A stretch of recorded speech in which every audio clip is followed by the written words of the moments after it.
Chapter 937. If Ao Ling had not personally told them about the past, the immortal kings might not have believed it. Before the Forbidden Epoch, there had been an even more ancient era, and there had been plenty of prosperous and terrifying civilizations. Today's cultivation methods were actually passed down from that ancient era. After that, it was perfected by countless predecessors, and only then was there a stable system. In the early days, immortal kings and immortal emperors were just general terms. There was only a vague concept of what step they had reached in their cultivation. Third brother, you have always respected that Lord like father, but you still have to accept this reality, that Lord is no longer the Lord we respected in the past. The current him is so cold that it's like he's a completely different person, Ao Ling said softly. There was a complicated look in her eyes. She had personally participated in the Immortal Kings Association in Moon Prince Mansion, and she had personally seen Gu Changa. That coldness that seemed to have been carved into his bones and that calmness that looked down on all life as if they were ants was unfamiliar to her. Gu Changa might not have recognized her. However, when she was young, she had heard many rumors about that lord. Even her father, one of the strongest people in the world, respected him greatly. He had even said that after the Great War, all life in the true mountain and sea world had withered away, and their life force had declined. The other true worlds did not dare to take advantage of the situation to invade, and it was all thanks to that lord keeping watch over them. I know what you mean, but I believe that he might have a reason for doing this. Ao Ting shook his head. He understood what Ao Ling meant. When he woke up, he had also understood the current world at the first instant. That was why he knew who the Lord Ao Ling spoke of was, and he also knew what had happened during the Forbidden Epoch. In Ao Ting's eyes, the Forbidden Epoch had actually happened before the Second Apocalypse. When the Apocalypse was about to arrive, that Lord suddenly destroyed the worlds with a single hand and destroyed that epoch. Everyone died and was buried in the darkness. So why were there so many people waking up in the current era? Besides, wasn't the timing at that time too much of a coincidence? Ao Ting felt that there might be some unknown reason behind this. I will find a chance to personally meet that lord. We don't understand him at all, so how can we come to a conclusion based on these matters? Whether or not he is right or wrong, it should be judged by later generations, not by us. Ao Ting waved his sleeves as a heavy expression appeared on his face. When Ao Ling heard this, she wanted to say something. However, when the words reached her mouth, she stopped. She did not know how to refute. Although she also had a feeling that there might be some hidden existence in this. All the immortal kings in the hall stood solemnly in silence. Such a conversation wasn't something that they could interrupt. Ao Ting gave the order to gather the forces of the Sea tribe. He planned to personally explore the vast battlefield. As the son of the ancestral dragon, he had once commanded hundreds of millions of dragons. Even though he did not hesitate to die, why would he care about this so-called calamity? As far as he was concerned, the vast expanse beyond the vast expanse was filled with many dangers. However, the true mountain and sea world had gone through two calamities without being destroyed, and because of it, the level of the entire world had also undergone some sort of transformation. Over the countless years, there had definitely been many experts born. In terms of overall strength, there was no need for them to fear this calamity. On the other side, within Songming's territory, the elders of the City of No Return also unexpectedly saw a person. It was a sturdy figure dressed in a silver robe. He rode a white horse and had a long saber in his hand as he stepped into the area. From his appearance, he looked to be in his 30s, but there seemed to be endless vicissitudes of life in his eyes. Little Xin Shuang, you've already grown so big, he looked at Xin Shuang, who was covering her mouth but had tears in her eyes. He could not help but smile slightly, and a gentle expression appeared on his face. The oldest elders of the City of No Return were also stunned at that moment, as if they could not believe the scene before their eyes. Uncle Yi, you didn't die. Xin Shuang's voice trembled slightly. Tears welled up in her eyes, and her voice was choked with sobs. She clearly saw that the figure in front of her was after the celestial palace had been destroyed. He had died under that palm strike like a moth to a flame. He had been torn into pieces, and his body and soul had been destroyed. But why did she see him in the current world? You are Commander E, Lord E. The elders who recognized this person also reacted one after another. Their voices could not hide the shock and tremble in them. This was the most valued subordinate of Qin Shuang's father, the longevity star monarch. It could be said that the two of them were very close and were as close as brothers. This Commander Yi's cultivation was unparalleled, and he could fight against hundreds of millions of soldiers alone. I didn't expect to see familiar figures. But you're all old now. The silver-robed figure swept his gaze across the familiar figures in front of him, and a look of nostalgia appeared on his face. Qin Shuang and the others were incomparably excited. They did not expect to see an old friend one day, and in such a situation at that. It was simply inconceivable. The silver-robed middle-aged man reminisced about the past with everyone and told them about his experience. He originally thought that he had died in the chaos of the celestial palace, killed by the demon master's palm strike. But he did not expect to wake up in a certain place many years later. It was just that he had forgotten a lot of his past. It was only recently that he gradually regained his memories. Then, he heard the news and came to the Tsangming realm. He was also very puzzled. He had clearly died, so how could he be resurrected again? Recently, there have been all kinds of news. Many old fellows from the ancient era have jumped out. Among them, there is no lack of people who have died. The group of elders in the city of no return had extremely complicated emotions. Naturally, they had heard the news. Originally, they thought that it was just a rumor. They did not expect that the former commander would appear in front of them again in such a way. If that's the case, does it mean that father did not necessarily die in that chaos? Qin Shuang became excited again. She had seen the people who had died with her own eyes come back to life. Her father's cultivation was stronger, so why couldn't he be resurrected? Then what was the reason for the chaos in the past? Thinking of this, Qin Shuang was even more puzzled and puzzled. She suddenly remembered that when Gu Chang'e appeared in the city of no return, he said that he was looking for someone, but he did not say who it was. Now, it seemed that the person he was looking for should be someone who had died in the Forbidden Era.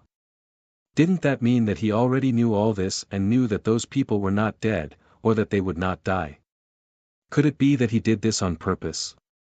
Qin Shuang suddenly had a bold guess. Soon, a few years had passed.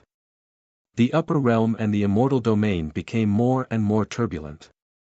The return and revival of many strong cultivators broke the slightly chaotic situation, and rare peace was restored everywhere. However, ordinary cultivators could feel the undercurrent surging. This was only the last calm before the storm. During this period, all kinds of rumors appeared. Some said that the appearance of these ancient figures was actually a sign of great changes in the world. Of course, there were also other theories. They felt that someone was going to save the world in this chaotic world. All the orthodoxies had their strongest cultivators return, and their strength had undergone tremendous changes. Even the immortal king families of the immortal domain did not dare to underestimate the orthodoxies of the upper realm. In a way, the roots of the immortal domain were in the upper realm.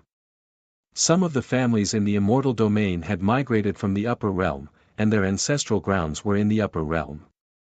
Even the unparalleled immortal dynasty has some old emperors from other eras, and there is no lack of the first-generation monarch, in the divine kingdom, on a soft couch in the palace. Yu Mingkong rubbed the space between her eyebrows. She felt that the situation in the upper realm during this period made her unable to see clearly. As a reincarnator, everything had exceeded her expectations. None of the events had developed according to the trajectory in her memory. However, at this point, she did not care much about this. There were so many past lives. Who knew if it was a dream or not? Isn't this even better? All kinds of demons, ghosts, and monsters have jumped out. Gu Changa smiled gently. He wore a simple green robe and stood in the palace with his hands behind his back. The void in front of him was blurry, like a mirror reflecting the scenes of the world. All of this was within his expectations. However, this was just the beginning. The chess pieces he used had not really shown themselves yet. Yu Mingkong knew that he had other plans, so she was not too worried. During this period, she had heard too many rumors about Gu Changa. From the innate mythological era to the taboo era, the long river of time seemed to have Gu Changa's shadow behind it. Because of the revival of these ancient figures, many buried secrets were also unearthed. Even some of the ordinary creatures learned some of the ancient history and learned some of the ancient and true secrets. There were different opinions about Gu Changa. Some people saw him as a devil who committed all kinds of evil, who buried the ancient era and brought disaster to the heavens. There were also people who felt that he was the benefactor of the current common people. He personally united the immortal domain and the upper realm, and made the foreign side start to merge with the immortal domain. The laws of heaven and earth were almost complete. The surging fate was also because of him. However, Yu Mingkong did not care about these. A long time ago, even if she knew that Gu Changa was the inheritor of the demonic arts, she also chose to stand firmly by his side, even if she was against the whole world. I might have to go into seclusion for a long time, Yu Mingkong said softly. Chapter 938. Is it because of the great dream reincarnation immortal art? Gu Changa turned around and was slightly surprised. However, he quickly guessed the reason. Yu Mingkong's cultivation method was related to fate and reincarnation. Previously, she had used the great dream reincarnation immortal art to cross the river of time and cultivate in the past. Of course, this was also because of Gu Changa's protection by her side. Otherwise, with Yu Mingkong's current strength, even if it was just a dream, it would be impossible for her to bear the terrifying karma and backlash and cross the river of time. This made Gu Changa suddenly think of Chan Hongyi and Tao Yao who were trapped in the river of time. Now, they were also cultivating in the past. Yes, I might be in seclusion for a long time. I don't know when I'll wake up, Yu Mingkong said softly. Then you can cultivate without worry. There's no need to worry about anything. Gu Changa just smiled. He walked over and gently hugged her. Then don't miss me, Yu Mingkong leaned her head on his shoulder and suddenly smiled mischievously. I will miss you. Gu Changa held her soft hand and smiled faintly. Yu Mingkong went into seclusion. Just as she said, even she didn't know when she would wake up. Although she created the great dream reincarnation immortal art, she didn't fully understand the many mysteries in it. A big dream, perhaps he would return to the ancient times. Gu Changa sent the puppet Ada to guard Yu Mingkong outside the cave abode. Ada was born from the murderous aura of the demon lord's true blood in the demon burial abyss. However, its potential was not inferior to those immortal kings at all. All these years, Gu Changa had intentionally or unintentionally fed Ada with many resources. Ada's true strength had grown to the level of an immortal king. However, the fact that Yu Mingkong was in seclusion made Gu Changa think about other things. He might not be worried about the disaster that would befall the true mountain and sea world in the future, but the people beside him were different. It was the same for his parents and clan in this life. After finding out that his true identity was the former world devastator demon master, the Longevity Gu clan was more or less afraid of him. This was something that could not be changed or avoided. Gu Changa did not care about it at first. However, now that Yu Mingkong was going to go into closed-door cultivation, he had no choice but to consider these things. Perhaps he should let the people around him improve their strength or something. Gu Changa naturally had the ability to protect them, but he could not guarantee that he could protect everyone around him when he finally pulled in the net. After all, The other two true ancestors that he was plotting against were truly unfathomable and indescribable existences. Even now, Gu Chang'e was not completely confident that he could succeed in the end.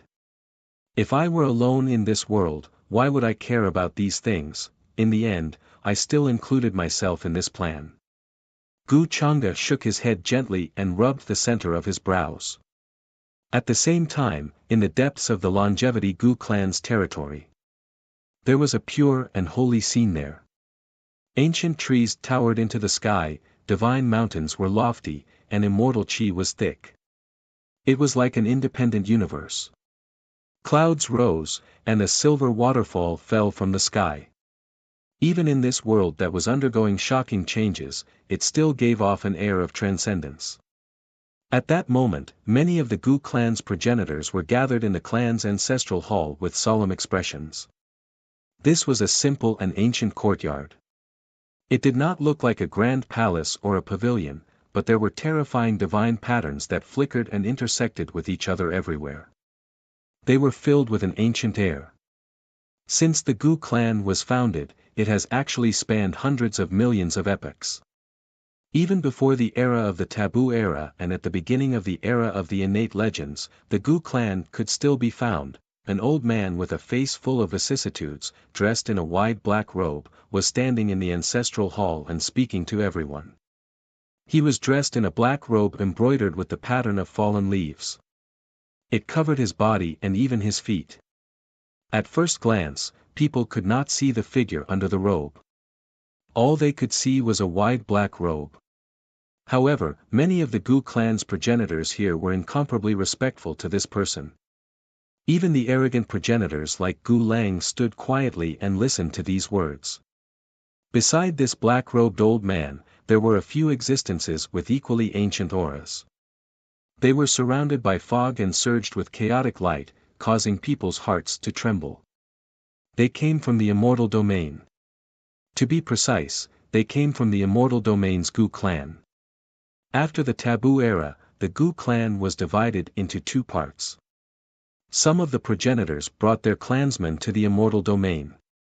The remaining clansmen stayed in the upper realm to guard the clan's homeland. When Gu Chang'e was in the immortal domain, he actually knew about the other branch of the Gu clan. However, he did not go and ask about it. The black-robed old man who spoke was the founder of the Gu clan in name. There were quite a number of clansmen who called him the first ancestor, but he considered himself the ninth ancestor. No one knew how long he had lived, but he had lived for a very long time. Many of the progenitors thought that he had passed away and disappeared into the passage of time, but they did not expect that he would appear again in this world and lead the many clansmen of the Gu clan in the immortal domain. In terms of age, the true mountain and sea world is nothing before the Gu clan. The black-robed old man's voice was ancient. Just by standing there, he gave off the feeling that time was passing. The space and time around them distorted, and even the laws of the world were wailing. The hearts of the many Gu clan's progenitors in the ancestral hall trembled because of the ninth ancestor's words. They did not expect to hear such a truth. They did not know much about the origins of the Gu clan. There were only a few records in the ancient scrolls. However, they did not expect that the Gu clan would have such a long history. Even the true mountain and sea world was nothing before them. The Gu clan has been in hibernation in the true mountain and sea world for countless years, and from the start until now, we only have one goal, and that is to revive our great ancestor. The next moment, the black-robed old man's words caused a bang to ring in the hearts of all the Gu clan's progenitors. They felt as if they had been struck by lightning, and they were immediately stunned on the spot. His voice was not loud, but it contained a presence that made people's hearts tremble. It was as if even the stars in the sky were trembling and about to fall. Everyone was stunned. They could not believe these words. Revive their ancestor. The Gu clan's ancestor. Who was that person? The black-robed old man was not surprised by the crowd's reaction. His ancient voice gradually became softer. In the past, the Gu clan's ancestor took the final step and became an eternal existence in Truth Tao realm. Since ancient times, there have only been a handful of such existences. Those so-called ancient cultivators in Truth Tao realm who went through their 7th, 8th, and even 9th decrees could only be crushed to death with one finger of the ancestors. However, in the end, in that disaster where there was practically no hope, he chose to turn his body into a world to protect all living beings and gave up on himself. When he said this, his voice became softer and even a little hoarse, as if he had witnessed that battle with his own eyes. Chapter 939. He chose to create a world with his body and protect all living beings. All the Gu family's progenitors in the ancestral hall were shocked. It was as if they had also fallen into that disaster because of the black-robed old man's words. What kind of person was the Gu family's distant ancestor? How could he save all living beings with his own power? The world was dark, the universe collapsed, and all the worlds were destroyed. Endless darkness enveloped the world. War, fire, blood, and chaos. However, there was one person who stood tall under the heavens, contending against all enemies, and never falling. How great was his courage and determination! They might not have seen it before, but at that moment, they were filled with respect for their distant ancestor. It was as if there was still an unyielding will and great courage flowing in his blood. I didn't expect that the Gu family's origins would be like this. One of the progenitors could not help but whisper. His voice was filled with admiration. An endless amount of time passed just like that. Our distant ancestor was buried in the world, and his body turned into all worlds. The true mountain and sea world was only born because of his good fortune in the past. The black-robed old man's ancient and deep voice rang out once again as he continued to talk about the secret. Everyone was stunned once again. Even the true mountain and sea world was only born because of the distant ancestor's legacy. What kind of unfathomable and terrifying power was this? It was simply unimaginable and indescribable. Even immortal kings and immortal emperors were as insignificant as dust in front of this level. Our bloodline moved here to protect the true spirit left behind by our distant ancestor so that he could be resurrected one day. Even if an endless amount of time has passed, our distant ancestor will still be able to return. The black-robed old man swept his gaze across the crowd slowly. His calm and deep voice was filled with unwavering determination. He explained all this to the Gu family's progenitors because he wanted them to understand this secret. The Gu family in the true mountain and sea world could only be considered as a bloodline in the vast universe. The disaster was about to arrive.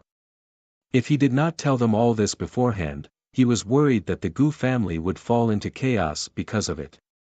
In fact, they did not even know how to deal with the current world. Besides, these things should be told to them. Right now, the realm barrier outside of the immortal domain isn't going to hold on for much longer. Although this old man does not fear the hunter who crossed the vast expanse to come here, I do not wish for my Gu clan to be harmed in this calamity. That's why I told you about this, because I wanted to bring all of you out of the true mountain and sea world and rush to the 9 heavens. Over there lies the true main bloodline of my Gu clan. It is also the true burial place of the distant ancestor. The black-robed old man looked at the shocked clansmen and spoke again. There was a bright light in his eyes. Only he, the 9th ancestor who had created the Gu family in the true mountain and sea world, knew about these things. The rest of the Gu clan, including the rest of the great ancestors, had no idea that such a thing had happened. Not only did the Gu family have such an ancient origin, but they also seemed to bear the heavy responsibility of reviving their ancestors. 9 heavens, is that the legendary immortal root? Origin of immortals. One of the progenitors found it difficult to calm down. He did not expect that the true main bloodline of the Gu clan would be in the legendary 9 heavens. Before this, they had naturally heard of the rumors about the 9 heavens and understood just how transcendent that place was. Before the immortal ancient era, there were already cultivators who spent their entire lives searching for the 9 heavens. There were also all sorts of rumors, such as people entering the 9 heavens through some unexpected places, leaving behind all sorts of wild guesses for the later generations. In fact, even Immortal Palace, which had once unified the true mountain and sea world, had once searched for the 9 heavens, and there were people who had truly gone there. In the eyes of the world, the 9 heavens represented the sacred, and to cultivators, it had a completely different meaning. The 9 heavens are not as sacred as you think. That place is actually the land where the heavens are buried, and there are many things buried there. A nostalgic look appeared in the black-robed old man's eyes. He could not help but shake his head, and his tone finally regained its calm. Once he finished speaking, he looked at the people in the ancestral hall quietly, giving them time to calm down. They had suddenly obtained so much information and secrets. Even if they were powerful, it would be difficult for them to digest all of it in a short period of time. Then are we going to start migrating now? Are we going to give up on everything in the true mountain and sea world? One of the progenitors asked after some thought. They had lived in this place for many years and had long since developed feelings for it. It was not easy for them to leave just because they wanted to. If we can leave as soon as possible, then leave as soon as possible. Right now, the celestial region is not a place where we can stay for long. I might not be afraid of the hunters beyond the vast expanse, but before I can truly revive the distant ancestor, I don't want to waste too much energy on these things. The black-robed old man only shook his head calmly. In his heart, there was nothing more important than reviving the distant ancestor. As for how he would revive the distant ancestor, he did not go into detail. The Gu family's progenitors also did not ask about it. Progenitor, based on what you said, doesn't that mean that in the near future, the celestial region will be completely destroyed? Even if so many ancient existences have been revived, it won't be of any use, right? There were still people who were unwilling to give up on the homeland where the Gu family had lived for generations. When the black-robed old man heard this, he still shook his head. There were many other things that he did not say. Historically speaking, his existence could be traced back to the birth of the true mountain and sea world, which was before the era of the innate legends. That was why his vision surpassed everyone else's, and he could easily determine the extent of the calamity that would befall the celestial region this time. In terms of cultivation, he had already surpassed the immortal emperor realm and was in the void Tao realm. He had already gone through 2 heavenly blight disasters.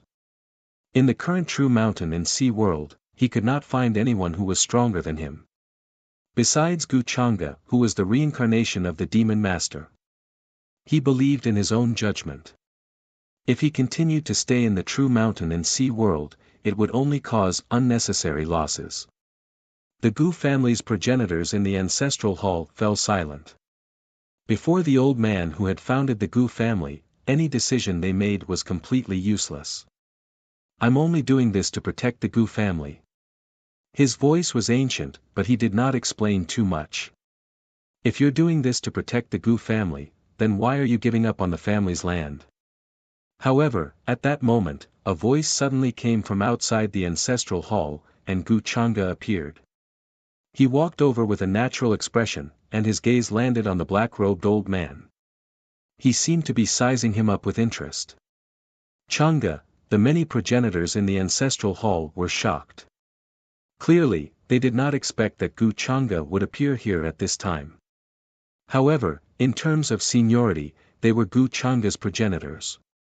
However, in terms of identity, Gu Chang'e's true identity was the world devastator demon master. His origins could not be traced. In front of him, they could only be considered juniors. The black-robed old man's gaze focused slightly. At the same time, he was also sizing up Gu Chang'e, who had appeared. When he was in the celestial region, he already knew of Gu Chang'e's existence. However, he had no intention of showing himself at that time. Now, he could be considered to have truly met Gu Chang'e. He could not figure out the origins of this world devastator demon master who had reincarnated into the Gu family. Gu Chang'e had already existed during the first war of the heavens.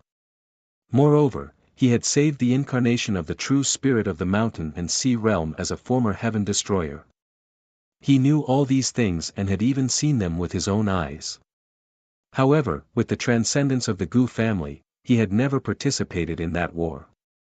Even before the Forbidden Era, when the Immortal Palace was founded, he witnessed everything with his own eyes as a spectator.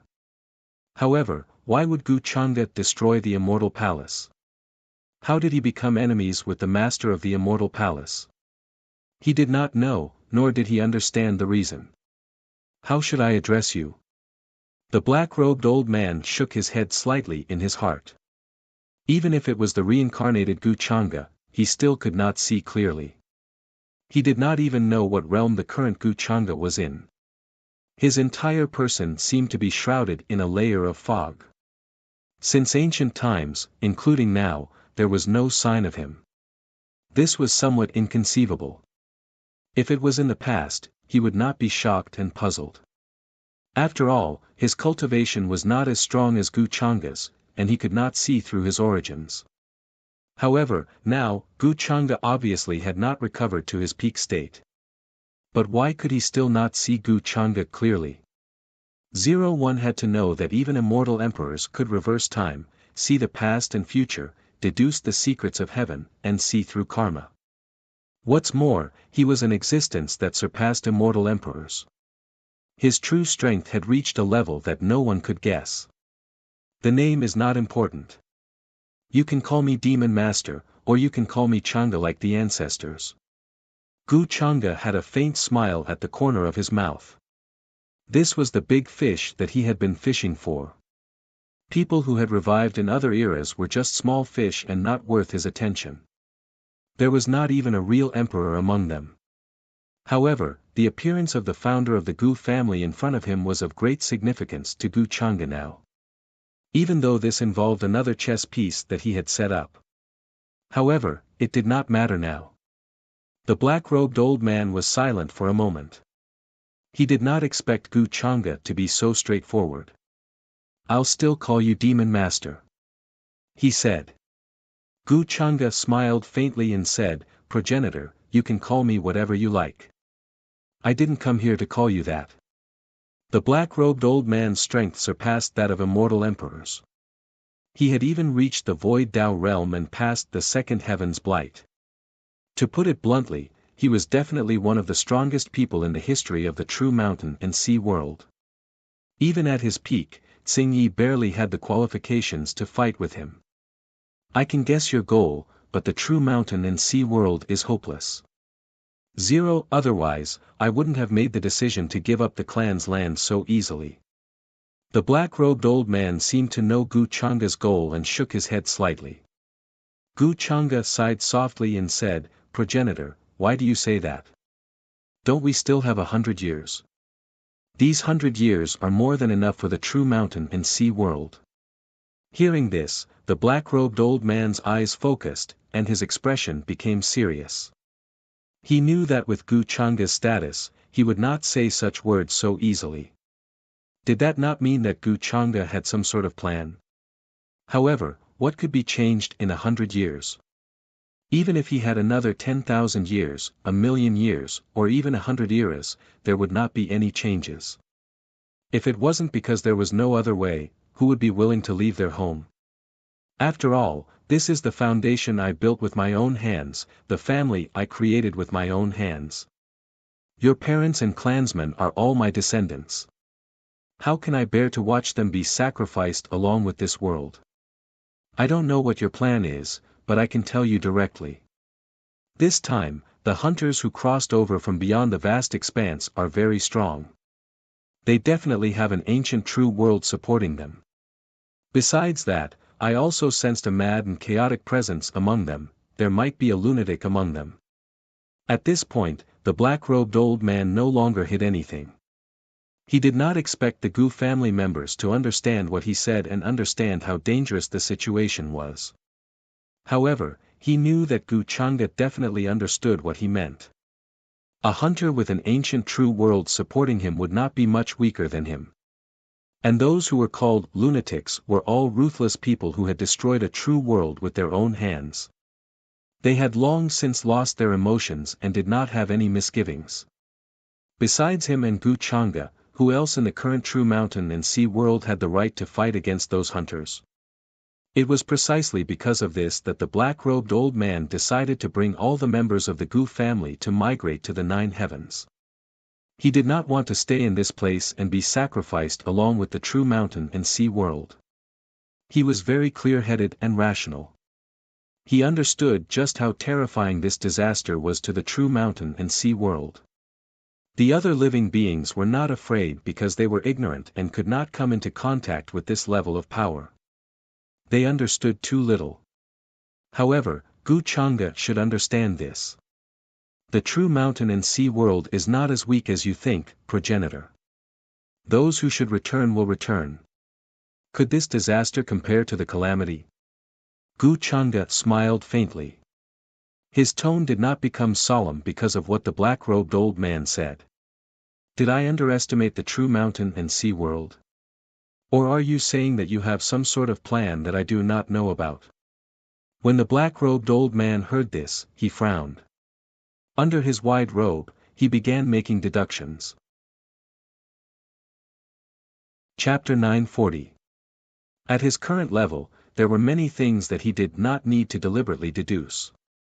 He would have a premonition about them.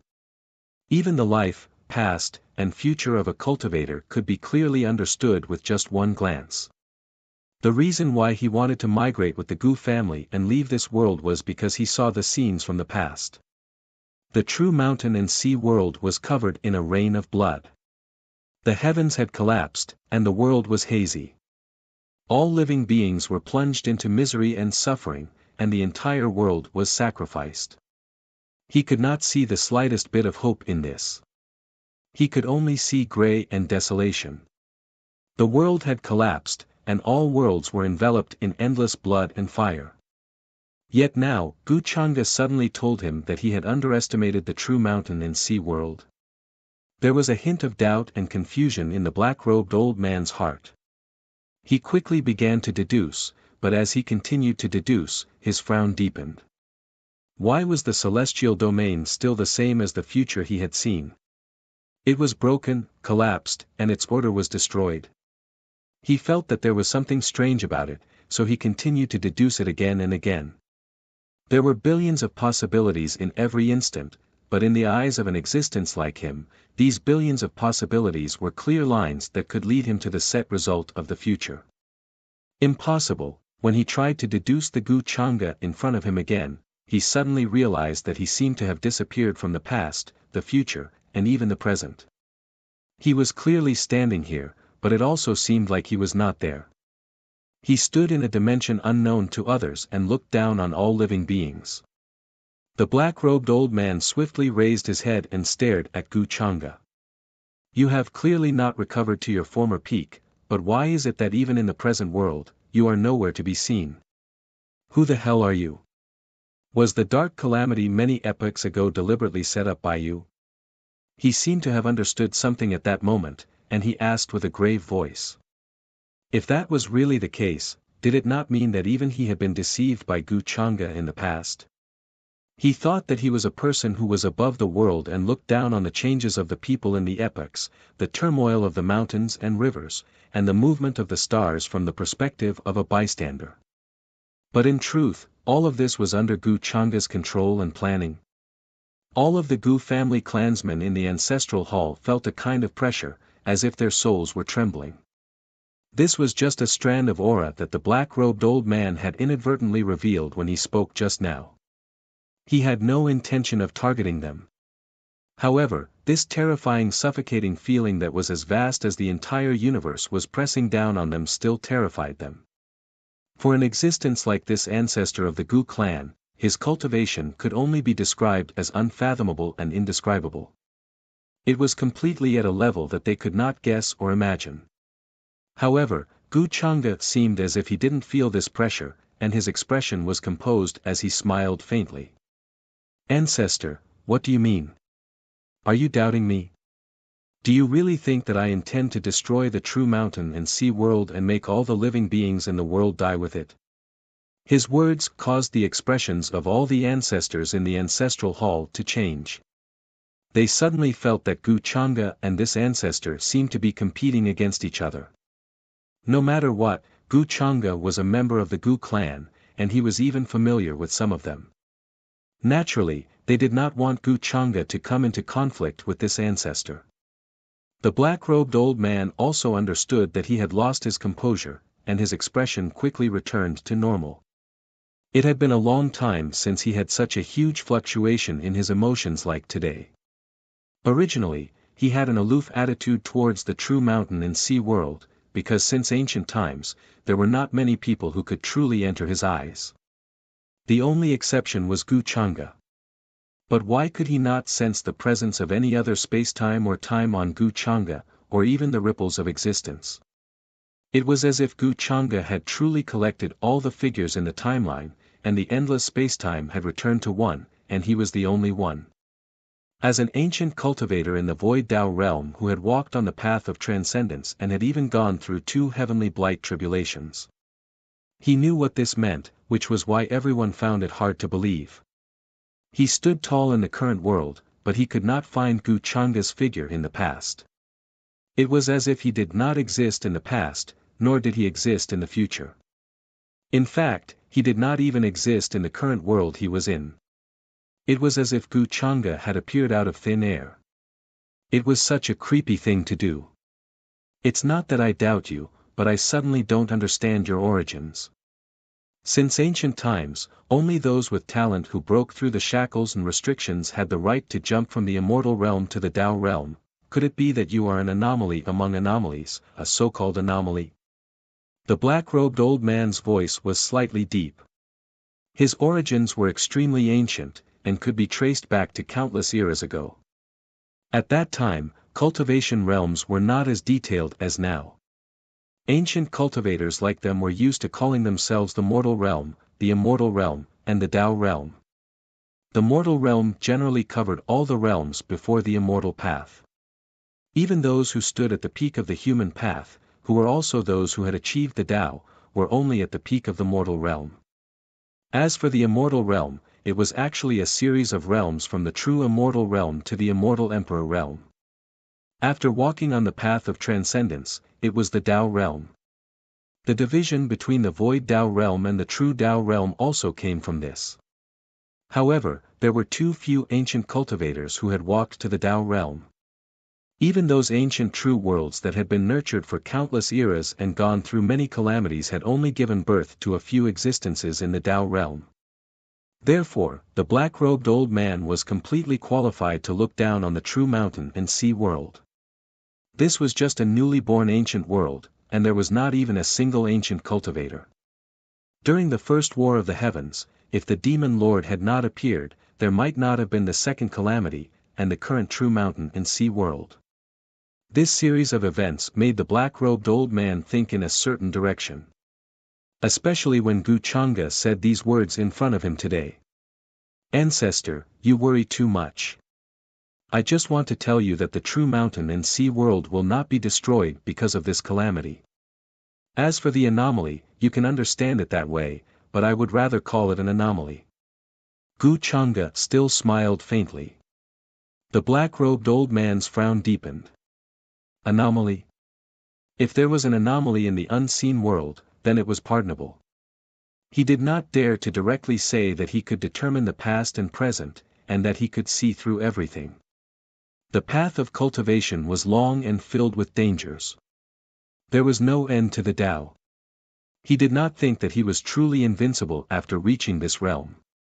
Even someone as strong as the distant ancestor had a time when he was unable to reverse the situation. I came here to look for you because there is something I want to discuss with you. I also know about the Gu family. The 9 heavens are located in a very distant place, and it is inevitable that some unavoidable accidents will happen on the way. I naturally do not wish for many of my family members to die and be placed in a dangerous situation. The heavens are heartless and treat all living things as nothing more than straw. All living things are nothing more than straw, and they are cut down again and again. Gu Chang'e did not pay attention to the black-robed old man and the puzzled expressions of his family members in the ancestral hall. He began to explain his purpose in coming here. Since he had already caught the big fish, he should have a use for it. From a certain point of view, there was indeed no one more suitable than the Gu family's ancestor. When the black-robed old man heard these words, he sank into silence. Perhaps the members of the Gu family in the ancestral hall did not understand the meaning of these words, but at his level, he naturally understood what Gu Changa was trying to say. Although it was fated that every true world would be tested by the Aeon calamity after the passage of time, it was still fated. If they went through the Aeon calamity, they would undergo a new transformation and reach a higher level. If they did not go through the Aeon calamity, their bodies and souls would scatter, and they would return to nothingness. They would be buried in the primordial chaos and wait for a chance encounter hundreds of millions of eras later to give birth to a new life. This was similar to cultivators. From the moment they stepped onto the path of cultivation, they were destined to fight to cross it. None of the living beings in the universe were spared from such a fate. If this was the fate of the heavens, then they could just accept it. However, the higher their level was, the more they would discover just how terrifying the world was. The so-called struggle was just being locked in a cage and fighting to grow stronger like Gu. When the time was right, they would reap the harvest and settle the score. To put it nicely, they were called cultivators, but in truth, they were just leaks in the eyes of the living beings of a higher level. They would be reaped after a wave was reaped. Even if an anomaly was born among them, they would have a chance to break through the cage and approach the real world. However, in the end, they would still be crushed to death by the terrifying hand that would stretch out from there. What Gu Changa said at that moment was the same in the black-robed old man's eyes. I naturally understand what you're saying, but what's the use of understanding? Back then, even the distant ancestor could not escape this fate. What can we do? His expression could not help but reveal some sadness. He shook his head and was a little dispirited. Over the countless years, haven't there been many heaven's destroyers who wanted to rush out and approach the real world? Even if their bodies and bones were crushed and their souls destroyed, they would not hesitate. What is there to be afraid of? Gu Changa was still smiling faintly. When the heaven's destroyers were mentioned, the black-robed old man's expression changed slightly. He could not help but look up at the sky outside the ancestral hall. When he did not see any strange phenomena, he was slightly relieved. The words, heaven's destroyer, could not be said easily. It could easily lead to endless disasters.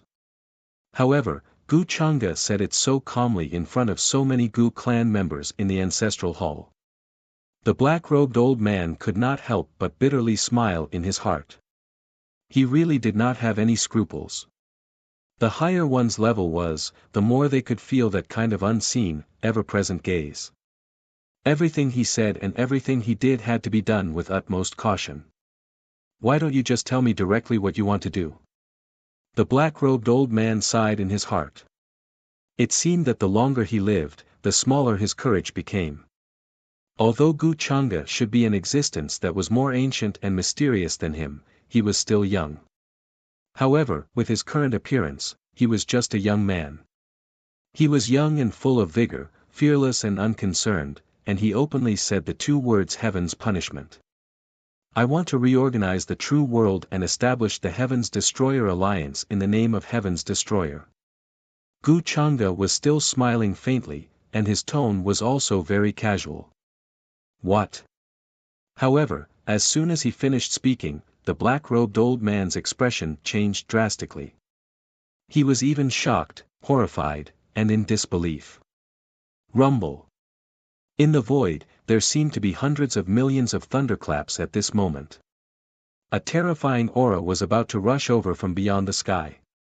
It was as if this sentence had touched a taboo that should not be touched, and awakened a terrifying existence that was in deep sleep. All the members of the Gu family in the ancestral hall felt as if their divine souls were about to explode and their spiritual seas were about to collapse.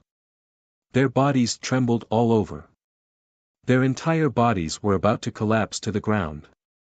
A pair of eyes that seemed to have landed from an unknown place was about to look over.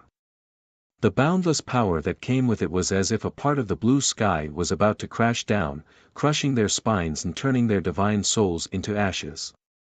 However, Gu Changa's expression still did not change at all. With a calm expression, he waved his sleeve. There seemed to be a dull and miserable groan from the depths of heaven and earth. Then, this terrifying power suddenly dissipated like a tide. All the members of the Gu family felt as if they had been fished out of the sea at this moment. Their bodies were drenched in cold sweat. Even though they had been through many storms in 3 years, there was still some fear and uneasiness in their eyes. What exactly is this? Someone could not help but murmur. There was still a trace of fear in the depths of their eyes. The black-robed old man's expression had returned to normal. He only looked at Gu Changa with a complicated expression. He did not expect that Gu Changa's ambition would be so great that he would dare to set up the Heaven Alliance. How bold and daring did he have to be? After all, he had only said that sentence just now, and it had caused such a terrifying phenomenon and attracted the attention of a certain place. If he really set up the Heaven Alliance, it would cause endless waves and cause a terrible karma backlash. The black-robed old man did not dare to imagine. However, what shocked him even more was that Gu Changa had blocked the gaze that was about to look at him with a casual wave of his hand. This strength might not have returned to its peak state, but it should not be far away. How far did you go in the past? How did you reincarnate and cultivate again? The black-robed old man finally could not help but ask the biggest question in his heart. With Gu Changa's strength, even after the Forbidden Era, it would be easy for him to destroy the entire True Mountain and Sea world. What kind of existence could fight against him? But why did Gu Changa, who had such invincible strength, end up in the state of reincarnation? The black-robed old man might have lived through that era, but there were many things that he only knew a little about. Chapter 941. It was like the cause of the Forbidden Era and the various things that happened in between after the First War of the Heavens. To the black-robed old man, it was as if he was shrouded in a layer of fog. He could clearly see everything. But when he looked closer, he found that the fog was getting thicker. The scenes he saw before became blurry and chaotic again. To him, the current Gu Changa seemed to be shrouded in fog. All of his actions and words made him feel that it was inconceivable and difficult to understand. Suddenly, the black-robed old man seemed to have thought of something. He looked at Gu Changa in disbelief. Could it be that you are like the distant ancestor and ran into an irresistible power from the real world? Besides this possibility, he could not think of any other possibility that could make Gu Changa reincarnate and cultivate again. Even the powerful warriors from the other ancient true worlds might not be able to do anything to Gu Changa when he was at his peak. But when he thought about it this way, he became even more terrified. Even the terrifying power from the real world could not truly kill Gu Changa. It could only make him reincarnate. After many years, Gu Changa had returned to the world. He was not dead.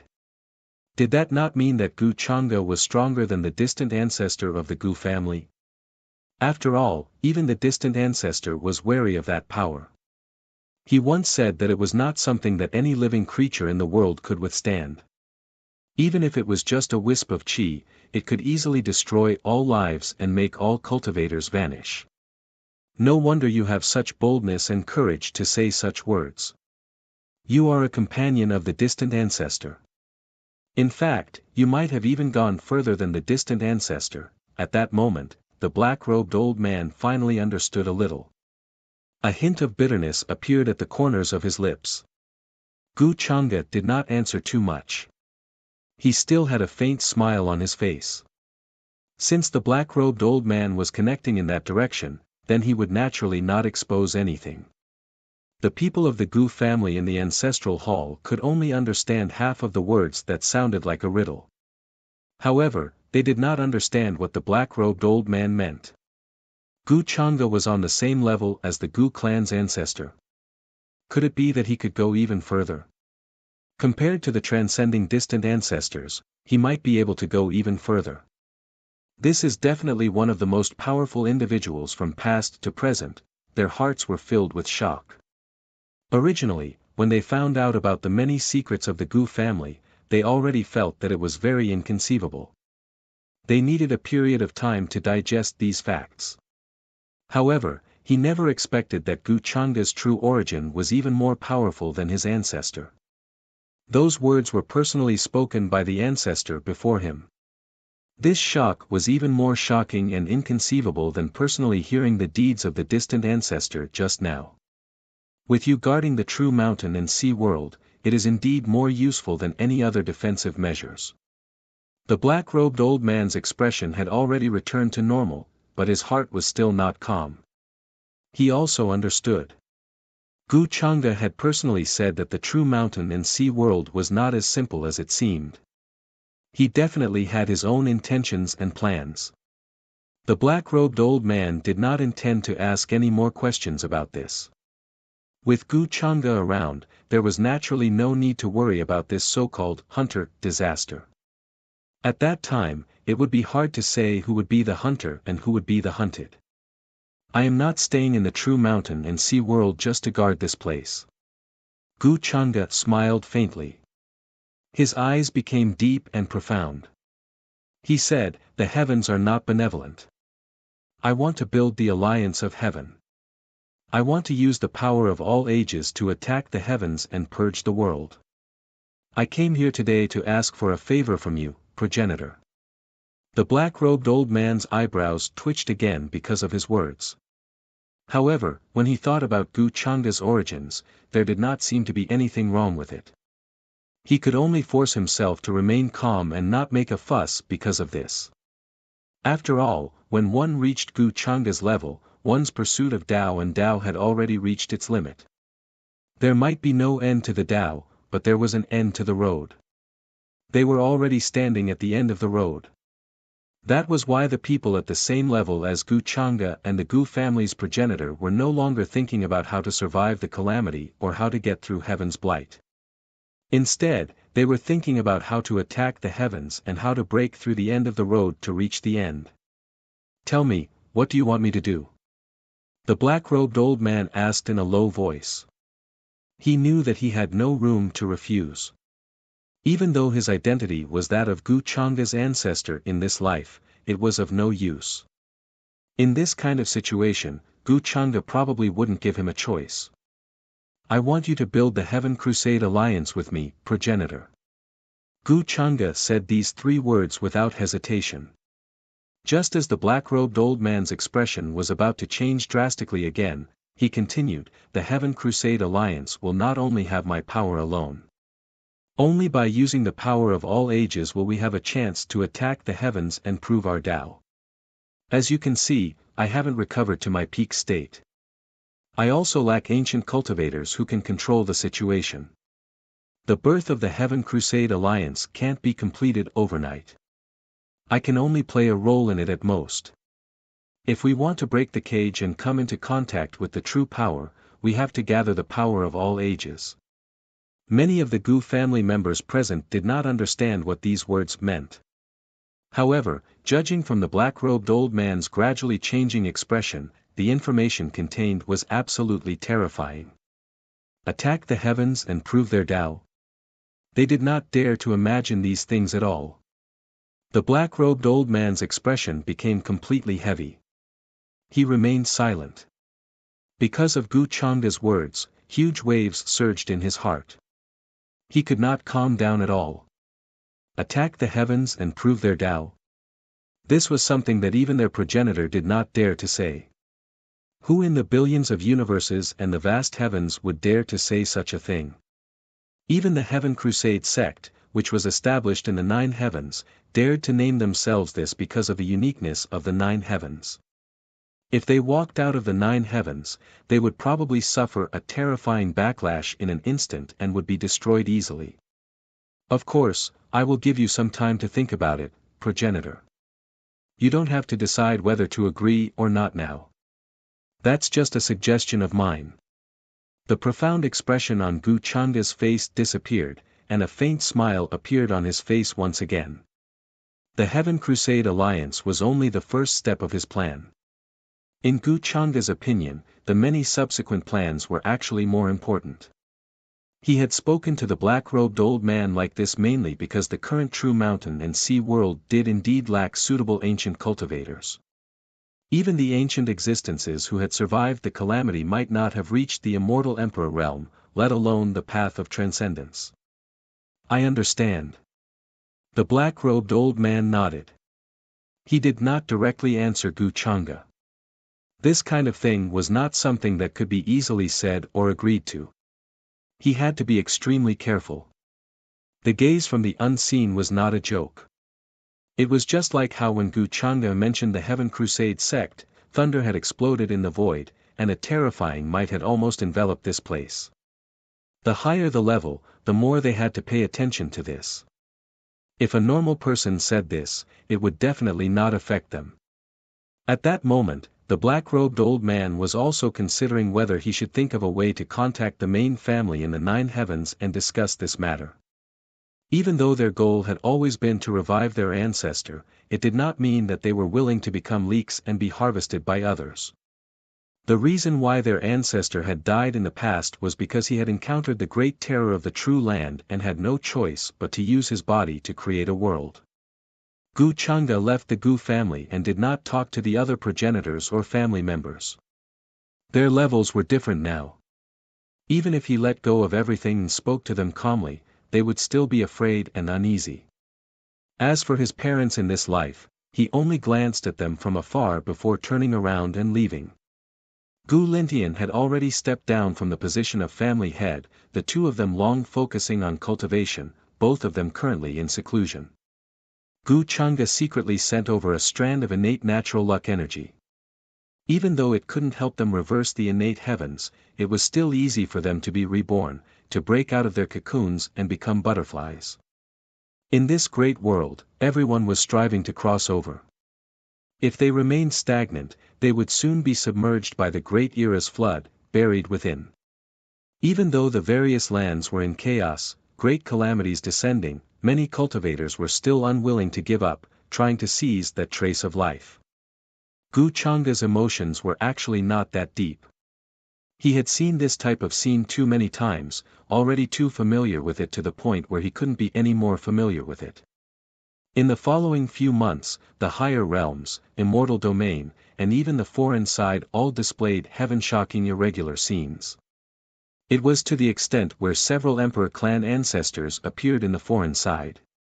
They were previously sleeping in a certain desolate region, not moving since the ancient times. Now, the instant they revived, half-immortal emperor might rushed into the heavens, shaking up the world. The cosmos of all sides rumbled, great Tao clashing. Countless natural laws interweaved, pouring down from the limits of the heavens like a waterfall. Only, after reviving, they all kept a low profile. They already learned about many things that happened during this period of time, not daring to act arrogantly. Even though half-immortal emperors were strong, in this chaotic great world, it didn't mean that they were unmatched. This was especially the case when they learned that in at most 100 years, there would be powerful enemies descending from beyond the boundless expanse, bringing endless disaster to this realm. At that time, everyone would become sacrifices, sacrificed together with the heavens. Even immortal kings were only cannon fodder, half-immortal emperors were merely slightly stronger cannon fodder. They were even more alarmed, feeling a wave of uneasiness. They originally thought that reviving in this great world would give them hope of advancing their cultivation a step further. However, they never expected it to be this cruel and bitter, to the extent where it could even be described as despair. Of course, this was only a scene from the foreign side. It was like in immortal domain, the higher realms, and some other places, there were still many ancient figures reviving. Luo Wang and the others who were in charge of overseeing the boundless battlefield saw quite a few figures appear there during this period of time. They even saw a white-bearded and white-haired elder, bringing a woman with him, crossing that realm dike, heading into the boundless expanse. This left them shocked. This was definitely a super giant whose cultivation exceeded Immortal King realm, even exceeding half Immortal Emperor. Previously, when Moon King tried to cross Realm Dike 523, he almost died along the way, unable to even touch the Realm Dike. This white-bearded and white-haired elder was even more unfathomable.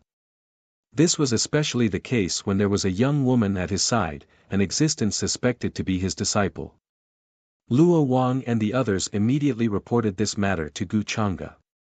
However, Gu Chang'e didn't pay it too much attention. During this period of time, more and more ancient giants revived. Among them, there was no lack of individuals whose cultivation exceeded half Immortal Emperor, cultivating Immortal Emperor radiance. However, unless they already exceeded the Immortal Emperor realm, stepped into the Tao realm, starting the Nine Blight path, they still couldn't draw Gu Chang'e's attention. He placed more of his thoughts on refining the Demon Lord True Blood, recovering to his peak state when he was the Demon Lord. The drop of Demon Lord True Blood that was left in the Demon Burial Abyss was actually a backup plan that Gu Chang'e had left behind a long time ago. Although he destroyed the Demon Lord's body with a thought, the Demon Lord's creation realm cultivation had long been condensed into the first drop of True Blood. When he sealed Chan Hongyi in the Demon Burial Abyss, he sealed the drop of True Blood together with her. She would gradually become demonic, although it was due to the influence of her mental state. However, it was also due to the aura emitted by the drop of True Blood for countless days and nights. Of course, when Gu Chang'e did this, how could she not have wanted Chan Hongyi to guard the drop of True Blood as well? Although it was said that he sealed her there, he actually wanted her to guard the drop of True Blood, waiting for Gu Chang'e to retrieve it in the future. In the blink of an eye, many years had passed. Gu Chang'e rose from the boundless void. The many foundations that he had accumulated before were mostly refined and absorbed by him. The path of transcendence had a total of 9 tribulations, and this path was also known as the Tao realm. However, he didn't need to comprehend many Tao techniques like ordinary cultivators. When his cultivation reached a certain level, he would naturally break through to the next realm. Just like before, when he added points through the system, he further evolved the destiny value, which was also luck, into energy through certain rules. In fact, it was essentially the same, but with the appearance of a system, it was more like an anomaly. He looked at the current situation of the various realms. Compared to the chaos and uneasiness before the catastrophe, the various realms had temporarily restored peace and order with the gradual recovery of the experts of various races. However, this was only on the surface. Gu Chang'e wasn't interested in these matters. He only swept his gaze across the many familiar faces. The Gu clan's ancestor hadn't given him a reply yet, as if he was still considering. Chapter 942. Gu Chang'e did not rush him. There was no need to rush this kind of thing. Besides, there was still some time before the group of hunters outside the vast expanse sea would descend upon the true mountain and sea world. However, this was not the main point. Those hunters were not worthy of Gu Chang'e's attention. What he was considering now was whether he should contact the other true worlds. The formation of the Heaven-Punishing Alliance naturally could not involve only one true world.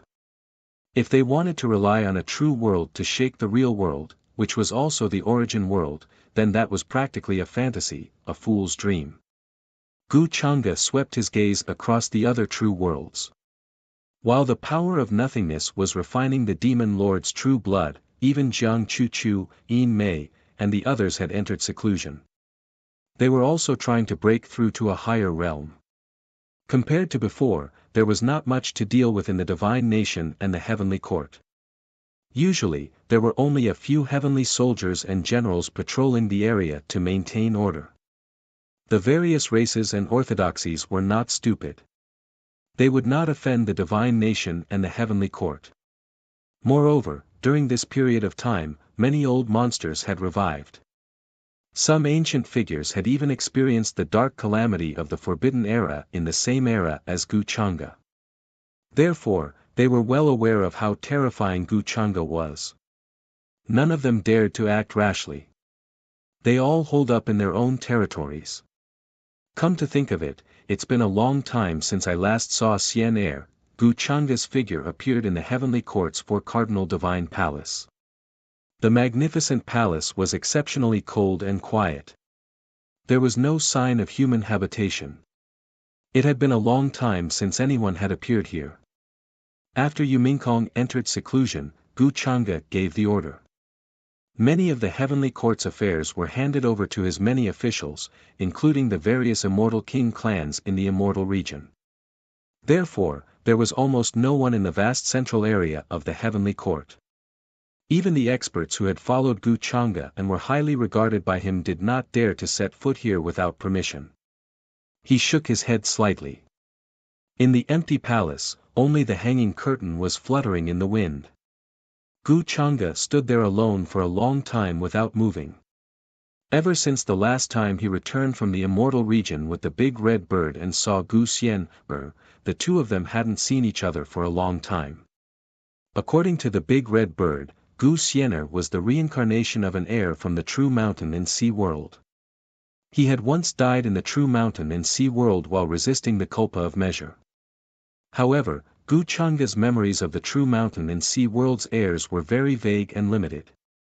In the past, he had not paid much attention to it. He had placed most of his attention on the true spirit of the true mountain and sea world, Qing Yi. It's still missing the smell of human smoke. Even though I'm used to the loneliness of eternity, I'm still not used to not seeing this punching bag for so long. Gu Changa sighed slightly. He knew that Gu Xian Er was probably training and becoming stronger with the help of the big red bird. Therefore, he did not use any means to deduce her whereabouts. After a long time, he walked out of the hall. The space before his eyes was blurry. He walked slowly within it. In the shrine of destiny, Xiao Ruoyin, who was dressed in a plain long dress, was sitting on a praying mat with her eyes closed. She did not move at all. She had also entered some kind of deep level of isolation. However, the shrine of destiny had always been quiet. There were not many living beings in the galaxy within a circumference of nearly 1,000,000 miles. Xiao Ruoyin had also dismissed all the maids in the shrine of destiny. She had accompanied the immortal boat and the ancient lamp. Gu Changa's arrival did not wake her up. He only watched from the side without making a sound. After watching for a while, he quietly left. Gu Changa did not know why he had come to the shrine of destiny. Why did he want to look at Xiao Ruoyin? Was it because the people around him had all entered isolation? Was it because he was a little lonely? Wanted to find someone to talk to? Or was it because he felt guilty towards Xiao Ruoyin? Gu Changa found it difficult to understand these emotions. He did not cultivate the Tao of emotionlessness, but whether it was the body of a demon lord or the body of a true ancestor, he was destined to be different from ordinary people. It was impossible for him to follow the prescribed order and experience all kinds of things like ordinary people, experiencing all kinds of things in the world. Why would I have such emotions? Is this the internal audit telling me that my emotions are incomplete? Gu Changa gently shook his head. He had never felt that he could be considered a person with emotions. In order to achieve his goals, he could use any means at his disposal, by hook or by crook. In his view, the process was more important than the result. Therefore, when considering many things, he would first consider the result, and then consider what means to use in order to achieve this result as quickly as possible. This was a natural habit that had already been branded into the depths of his soul like a brand. In Gu Changa's eyes, all kinds of things in the world, whether people or objects, could be regarded as tools. The only difference between them was the level of their value. Therefore, most of the time, it was difficult for him to develop true feelings for these tools. Perhaps I should also, in a true sense, experience the 7 emotions and 6 desires of all living beings, true emotions. Gu Changa looked inside himself, and then calmed his heart and pondered. At his level, there were many things that he felt, which were not groundless. It was very likely that this was a great opportunity. The more simple a problem seemed, the easier it was to return to the essence, to return to nature, and to approach the origin of nature. When he reunited with Tsing-yi on the moon in the boundless sea, he discovered this problem. At first, he was also slightly puzzled as to why he felt some guilt towards Tsing-yi and could not bear to. This was something that was impossible in the past. As long as Tsing-yi could help him complete his plan and achieve his goal, he would not hesitate to abandon her. Therefore, there was no such thing as soft-heartedness and compassion. But when Tsing-yi hugged him and treated him as her only support, never doubting him from the beginning to the end, he still felt some palpitations in his heart. This made Gu Changde think of Yu Mingkong, Gu Xian, and Jiang Chu-chu. During this period of time, when he was refining the drop of true blood, Gu Changde was also thinking about this problem. How did he view the family around him? A tool? Or a plaything? He did not cultivate the Tao of ruthlessness. Before he completely awakened his past memories, he had indeed experienced many things with them. And these emotions, before this, had never been born. Therefore, after Gu Changde introspected, he suddenly understood. His current body was walking the path of the Tao. The Tao of man was not a saint, who could be ruthless. If a comparison had to be made, then the body of the demon lord and the true ancestor was the Tao of heaven, in the true sense of ruthlessness. All these, the 100 states of the world, were all illusory bubbles. And Gu Changde, he now felt compassion and other emotions. In his view, this was the transformation process from the Tao of heaven to the Tao of man. The Tao of heaven takes from the surplus and makes up for the deficiency. The vast common people, the boundless myriad of spirits, this is the so-called surplus. And the Tao of man takes from the deficiency and makes up for the surplus. The two complement each other. Gu Changde had a lot of understanding in his heart. For now, this was indeed a great opportunity. In his view, it could even increase the chances of success of the many schemes he had set up by 30%. The existence of the true ancestor could be said to be the representative of the Tao of heaven, representing the will of heaven. And now, what he needed to do was to make up for the Tao of man. The birth of the true ancestor was a secret that no one could trace, or know. Because if one truly followed the established path, even if one added in the existence of variables and variables, it was impossible for a new existence like the true ancestor to appear. The true ancestor originally represented the concept of the Tao. Because of their existence, the Tao was born. They stood at the end and beginning of all tangible and intangible matter. Their strength was in the truest sense inconceivable. It was impossible for such an existence to be born in the world. Even if one deduced from the beginning of time to the end of time, one would not be able to find an existence like them. No one could truly describe what kind of existence it was. No one knew what kind of existence it was. Gu Changde knew all this, which was why he had set up for so long. But now, this opportunity allowed him to see another possibility. After all, he was originally a true ancestor and naturally knew the strength of that level. And the appearance of the Tao of man, in a sense, there was a glimmer of possibility that in terms of fundamental level, he could surpass the true ancestor's realm. After leaving the divine palace of destiny, Gu Changde began to travel the various universes. He also went to see the assassin nation that Bai Lian had cultivated. Its predecessor was the dark heavenly court that Gu Changde had established. But after the merger of the dark heavenly court and the heavenly court, several major factions were split up and controlled by Bai Lian. For example, the Evil Suppression Department, the Azura Palace, and the Hall of Life were all under her management. All these years, Bai Lian, and Ji Qingxian were in charge of the divine nation and the heavenly court selection of geniuses. The two women were enjoying themselves. In their eyes, the pursuit of cultivation wasn't that important. Gu Changde just watched all of this from the void, then quietly left without showing himself. Bai Lian had also become an enlightened Tao, a true killing emperor. But in the current great era, the power of an enlightened Tao was too weak and could not be of much use. Ji Qingxuan's cultivation was not strong. She was not good at cultivation in the first place. After all these years, she was only at the quasi-emperor level. In Gu Chang'e's opinion, with her talent, it was very difficult for her to break through the shackles and enter the enlightened Tao, which was the emperor realm. If there was no other fortune, she would be trapped in this realm for life. In fact, if he wanted to, he could see Ji Qingxuan's future with just a glance. However, Gu Chang'e did not do so. Everything was so complicated that she could see the future at a glance. It was really too boring. Now, he just wanted to experience the various emotions of mortals, to see the 7 emotions and 6 desires, and to make up for the missing Tao of man. But seeing Ji Qingxuan's words, Gu Chang'e suddenly thought of her sister, Su Qing'e. After the last time, he had not seen Su Qing'e for a long time. Although Su Qing'e wanted to go against him after being bewitched by Qian Hongyi.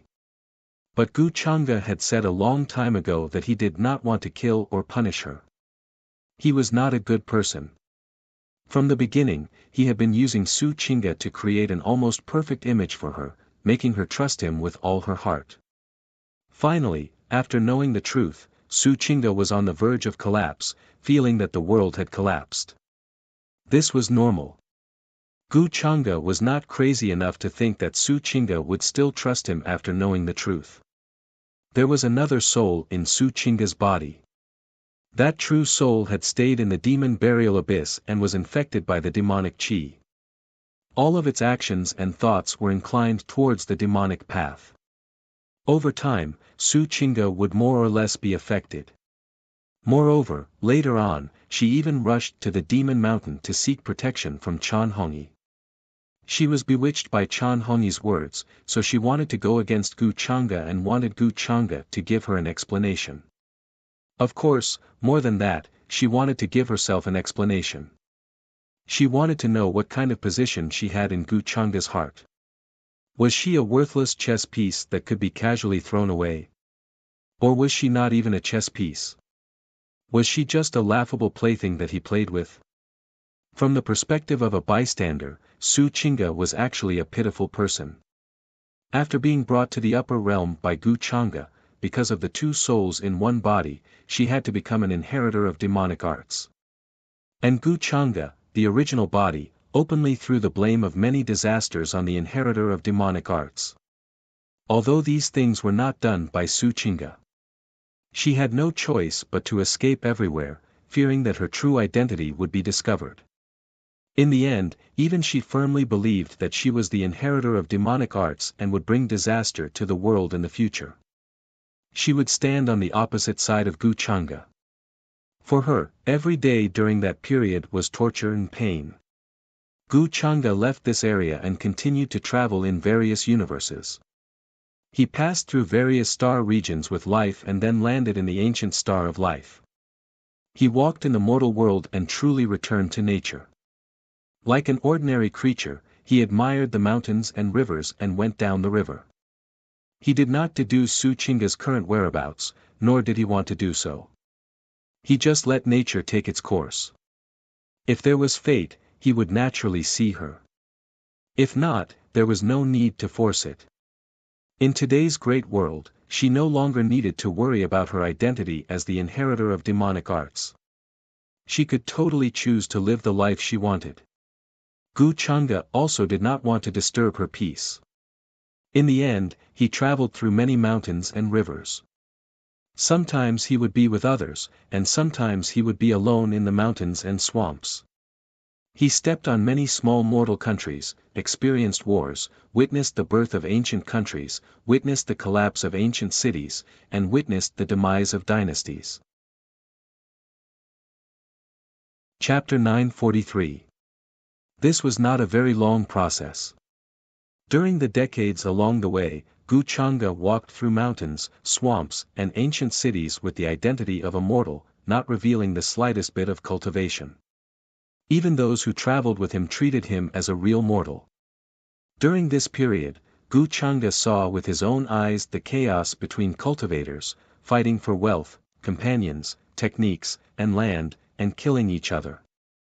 He had also seen ancient dynasties disappear one after another under the Great World, vanishing just like that, drowning in the torrent of history. Gu Chang'e also witnessed the separation of life and death between many mortals. He saw the birth of life and also saw the death of life and the aging of life. His understanding of mortal emotions was obviously much deeper. Later on, he walked through the starry universe and appeared in many ancient realms. He even went to the demon realm and left his footprints there again. However, Demon Empress Shi Yao was no longer in the demon realm. She only left behind a Dharma body to guard in case the demon realm was in chaos. Her original body went to the starry sky in search of an opportunity to break through.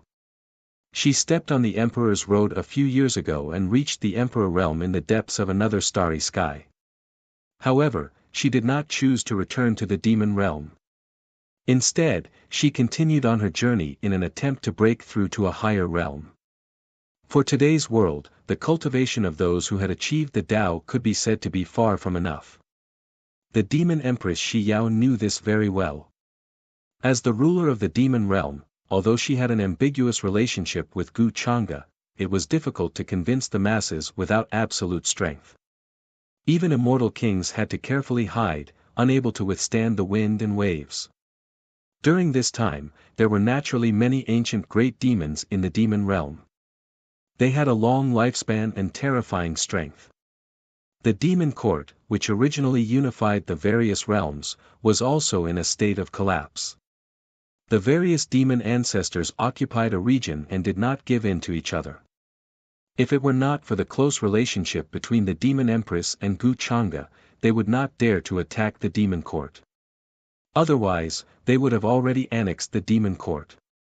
From this, it could be seen that the situation in the demon realm was turbulent. The originally peaceful places were once again filled with war, and the common people of the demon realm had no way to make a living. Gu Chang'e stayed in the demon realm for a while. He didn't go to the demon court, nor did he look for Shi Yao to talk about old times.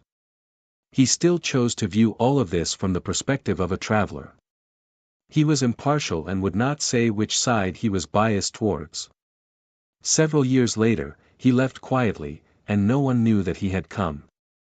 Gu Chang'e then went to other places. He went to the Sky Water Domain, passed through the Boundary Monument Sea, and appeared in 8 Desolates 167 domains. Celestial Deer City still stood tall and majestic, its walls engraved with ancient runes that flowed with terrifying power. Cultivators from various clans came and went. It was extremely lively, and there was no lack of hawking sounds on the ancient streets. Compared to the other realms, this place had become a pure land. There were no wars or disputes, and order was maintained. At least, that was the case for now. The 8 Desolates and 10 regions that were previously divided up by the various orthodoxies of the upper realm had now been abandoned one after another. Each domain had a new master. From a certain point of view, it was as if they had been reborn. Gu Chang'e had obtained the epic tree here. He was also the first to break through Sky Deer City and enter the 8 Desolates 10 regions. However, he basically never came here again after that. Now that he had reunited with his old acquaintance, he did not feel any emotions. He only felt a little emotional. Time passed by quickly. The Empyrean Deer Mystic Fairy did not sense his arrival. Now that he had returned to his original state, even if he had a great background in cultivation, he would not be able to sense it. Therefore, when Gu Chang'e suddenly appeared beside the Empyrean Deer Mystic Fairy, she was shocked. It took her a long time to recover from her shock. The Empyrean Deer Mystic Fairy, who was now a true immortal, could be considered an overlord. To be able to appear beside her so silently, his cultivation level was definitely unimaginable. This was her first reaction. Then, she subconsciously wanted to attack Gu Chang'e. Of course, with her cultivation level, she could not hurt Gu Chang'e.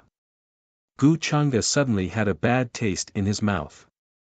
He thought of the past with the Empyrean Deer Mystic Fairy and suddenly wanted to scare her. Therefore, when she saw that the person was Gu Chang'e, the Empyrean Deer Mystic Fairy was relieved. Then, she glared at him. The two of them did not have deep feelings for each other. In the beginning, the Empyrean Deer Mystic Fairy had planned to sacrifice herself. She had left the city in an attempt to stop Gu Chang'e. At that time, there was a vast army from the upper world stationed at the shore of the Boundary Monument Sea. There were countless powerhouses. If the Empyrean Deer City was breached, the 8 Desolates' 10 regions would definitely not be able to resist. That would be a terrible catastrophe for the Empyrean Deer City and the 8 Desolates' 10 regions behind it.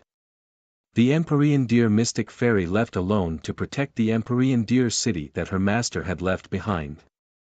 She planned to eliminate the biggest threat, Gu Chang'e, outside the Boundary Monument Sea. Unfortunately, she had underestimated Gu Chang'e's strength and methods.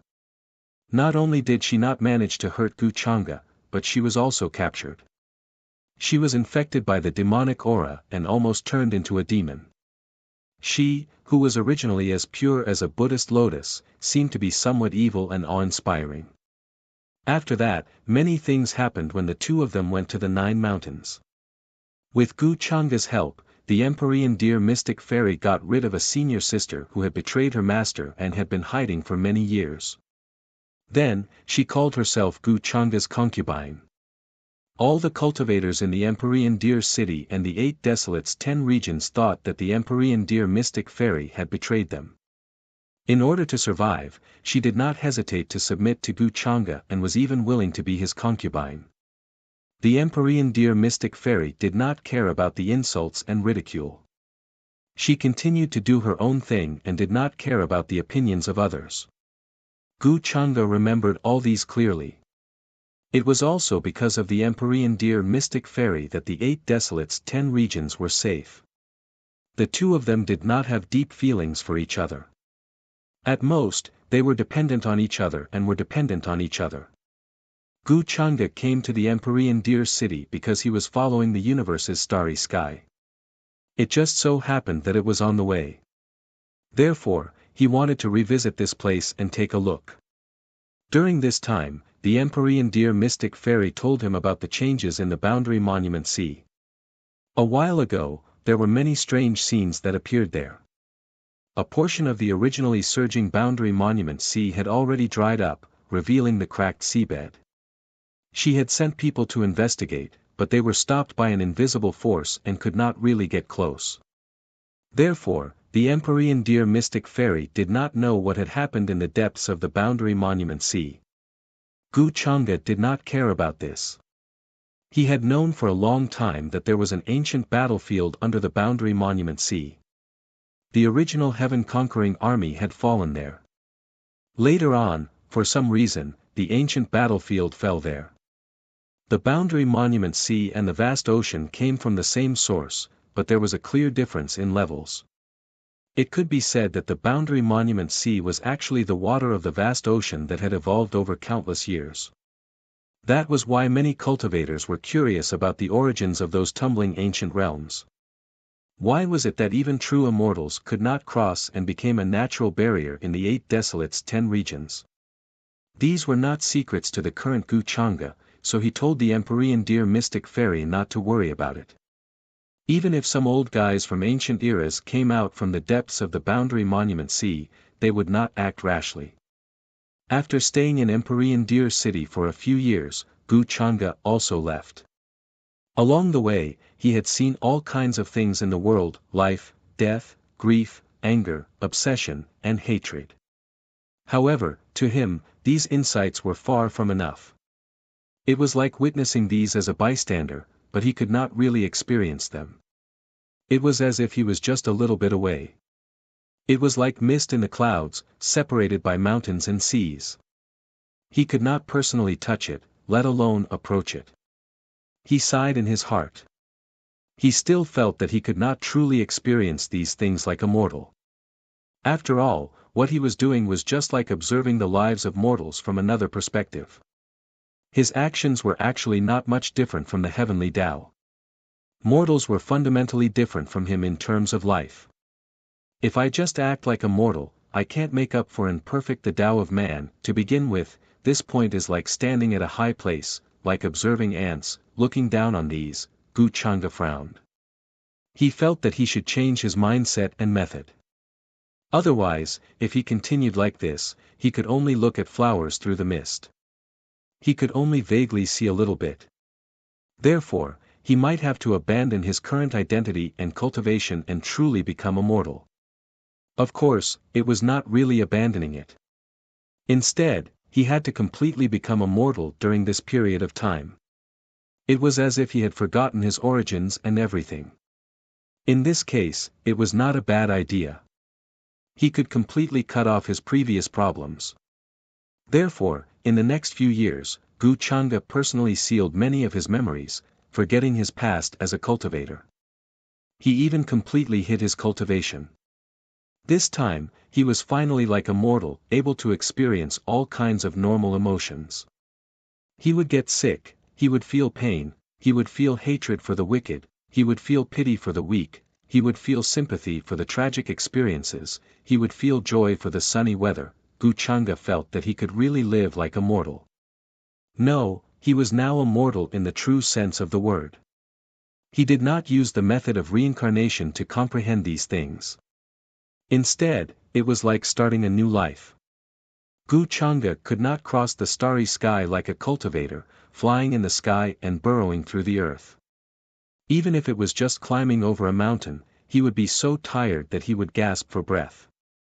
He would feel hungry, thirsty, dizzy, powerless, and many other feelings that only mortals would have. His life would grow old with the passing of time. He could no longer stay in his youth forever. He could no longer stand in the high and mighty domain and look down on everything in the heavens. Even when he walked through mountains and swamps, he had to avoid many wild beasts to avoid becoming food for them. After becoming a mortal, he would get sick, hungry, tired, and old. Gu Changa felt that his memory had become bad. He began to forget some things and had symptoms of forgetfulness. He seemed to have forgotten his purpose and why he had become like this. Who was he before? What did he want to do? Why did he keep walking? Where was his destination? Thus, Gu Changa stopped. He felt very tired and needed to find a place to stop. He did not want to rest, but simply wanted to rest. He was really tired, but not in the physical sense. This tiredness seemed to have accumulated for countless years. Then, at this moment, it burst out like a tidal wave, completely drowning him. Qingshan village. This was the place that Gu Changa had left behind. This village was not very big. There were only a few hundred families. However, it was surrounded by mountains and rivers. There were many official roads that connected to the nearest town. Every day, caravans would pass by here, bringing all kinds of beautiful and inexpensive goods. They came from cities in the distance. There were even powerful cultivators who could fly in the sky and burrow through the earth to guard the peace in all directions. I must go to the Scorching Sun sect next year and ask the immortals of the Scorching Sun sect to accept me as a disciple. At that time, I can also become an immortal who can fly in the sky and burrow through the earth. In a slightly dilapidated brick house, a little boy with slightly tanned skin and patched clothes clenched his fists and said with determination in his eyes. The Scorching Sun sect only accepts children with roots. You silly boy, what are you thinking? Why don't you eat properly? Do you think you can become an immortal just because you want to? So many rich young masters can't squeeze in even if they break their heads. A middle-aged man with a simple and honest face reached out his chopsticks and knocked the little boy's head, scolding him with a smile. The woman next to him also shook her head and smiled helplessly. This was a simple and warm family of 3. They were also the family that temporarily took in Gu Changa. He walked all the way to Qingshan village, intending to rest here. This middle-aged man was called Wang Erniu, a very simple name. At that time, he rushed back from the market with his child, Wang Xiaonyo, and happened to see Gu Changa resting on a bluestone. Gu Changa looked travel-worn, and even his clothes were a little shabby. But sitting there, Wang Erniu found it hard to forget. This was a very strange feeling. Even the master in the city recently did not have such a bearing. So, Wang Erniu tried to go up and ask. Gu Changde just happened to feel a little thirsty, so he tried to ask for a bowl of water to drink. Wang Erniu was very warm and simple. He took him home, asked his wife to heat up the meal, and even killed an old hen that he had raised for several years. Gu Changde originally wanted to leave after drinking the water, but he could not refuse Wang Erniu's kindness. Why can't you become an immortal? Isn't the sister at the village in the west an immortal? After so many years, I haven't seen her age. She's always so beautiful. I don't care. Anyway, I'm going to become an immortal and marry Sister Fairy when I grow up. Although Wang Xiaoniu was scolded by his father, he still said that when he grew up, he would marry Sister Fairy. Undoubtedly, after saying this, he was hit on the head again by the chopsticks. Wang Erniu's face became serious, and he said, "You little brat, don't talk nonsense. That Miss Su is the reincarnation of a living Buddha. For so many years, not only did she treat the villagers for free, but she also taught you to read and write. If you dare to say this again, I'll beat your ass." Chapter 944. When Wang Erniu mentioned that Miss Su, his face was full of undisguised respect. They were not cultured, but they knew how to be grateful. When he was still a child, that Miss Su appeared in Qingshan village. At that time, the village, as well as the surrounding villages and towns, encountered a plague of unknown origin. Many people died in it, and there were floating corpses everywhere. Everyone was in despair. Even the most famous doctor was infected by the plague, and in the end, he chose to burn himself with fire. Some of the cultivation sects in the distance were also helpless. In order to prevent the disaster from spreading, they could only think of a way to burn this place. When everyone was in despair, it was Miss Su, who passed by, who saved everyone. It was a plague that could harm people, but when it fell into her hands, it was completely fine. Even now, Wang Erniu could still remember the scene. Miss Su, who was as beautiful as a fairy, was dressed in white and walked over like a fairy. She held a white jade bottle in her hand, and there was a freshly picked willow branch in it. Wherever she walked, drops of water would sprinkle, and everyone's symptoms would be resolved. The plague that had engulfed more than a dozen nearby villages was resolved by her hands, vanishing like smoke in thin air. In everyone's hearts, that Miss Su was a living bodhisattva who saved people. Subsequently, Miss Su temporarily settled down in the east of Qingshan village, near a lake. She built a small courtyard surrounded by green bamboo. The lake was clear, and she raised some poultry and some medicinal herbs. Sometimes, she would sit cross-legged in the middle of the lake and play the zither. When some villagers fell ill, they would also come to ask her for help. Sometimes, she would also appear in the private school outside and teach some children in the village to read and read. That Miss Su had stayed like this for several decades, and her appearance had never changed. There were also powerful cultivators who wanted to visit after hearing the news. However, before they could get close, they became respectful on the way. When they did not see her in person, they turned around and left respectfully, not daring to show any disrespect. Therefore, all the villagers believed that the mysterious Miss Su of unknown origins was an immortal with unfathomable strength. No one knew where she came from, and no one knew her real name. He only knew that her surname was Su and that she was as beautiful as a fairy. She liked to wear white clothes and play the zither in the middle of the lake.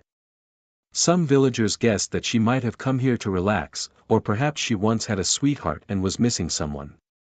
The sound of the zither was sometimes continuous, like a lingering smoke, and sometimes as cold as ice, high and piercing through the clouds. I only said that I wanted to marry Big Sister Fairy, I didn't say that I wanted to marry Big Sister Su. Big Sister Su wouldn't fancy a little brat like me. Besides, father, you're the one who's talking nonsense. Let me tell you, I have a foundation. Today, when I was herding cows, I met an old Taoist who appeared on his sword. He smiled and patted my head. He said that I had sword bones and was suitable for swordsmanship. He even asked me if I wanted to become an immortal like him, who could fly in the sky and burrow into the earth. Then, he gave me a jade pendant and told me to wait for him. In the face of his father's harsh criticism, Wang Xiaoniu was very dissatisfied and told him what happened during the day. After returning from the market, he was asked by his father to herd cows at the entrance of the village. It was there that he met the mysterious old Taoist. The old Taoist chuckled and patted his head and hands, saying that he was a good seedling who was suitable for swordsmanship and that he could become a powerful sword immortal like him in the future. While speaking, Wang Xiaoniu took out a simple jade pendant with sword patterns. He shook it under the shocked gazes of his father and mother. Wang Erniu originally thought that this child was lying to him and spouting nonsense. However, after seeing this jade pendant, he was completely stunned. Qingshan village only had about 100 families. However, the surrounding villagers were no stranger to immortals, or cultivators. In their eyes, flying in the sky and burrowing into the earth was a representation of immortals. The strong ones could even live for hundreds of years, or even thousands of years. The Scorching Sun sect was the cultivation sect closest to Qingshan village. The sect master was called Master Scorching Sunday. It was said that he had lived for more than 800 years and could easily control fire and boil the sea. Even many rich young masters in the nearby cities were racking their brains in an attempt to join the school. However, the Scorching Sun sect had a high requirement for accepting disciples. Even if they paid a lot of money, they could only become a servant disciple at most. If they wanted to cultivate superior cultivation techniques, they must have a suitable foundation. Otherwise, they would have to work hard for the rest of their lives. Although Wang Erniu and the others were ordinary people, they knew that immortals were not something they could pursue. Therefore, when he heard his son say these words, he wanted to scold him and tell him not to be delusional and to herd cows obediently. If he was capable in the future, he would pass the exam and become a scholar and bring glory to the family. If not, he would sell the cows and find a wife to carry on the family line. However, Wang Erniu did not expect that his son would be so lucky to encounter the legendary immortal fate. Is this true? He suddenly became excited and almost forgot that there was a guest in the family, Gu Chang'e. He could not even complete his sentence and became trembling. What did immortals mean to ordinary people? Flying in the sky and burrowing into the earth? Glory and wealth? Longevity and longevity? Those were not people they could come into contact with or even imagine. Now, he suddenly learned that his son could become such an immortal. The couple's excitement and disbelief could be imagined. Although Wang Xiaoniu was young, he knew what this meant. He raised his face and said proudly, "Of course it's true. Why would I lie to you, father? I saw with my own eyes that old Taoist master controlled a flying sword and fell from the sky." That's great, Wang Erniu was extremely excited. His rough hands caressed the jade pendant as if it was a treasure. Suddenly, he realized something and hurriedly turned around to look at Gu Chang'e, who had been silent and eating the dishes on the table. "Xiaoniu, keep this jade pendant. Don't let anyone know," he hurriedly instructed. It was not that he was worried about Gu Chang'e who was suddenly brought home. It was just that he was used to being honest. When he suddenly saw an immortal fate, it was as if he was used to being poor and suddenly received a priceless treasure. Moreover, this jade pendant was definitely not simple. If he lost it and was blamed by the exalted immortal, wouldn't he lose his immortal fate? Moreover, what if this jade pendant was the exalted immortal's test for his son? "I know, father. Don't worry." Although Wang Xiaoniu was young, he was very sensible and smart. He hurriedly kept the jade pendant, knowing that there was an unknown outsider in the house. After this incident, Wang Erniu and his wife were no longer in the mood to continue eating. At first, Wang Erniu thought that Gu Chang'e looked a little extraordinary. However, he looked a little travel-worn, and his face looked weary and even haggard. Out of kindness, he brought him home and let him have a meal. He did not know Gu Chang'e's background or name. Only when Gu Chang'e opened her mouth to ask for water did he ask. However, Gu Chang'e did not explain much and only smiled amiably. This made Wang Erniu have a good impression of him. Although this person looked travel-worn, he seemed to have walked a long way. However, it was difficult to hide the nobility and extraordinariness in his actions and words. It was not something that boorish people like them could compare to. Moreover, this was the first time he had seen such a good-looking man. Although he looked travel-worn, it was difficult to hide his handsome facial features. After washing his face, he and his wife were a little dazed. This made Wang Erniu wonder if Gu Chang'e was a fallen noble who had wandered here. "Big brother, where are you going? I think you seem to have walked a long way." Seeing that the family of three was talking about the jade pendant immortal fate, Gu Chang'e seemed to be indifferent. He did not hear them and just quietly ate the dishes in his bowl. Wang Erniu finally could not help but ask, "Where am I going?" When Gu Chang'e heard this, he raised his eyes, but there was some confusion in his expression. He did not know where he was going. It was as if he was looking for an invisible path to the end of this path. However, he did not know what this path was, nor did he have any memories of it. It was as if only his instincts were urging him to continue on his journey. However, he was quite tired now and just wanted to find a place to stop. Perhaps after resting enough, he would continue on his journey. Seeing Gu Chang'e's expression, Wang Erniu was also stunned. He did not expect that Gu Chang'e himself did not know the answer to this question. This state did not seem right. Could it be that he had forgotten something? At this moment, Wang Erniu's guess became more and more certain. He felt that Gu Chang'e had become like this because he could not take a huge blow. In fact, he already had a complete story in his heart. Gu Chang'e was originally born in a wealthy family and had a noble status. However, an unforeseen event caused a drastic change in the family. He lost his previous status and identity. Unable to take such a huge blow, he began to wander around. He did not know where he would go in the future. He's also a pitiful person. Wang Erniu shook his head. He had seen many such things. Over the years, he had heard that many dynasties had fallen and there had been wars everywhere. There were many people like Gu Chang'e. They were once noble young masters with noble statuses and rich lives. They had stretched out their hands and opened their mouths to eat, and they enjoyed endless glory and wealth. However, now, he was just a pitiful person wandering around.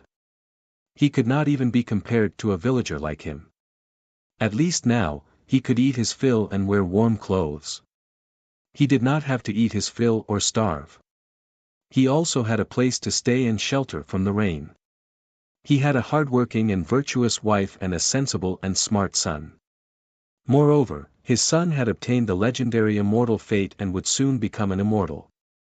Thinking of this, Wang Erniu could not help but reveal a blissful smile. He was very satisfied. Gu Chang'e looked at this scene and seemed to be a little moved. He looked slightly confused.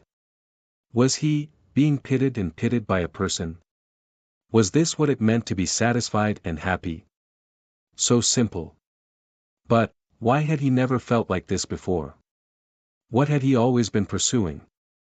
He was always trying to fill that empty gap. He was always on the path of pursuit, but he was never satisfied. What was he not satisfied with? What was he missing? Gu Chang'e felt his head hurt a little. He knew that he should have forgotten something. As long as he wanted to, he could instantly recall it. However, he did not do so. I just want to experience all of this personally. Gu Chang'e regained his calm and did not continue to investigate. Everyone had different pursuits. There was no need to measure yourself by other people's pursuits and satisfaction. He just wanted to quietly experience all of this and understand what it was. When I become an immortal, I will take father and mother to the best city to live. I will buy the best wine for father and the best jewelry for mother. Look at you. Immortals can fly and burrow into the ground. They are omnipotent. Not to mention living in the city, they can even buy it easily. Hee hee, I'm just saying. First, think about the scene at that time. When the time comes, I will find an elixir for mother to stay young forever. She will always be beautiful and moving like Sister Sue. Okay, mother knows that you are filial. Big Sister Sue. Miss Sue is even older than your father. You little brat, if you dare to call her that, I'll beat you up. Under the dim oil lamp, the faces of the family of 3 were filled with happy smiles. They were imagining and looking forward to the future. Gu Changa watched quietly.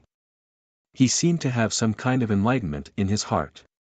After the meal, Wang Erniu cleaned up a clean guest room for him and changed the bedding. They usually could not bear to live in this room. Wang Erniu felt that Gu Changa was used to living with a noble identity and would definitely not be comfortable. So he specially put a layer of soft hay under the bed. Gu Changa was not used to this simple and honest man's kindness. But he also did not want to owe him anything. After thinking about it, he also took out an exquisite jade pendant. Although he could not remember the value of this jade pendant, he understood that even if it was exchanged for silver, it would be enough for this family of 3 to live a rich life for several lifetimes. But Wang Erniu would not accept it even if he was beaten to death. He knew that this jade pendant was definitely expensive, but he was not willing to accept it no matter what. In his eyes, this little bit of help for Gu Changa was not as valuable as this jade pendant. Moreover, this jade pendant may be very important to Gu Changa. What if it could help him remember something in the future? Although he guessed that the jade pendant's value was amazing, he did not think of monopolizing it at all. Gu Changa was not used to owing people anything, but since he was staying here for the time being. The next day, he still followed Wang Erniu, wanting to do something to compensate him. In the field, Wang Erniu was wiping the weeds with a hoe, sweating like rain. Gu Changa was also learning from him. This novel experience made him feel a rare sense of wonder. It seemed that he had a new understanding of something. Wang Erniu could not persuade him, so he could only give up with a bitter smile and let Gu Changa help. Chapter 945. The news that Qingshan village's Wang Erniu's family had taken in a handsome, destitute noble's son quickly spread throughout the surrounding villages. This kind of news could not be hidden from the surrounding villagers, and it quickly spread everywhere. Many familiar villagers came up to greet Wang Erniu when they saw him working in the fields. While chatting, they naturally asked about Gu Changa's background. Wang Erniu naturally made up a story based on his own guesses, saying that Gu Changa was a destitute noble's son, and that he pitied him, so he asked where he was going.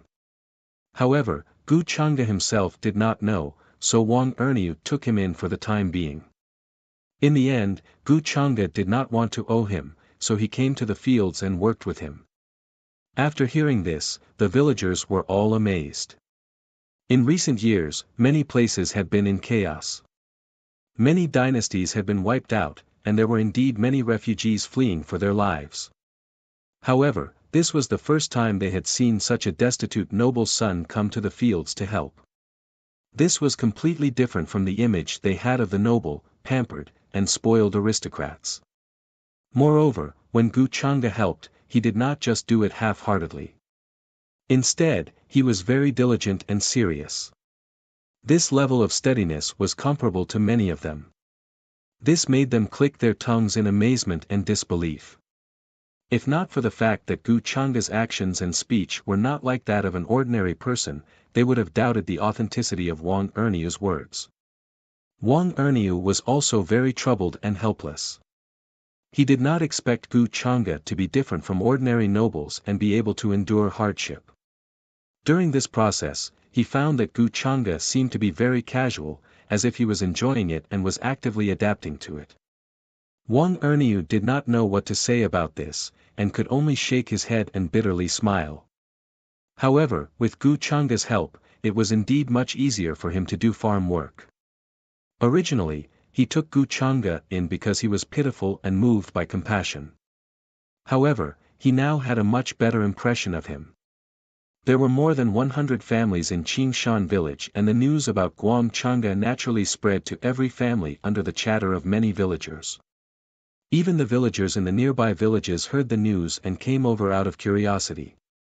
Some young ladies were even blushing as they quietly sized him up from afar. It was the first time they had seen such a good-looking man. Although he was destitute, it was difficult to hide his handsome features. This made them feel a little inferior, and they only dared to secretly look from afar. Gu Changa was very used to his current life. He followed Wang Erniu every day, working at sunrise and resting at sunset. His pace was leisurely looking at the green mountains, morning dew, and chasing the sunset. Sometimes, when there was more work, he would return. Sometimes, some young ladies would come to him with blushing faces and bring him a bowl of sweet water. This caused Wang Erniu to be extremely envious. He sighed that regardless of whether it was a man or a woman, it was good to be good-looking. Of course, most of the time, his wife would personally cook and deliver the food to the fields.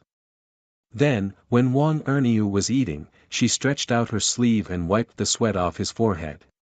At this time, the two of them would look at each other and smile. They had a tacit understanding. Gu Changa had seen this kind of heartwarming scene many times, but every time he saw it, he seemed to be touched and enlightened. Wang Erniu's family gradually became familiar with him. After learning that his surname was Gu, Wang Xiaoniu would always call him Uncle Gu, which made Gu Changa speechless. Even Wang Erniu's wife would call him Brother Gu. But now that he was slovenly, it was easy for people to call him that. However, he was too lazy to spend time on grooming himself. He would do whatever he wanted.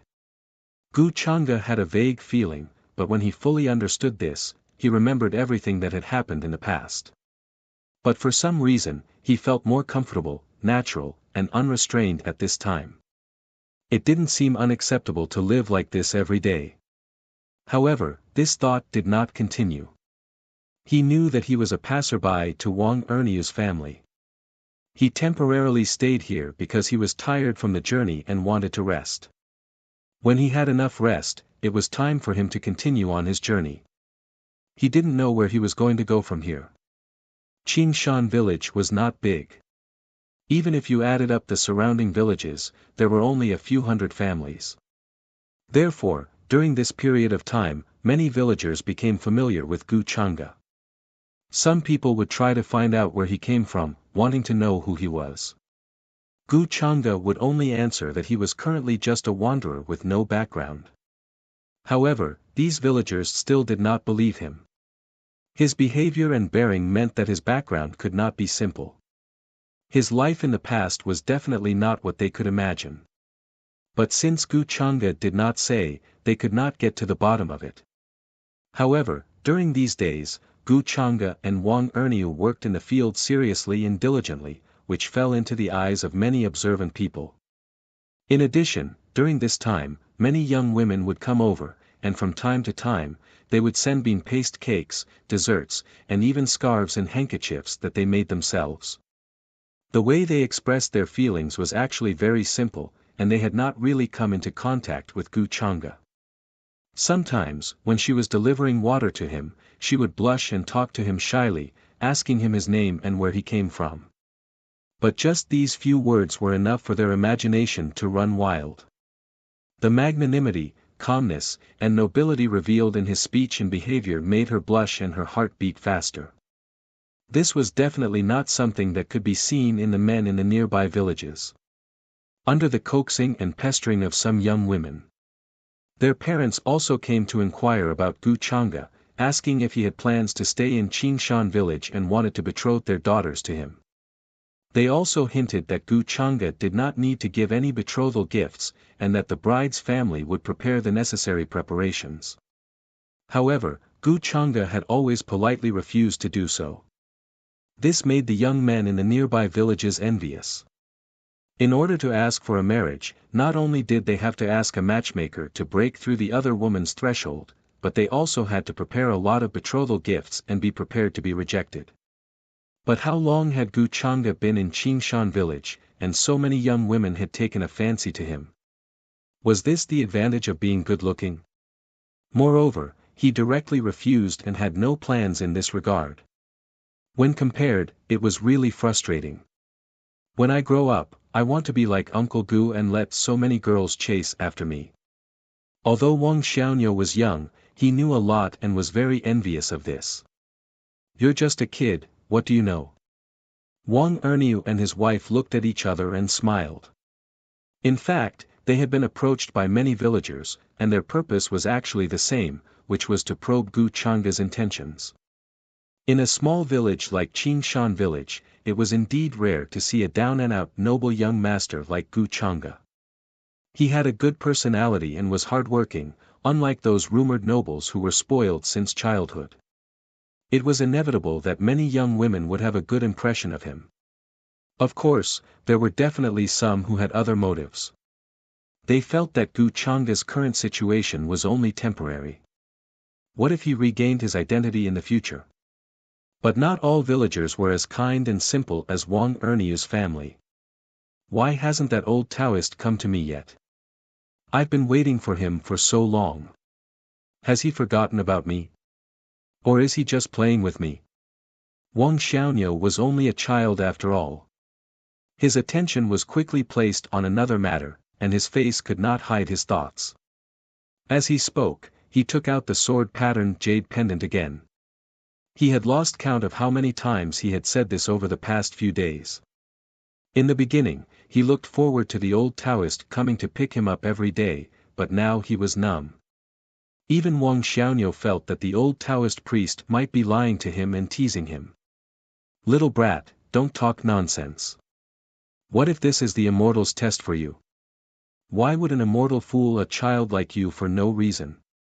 Hearing this, Wang Erniu hurriedly scolded him. He naturally did not think that the old Taoist would lie to Wang Xiaonuo. Perhaps he was delayed by something. Or perhaps he was testing Wang Xiaonuo to see if he was sincere. Wasn't there such a thing in the legends about immortals? Sincerity could move metal and stone. But even so, Wang Erniu still felt a little regretful. If Wang Xiaonuo could really be valued by the immortal, then he would be proud and could boast to the surrounding villagers. During this period, he had been holding back and did not speak of this matter. He had also warned Wang Xiaonuo not to speak carelessly. Gu Chang'e quietly looked at the family of three, but a strange feeling arose in his heart because of the words, seeking immortality. The next morning, Gu Chang'e still followed Wang Erniu to work in the fields. The morning glow was like fog, slowly appearing on the other side of the mountain. Wisps of the morning glow flowed over, diffusing between the mountain and the treetops. There was no noise of carriages and horses, a peaceful scene. And Wang Xiaonuo also went to the private school at the east side of the village as usual. But today, he was a little excited because he would be able to see that beautiful big sister Su again. In the eyes of all the children in Qingshan village, there was no woman more beautiful than Sister Su. Every month on this day, Sister Su would appear in the private school and teach them to read and write. Even some adults would rush over and peek at Miss Su from outside the academy. Everyone has a love for beauty. No one dared to disturb Miss Su in the bamboo house where she usually lived. Unless she really encountered some trouble, problem, or incurable disease and needed her help. However, no one had forgotten that Miss Su was also a powerful cultivator. In the academy, the sound of reading came out, like the wind blowing through the forest, full of vitality.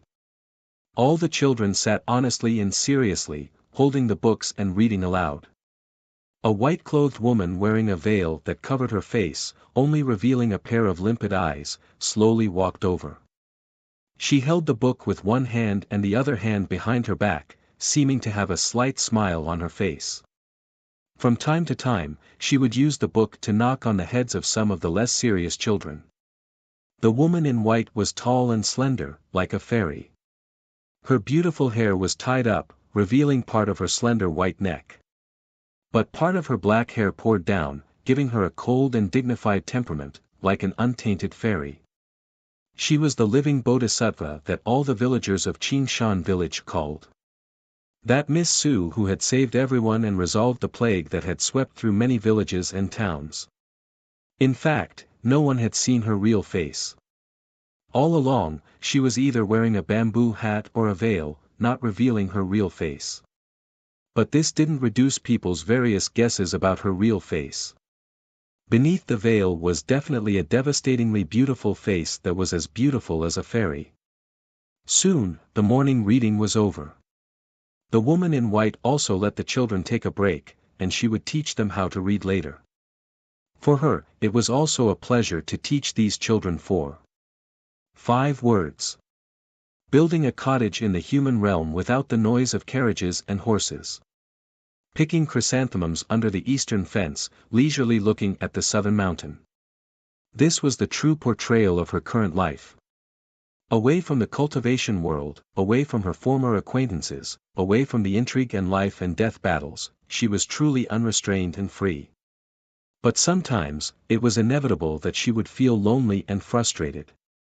However, this was her own choice. There was a true meaning behind the return of the birds.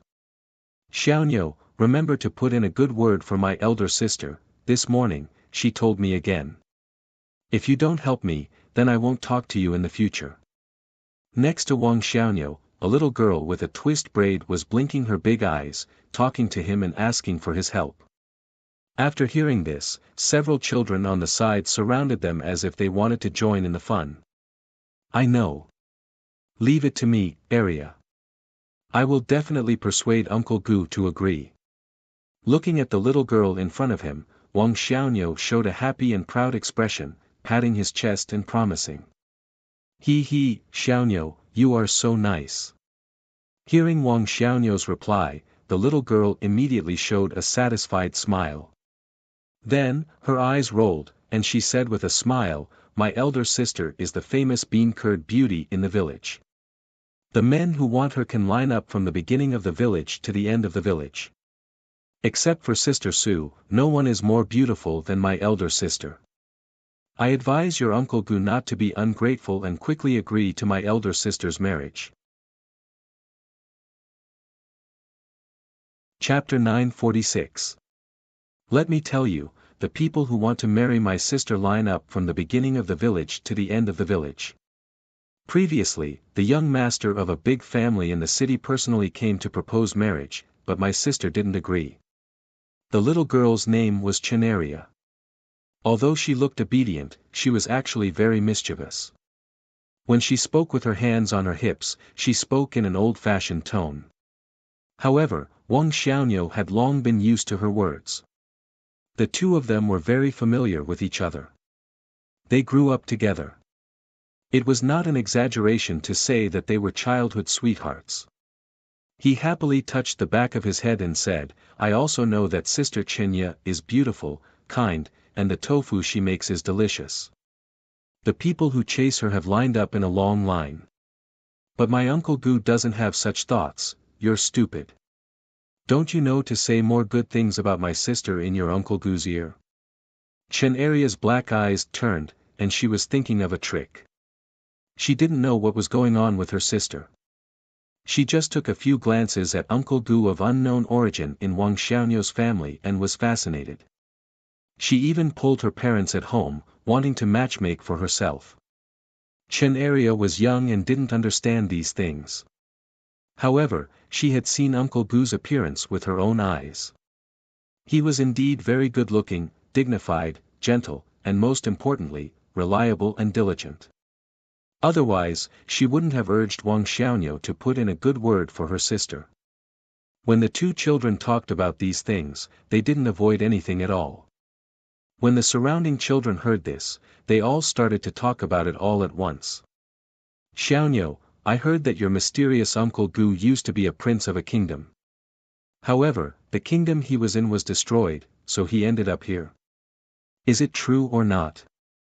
Was he really a prince? Many children began to ask curiously.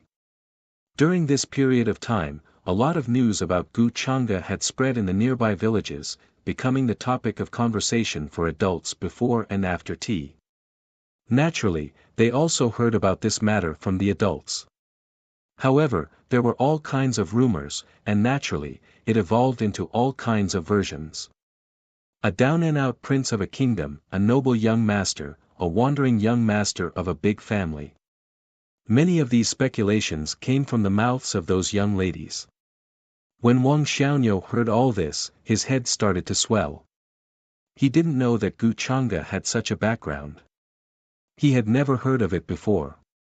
As a result, all kinds of rumors appeared, and they were all very ridiculous. The woman in white quietly watched this scene, listening to the laughter of these children, but her expression was slightly absent-minded. She recalled many things. Many scenes involuntarily appeared in her mind, spreading like wild grass.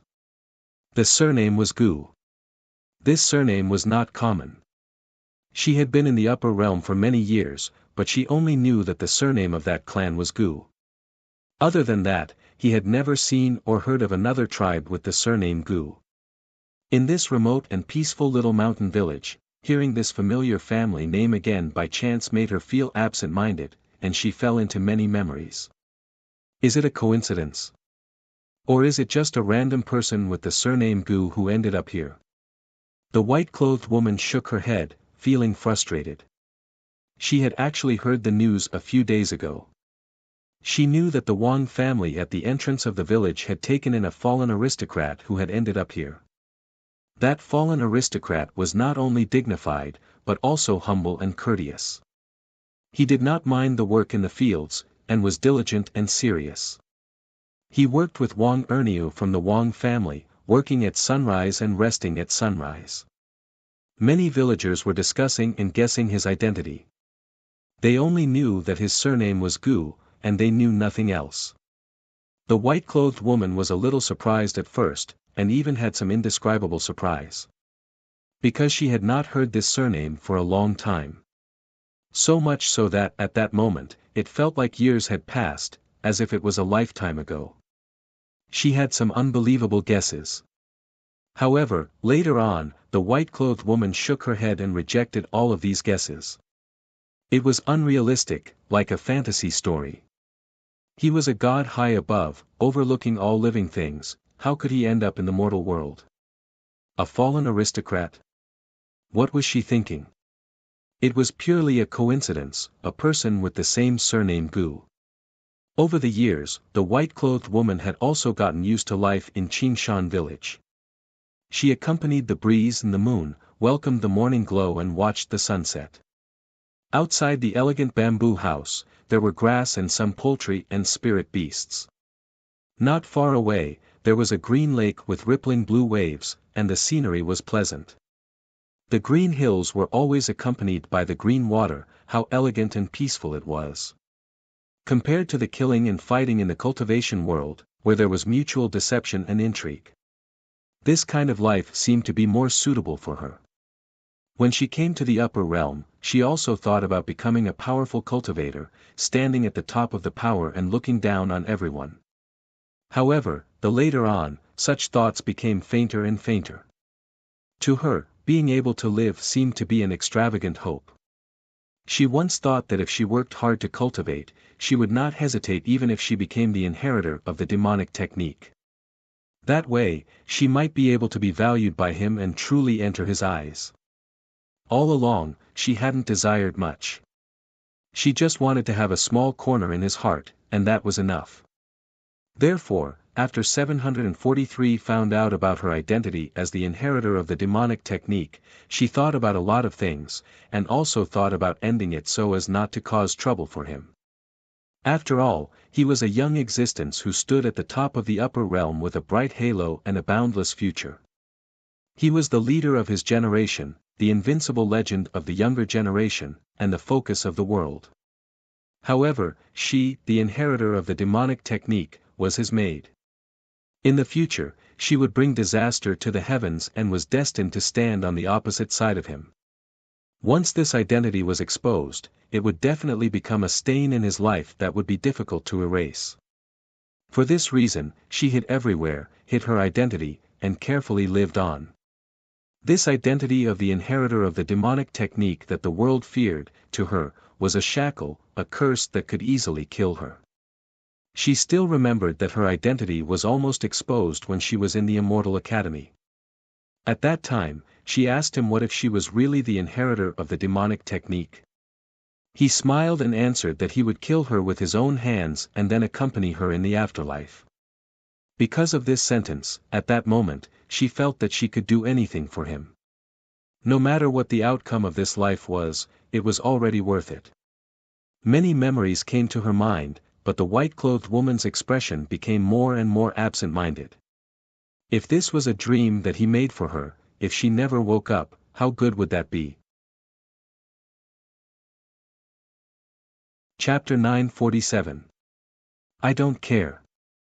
Anyway, when the time comes, you must put in a good word for my sister in front of your Uncle Gu. Otherwise, I won't spare you. Got it? You are so barbaric. No one will marry you when you grow up. Humph, it's none of your business. The bickering of the two children, Chen Area and Wang Xiaoniu, interrupted the woman in white's thoughts and made her come back to her senses. She regained her composure and looked at the children in front of her. Almost all the children were giving suggestions to Chen Area's elder sister. Although they were not old, they knew quite a lot about the matters of men and women getting married.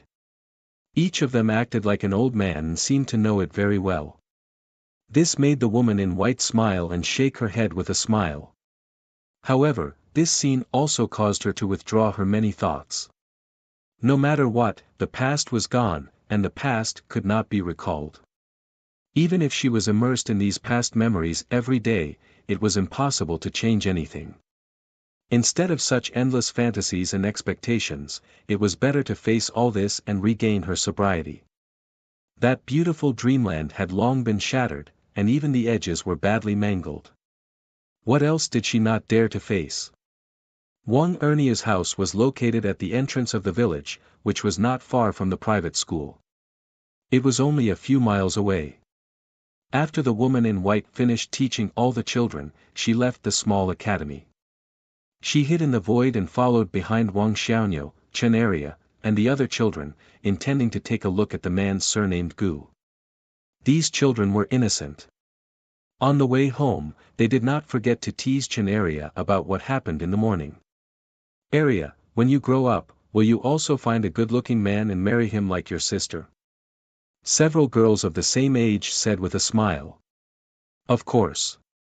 Chen Area's big eyes rolled, and she said with a confident smile, when I grow up, I will definitely be more good-looking than my sister and find a husband who is more good-looking than Uncle Xiaoniu. You are so barbaric. He won't like you. Wang Xiaoniu curled his lips. However, as soon as he said this, he was punched by Chen Area. The two began to play again while running to the entrance of the village. The rest of his companions chased after him. They were carefree and happy. When the woman in white saw this, she felt a little envious. This was a pure and unadulterated emotion. Perhaps the two children couldn't feel it now, but when they were a little older, they would understand. Today's playfulness was such a rare moment of pure affection. They were childhood sweethearts, childhood sweethearts. At this moment, the scene in front of Wang Xiaoniu's house was quite lively. Many villagers gathered around, as if they were watching a show. Many busybodies were still cracking jokes and making fun of the newcomers. A woman with fair skin and a beautiful face wearing a light green dress stood behind her parents with a slightly shy expression on her face. Her jade-like hands were tightly gripping the hem of her dress. She had a thin layer of powder on her face and a little makeup on her face. In this nurturing landscape, there was a kind of bright and moving beauty. She was the sister that Chen Area mentioned, Chinya. The famous beauty of Qingshan village owned a tofu shop at the entrance of the village. Not only was she beautiful, but she was also kind-hearted. The tofu she made was also delicious. Many busybodies also called her the tofu beauty, which showed her beauty. Many young men nearby wanted to marry her. Even the big families in the city had come to propose marriage, but she rejected them all. In front of Chenya were her parents and a matchmaker with a very kind smile. They were holding Wang Xiaonyo's mother's hand and chatting about family matters. From time to time, the surrounding villagers would chime in with a laugh and help out a little. They could also see that Chenya's parents had brought Chenya personally, and they even brought a matchmaker. There was no need to say what their intentions were. However, the man surnamed Gu that they wanted to meet had followed Wang Erniu to the market today. He had been selling some fruits and melons that he had grown, and he hadn't returned yet. Many young men who heard the news were extremely envious. To them, Chenya was like a goddess. Usually, no matter who proposed marriage, she would politely reject them. But who would have thought that a girl like her would be so bold? She would not hesitate to persuade her parents and personally bring a matchmaker. It's a pity that I don't have her appearance. It's normal that Lilia doesn't like me. Since ancient times, it's only right for a beauty to be matched with a handsome man. However, they also knew what they looked like. They knew that they were ugly, so it was natural that Chenya would not like them. The Chen family was considered wealthy in Qingshan village. Therefore, Chenya and her parents did not think about asking for any betrothal gifts. They came in person to persuade Wang Xiaonyo's mother to help say something. In their opinion, Gu Changge was taken in by the Wang family, and the people he usually interacted with the most were the three members of the Wang family. He had led a wandering life and had no relatives. Perhaps he had already regarded the three members of the Wang family as his family in his heart. Chenya's parents had a scholarly aura. They came from a scholarly family, so they were polite and appropriate in their speech. This made Wang Xiaonyo's mother feel helpless, but she could not directly refuse. How could they make the decision for Gu Changge? Sister, dad, mom, at this time, Chen Area and Wang Xiaonyo, who were jumping around, came over when they saw this scene. Chenya looked at her sister and smiled. She reached out and pinched her sister's nose. Sister, you don't know how to be reserved. People who don't know will think that you can't get married. But I asked Xiaonyo to put in a good word for you.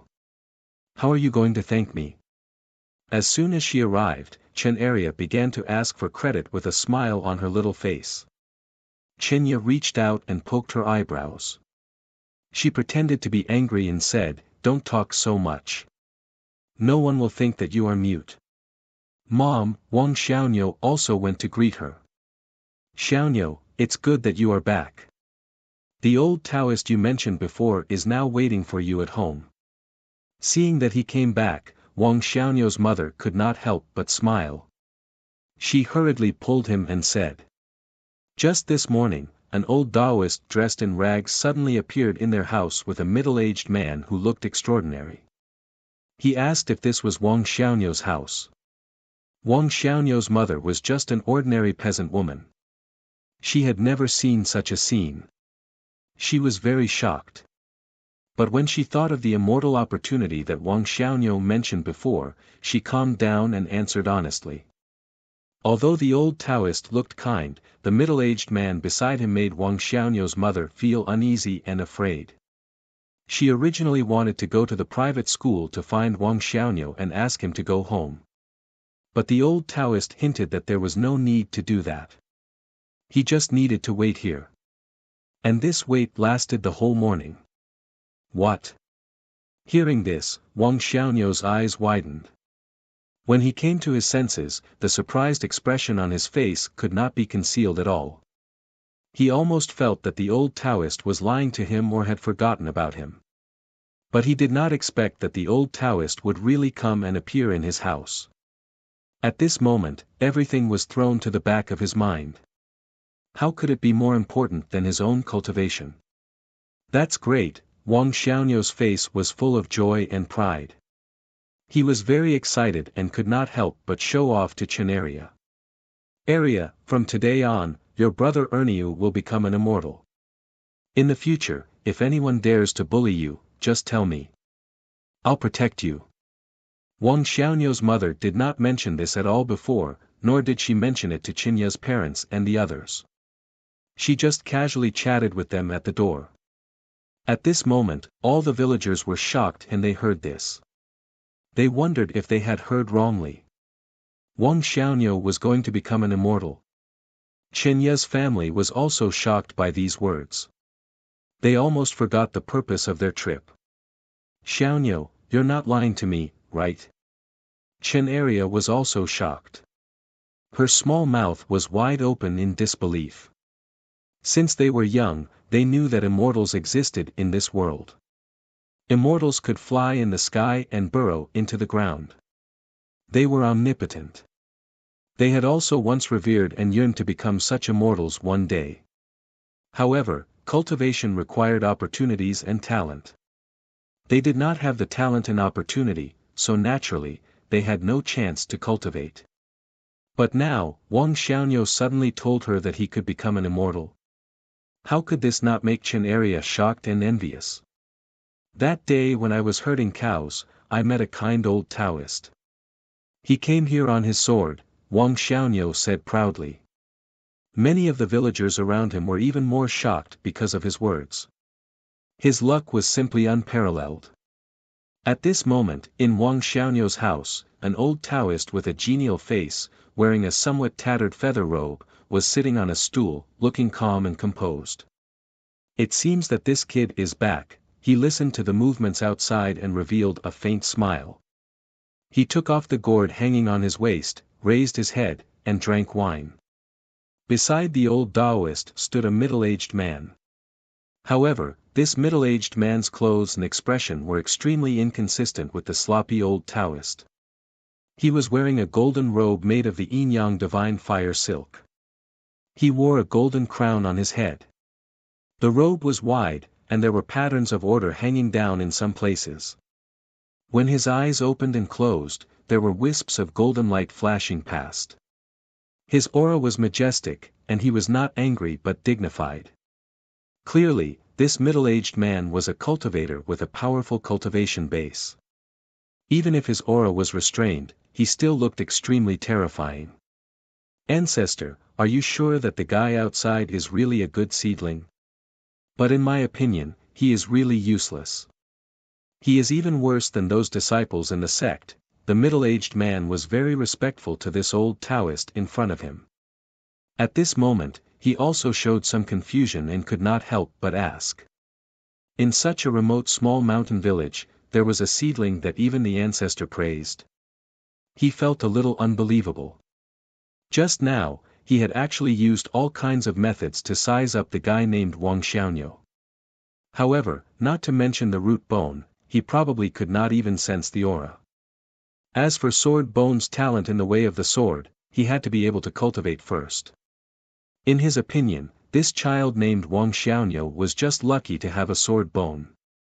Other than that, he was not good at anything. However, in today's great world, even if he had a sword bone, it would still be useless even if he cultivated for thousands of years. Not to mention that a talent like the sword bone was not particularly powerful. Don't you trust this old man's judgment? This little guy will not be simple in the future. Don't look down on him because of his current appearance. Don't look down on a young man because he is poor. Hearing this, the sloppy old Taoist only shook his head and smiled. He did not explain much. A strong smell of alcohol pervaded his body. He did not care about his appearance and was unkempt. If he appeared in other places, he would probably be thought of as an old beggar. Hearing this, the middle-aged man did not say anything, but he was still confused. He knew the identity of this old Taoist, so he did not doubt his words at all. Let's go out and see this little guy. The old Taoist got up, patted the dust on his butt, and walked out with a smile. The middle-aged man followed closely behind. All the villagers outside were shocked by Wang Xiaonu's words, and they were speechless for a long time. Some of them had even forgotten that they were here to watch the Qin family's show. With the appearance of the old Taoist and the middle-aged man, some villagers who were still confused no longer doubted. Their expressions became respectful and fearful. No matter what, immortals were not people in the same world as them. The strong lived as long as the heavens and could destroy the world. Even the most powerful dynasty could be destroyed with a finger. Just by standing there, the middle-aged man gave them an indescribable and terrifying pressure. Their souls seemed to be trembling, and they wanted to kneel down before him. However, when he faced this sloppy old Taoist, he was incomparably respectful. This made all the villagers envious of Wang Xiaonyo. Obviously, this old Taoist's background was even more shocking and terrifying. Greetings, Upper Immortal. Some villagers were afraid and could not help but kneel down and begin to salute. Chenya, Chenaria, and the others were also afraid and did not dare to speak again. Before this, they did not know that there would be an immortal in the Wang family. Little guy, do you still remember me? The old Taoist did not care about this. He looked at Wang Xiaonyo with a smile and a kind expression. Wang Xiaonyo was not too afraid of him. Hearing that, he quickly nodded and said hurriedly, "Yes, I remember. This is the jade pendant you gave me. I have been keeping it well." As he spoke, he took out the exquisite jade pendant with sword patterns and handed it to the old Taoist in front of him. Seeing this jade pendant with sword patterns, the middle-aged man's pupils shrank, and he was shocked. He did not expect that his ancestor would even give away this jade pendant. However, he soon noticed that his ancestor glanced at the void not far away, and then withdrew his gaze. The middle-aged man was puzzled. He also looked in that direction, and then he quickly noticed that something was wrong. He immediately frowned and snorted, "Who is spying here, hiding and not daring to show up?" Chapter 948. Hiding your head but showing only your tail. I want to see who you are. The middle-aged man's eyes were filled with golden light as he stared at the void not far away. He snorted coldly and waved his sleeve. A terrifying aura spread out and shook the space, about to shake the figure there out. If the ancestor had not sensed it and looked in that direction, he would not have been able to escape. He probably would not have noticed that there were other cultivators spying on them in the dark. This made the middle-aged man a little angry and embarrassed. He was someone who was about to attain the Tao. In this remote mountain village, he almost missed the other cultivators spying on them in the dark.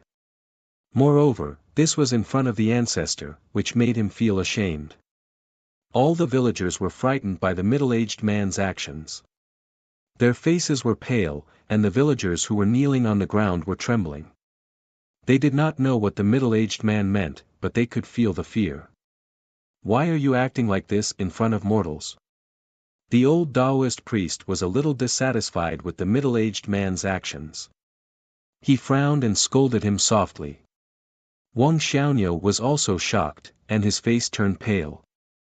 Because the first cultivator he came into contact with was the old Taoist priest in front of him, he subconsciously thought that all immortals were as amiable as the old Taoist priest. He did not expect this middle-aged man to be so terrifying. "Yes, ancestor." The middle-aged man's expression changed after being scolded by the old Taoist priest, and he hurriedly withdrew his pressure. However, his gaze was still cold as he stared at the void. "As a cultivator, is this how you show off in front of mortals?" At this moment, a faint figure appeared in the void not far away. A woman in white with a veil on her face appeared there. She spoke with a calm expression and a calm tone. She did not care about the middle-aged man's strength at all. She was the living Buddha in the eyes of all the villagers of Qingshan village, the girl surnamed Su. "Miss Su, Sister Su." Seeing the woman in white appear, the villagers could not help but be surprised, and some of them could not help but exclaim.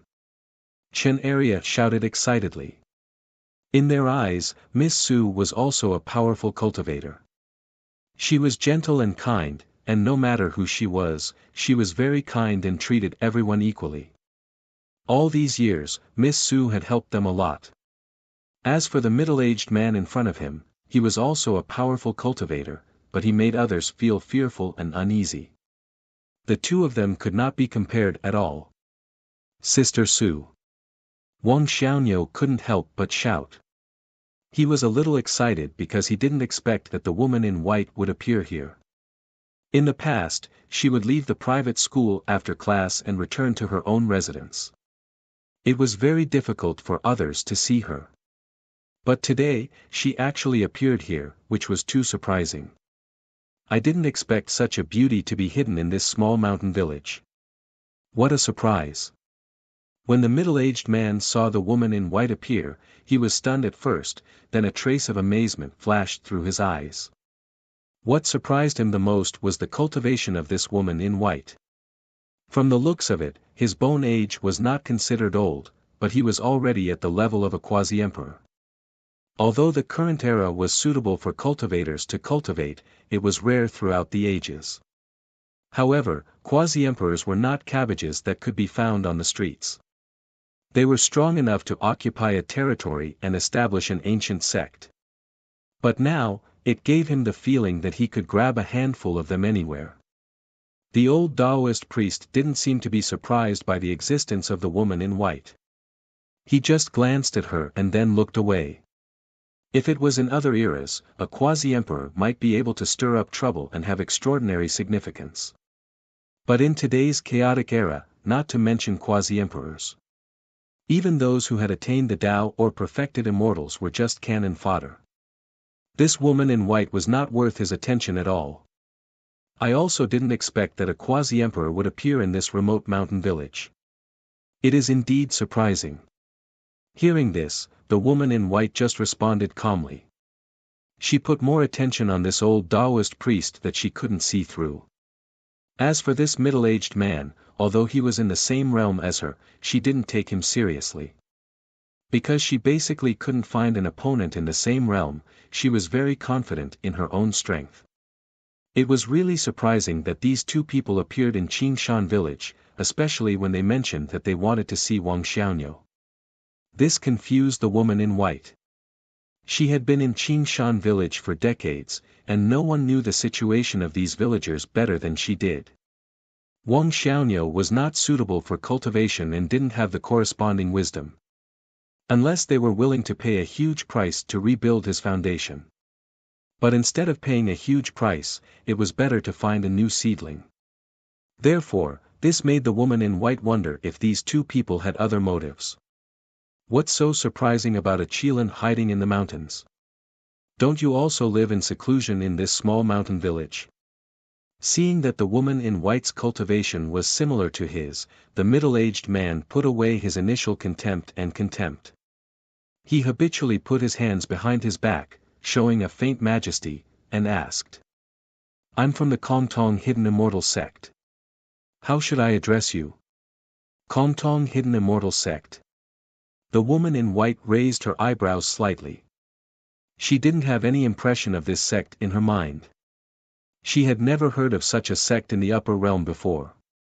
Since it was related to immortals, it was very likely that their ancestors had given birth to perfected immortals. Seeing that the woman in white didn't answer his question, the middle-aged man frowned and was somewhat displeased. However, the old Taoist seemed to have expected him to be angry. He waved his hand and said calmly, "We're not here to show off." Hearing this, the middle-aged man's expression changed, and he hurriedly said respectfully, "I'll remember the ancestors' teachings." The woman in white's pupils constricted inadvertently. The middle-aged man called the old Taoist ancestor, and he was related to immortals. Could it be that he was a perfected immortal? In this great world, perfected immortals were not rare. Even in Qingshan village, she had heard many rumors about perfected immortals. During this period of time, there had been changes in many places. Many ancient ancestors of Taoist orthodoxies had appeared, and their strength was unfathomable. Among them, there were even existences beyond perfected immortals. An old Taoist who was suspected to be beyond perfected immortals suddenly appeared in Qingshan village and asked for Wang Xiaoniu. No matter how she looked at it, this seemed abnormal. I don't mean any harm. I just want to take this child to cultivate. You don't have to worry. If I really want to harm this child, you won't be able to stop me. The old Taoist seemed to be able to see through the woman in white's guess. He reached out and stroked his beard, smiling slightly. His attitude was much kinder than the middle-aged man's. The surrounding villagers could also see it. The origin of this old Taoist was probably not simple. Even Miss Su seemed to be very afraid of him. However, the old Taoist's expression was very gentle, and there was no malice. Many people were relieved, and they were very envious of Wang Xiaono. Since Senior said so, I'm relieved. The woman in white nodded. The old Taoist was right. If he had any ill intentions, she couldn't resist with her strength. Because of Miss Su's appearance, the nearby villagers of Qingshan village were relieved. Chen Ye's family originally planned to persuade Wang Xiaono's family to help them and form a marriage. But they didn't expect to encounter such a thing. Whether it was Chen Ye or Chen Area, Wang Xiaono was very envious. If there was an immortal fate, who didn't want to become an immortal and live a long life? Unfortunately, they didn't have that luck. Wang Xiaono was young after all. His initial fear of the middle-aged man disappeared with the old Taoist's gentle attitude. He began to ask many questions curiously. The old Taoist explained patiently, and the nearby villagers learned a lot of things because of this. As for the sword bone mentioned by the old Taoist, they didn't understand. They only knew that there was a very ancient and powerful orthodoxy behind the old Taoist and the middle-aged man. The old Taoist's seniority was even older. He was the ancestor of this ancient orthodoxy, and he was called the Wine Sword Immortal.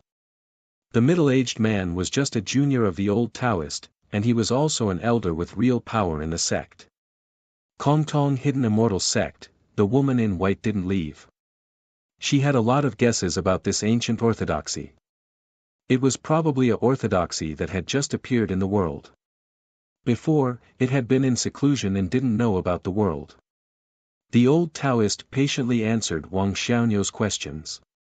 He planned to take him away from here and return to the sect to cultivate after his mortal fate was settled. He believed that with his ability, he would be able to cultivate Wang Xiaono into a peerless sword immortal in less than 100 years. Wang Xiaono was not simple. With the old Taoist's ability, he forcibly deduced his past and future. In the end, he only got a blurry scene, which was covered by the chaotic fog and couldn't be seen clearly. One had to know that at his level, even those powerful cultivators could easily see through their past and future, let alone ordinary people. To put it in another way, apart from people at his level, everyone else was like a complete book in his eyes, recording that person's past and future. He could flip through it as he wanted, and he could even start to modify it. However, he encountered a fog when it came to Wang Xiaono, and it was difficult for him to see through his past and future. This made the old Taoist extremely surprised. He knew that he had found a treasure, and it was very likely that Wang Xiaono was the legendary variable. At the very least, he was the reincarnation of a powerful ancient cultivator, and his cultivation at his peak would not be weaker than him. The current Great Era caused the heavenly secrets to be in chaos, and the Great Tao to be blurry. Some variables and anomalies could be born in response to disasters. In the past epochs it was almost impossible for an existence with outlier talent to appear. The right time, the right place, and the right people were indispensable, and it still took a long time to accumulate. It evolved from the collision of billions of instantaneous changes. For example, a person with extraordinary talent could no longer be predicted in the future, and he could easily break through common sense and transcend the shackles of heaven and earth. Therefore, in the old Taoist's opinion, Wang Xiaono in front of him was a future Tao state seedling. The old Taoist sighed in his heart, and felt that Wang Xiaono might be the child of destiny that was born in the chaos of the present era. In the future, he might take on the heavy responsibility of fighting against the outer heavens and saving all living beings. At this moment, on the village road in the distance, Wang Xiaono's father, Wang Erniu, was pushing a carriage back. The villagers he met on the road all greeted him and looked at him with envy. Behind Wang Erniu, Gu Chang'e was wearing a bamboo hat and carrying a backpack, which contained some fruits that had not been sold out. This time, he went to the market a little late, and missed the most crowded time, so he couldn't sell them all. Wang Erniu didn't care. With someone helping him, he was much more relaxed than before. The most important thing was that many young girls deliberately came to talk to Gu Chang'e under the guise of selling melons, and bought some while they were at it. But Wang Erniu still felt sorry. He was very simple, but he just felt that he had caused a lot of trouble for Gu Chang'e. He had no choice but to buy a bamboo hat for Gu Chang'e and put it on to cover his face for the time being. But since it had already come to this, there was nothing he could do. Because even if his face was covered, it was difficult to hide his tall and slender figure and extraordinary gentleness and nobility. Many girls had heard the news early, and knew that there was a down-and-out noble in Qinshan village who was extremely handsome, like an immortal descending to the mortal world. Such news spread like wildfire, and it caused a lot of waves in the vicinity. Dad, Wang Xiaoniu was talking to the old Taoist at the entrance of the village. He saw Wang Erniu coming back with a carriage from afar, and immediately shouted excitedly, wanting to tell his father the good news. Your filial piety is commendable. Not bad, not bad. Seeing this, the old Taoist smiled and stroked his beard. In the conversation just now, he had a deeper understanding of Wang Xiaoniu. This was a simple and honest little fellow with a pure and innocent heart. He was unpolished and was a good material for teaching. Although Qin Ye's family was a little fascinated by the old Taoist story just now. But when they saw Wang Erniu coming back, their eyes lit up. They were not fated to be immortals, but marriage was something they could fight for. Young Master Gu, Qin Ye tightened her grip on her dress, looking very nervous. She looked at the other figure following behind Wang Erniu. But at this moment, the woman in white with the surname Su looked over with her. What? But the reaction of the woman in white was far more intense than her reaction. Chapter 949. Is this the guy with the surname Gu that you've been talking about? Why are you still wearing that bamboo hat? Why are you acting so mysterious and not showing your true appearance? Qin Ye clenched her fists. Her heart was filled with anticipation and shyness. Hearing her parents' question, she couldn't help but guess. Maybe he doesn't want to cause a commotion and bring unnecessary trouble. Young Master Gu has been quite famous recently. How is that possible? The white-robed woman with the surname Su clenched her hands that were originally behind her back. Her bony fingers turned white because she clenched them too hard. Her heart was in turmoil. She simply couldn't believe what she was seeing. It was a familiar figure and a familiar face. Even though he was wearing a bamboo hat and looked like he had been through a lot, it couldn't hide his familiar features. Even the way he walked was incomparably familiar. It could be said that she was one of the people who understood him the most in this world. She had followed him for a long time. Her face under the veil was filled with shock and confusion. She couldn't calm down at all. Her entire body was trembling slightly. Her eyes were a little moist and misty. It's really him. Why would I meet him again in this place? Is it a coincidence? Or is it an accident? Or is it a surprise that he arranged for me? At this moment, she even suspected that she was dreaming. Everything in front of her was just an illusion that could disappear at any time. Father, on the village road, Wang Xiaoniu greeted him excitedly. He couldn't wait to tell his father this good news. Wang Erniu's face was also full of smiles. He was very excited. On the way home, he learned about this from some villagers. One day, his old Wang family actually had the opportunity to meet the elusive exalted immortals. How could this not make him excited? If it weren't for the presence of outsiders, he would probably have burned a few incense sticks for his ancestors. Uncle Gu, I'll be able to cultivate and become an exalted immortal soon. Wang Xiaoniu didn't forget to share this good news with Gu Chang'e, who was wearing a bamboo hat. You finally don't have to worry about it every day. Gu Chang'e smiled and reached out to pat his head. Hee, I was worried before. Wang Xiaoniu touched the back of his head.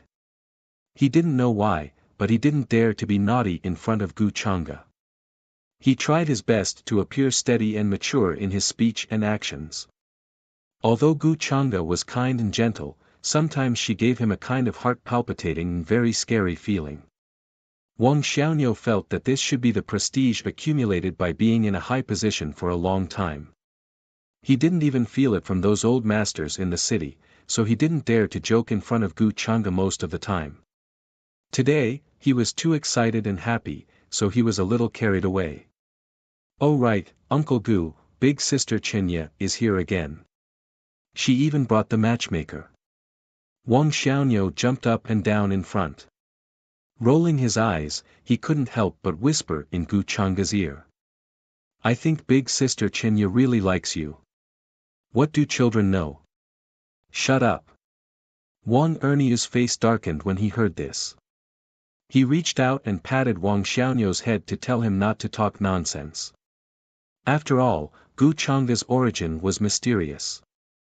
Although he was temporarily living in Qingshan village, no one knew when he would leave. A person whose origin was unknown, but many young girls in and out of the village were infatuated with him, and they would marry no one but him. This made Wang Erniu helpless, and he could only sigh in his heart. Moreover, although their family of 3 was familiar with Gu Chang'e, it didn't mean that they could decide his marriage. At most, they could give Gu Chang'e some advice. The priority couldn't be reversed. Qinya. Is it the girl who sells osmanthus cake at the entrance of the village?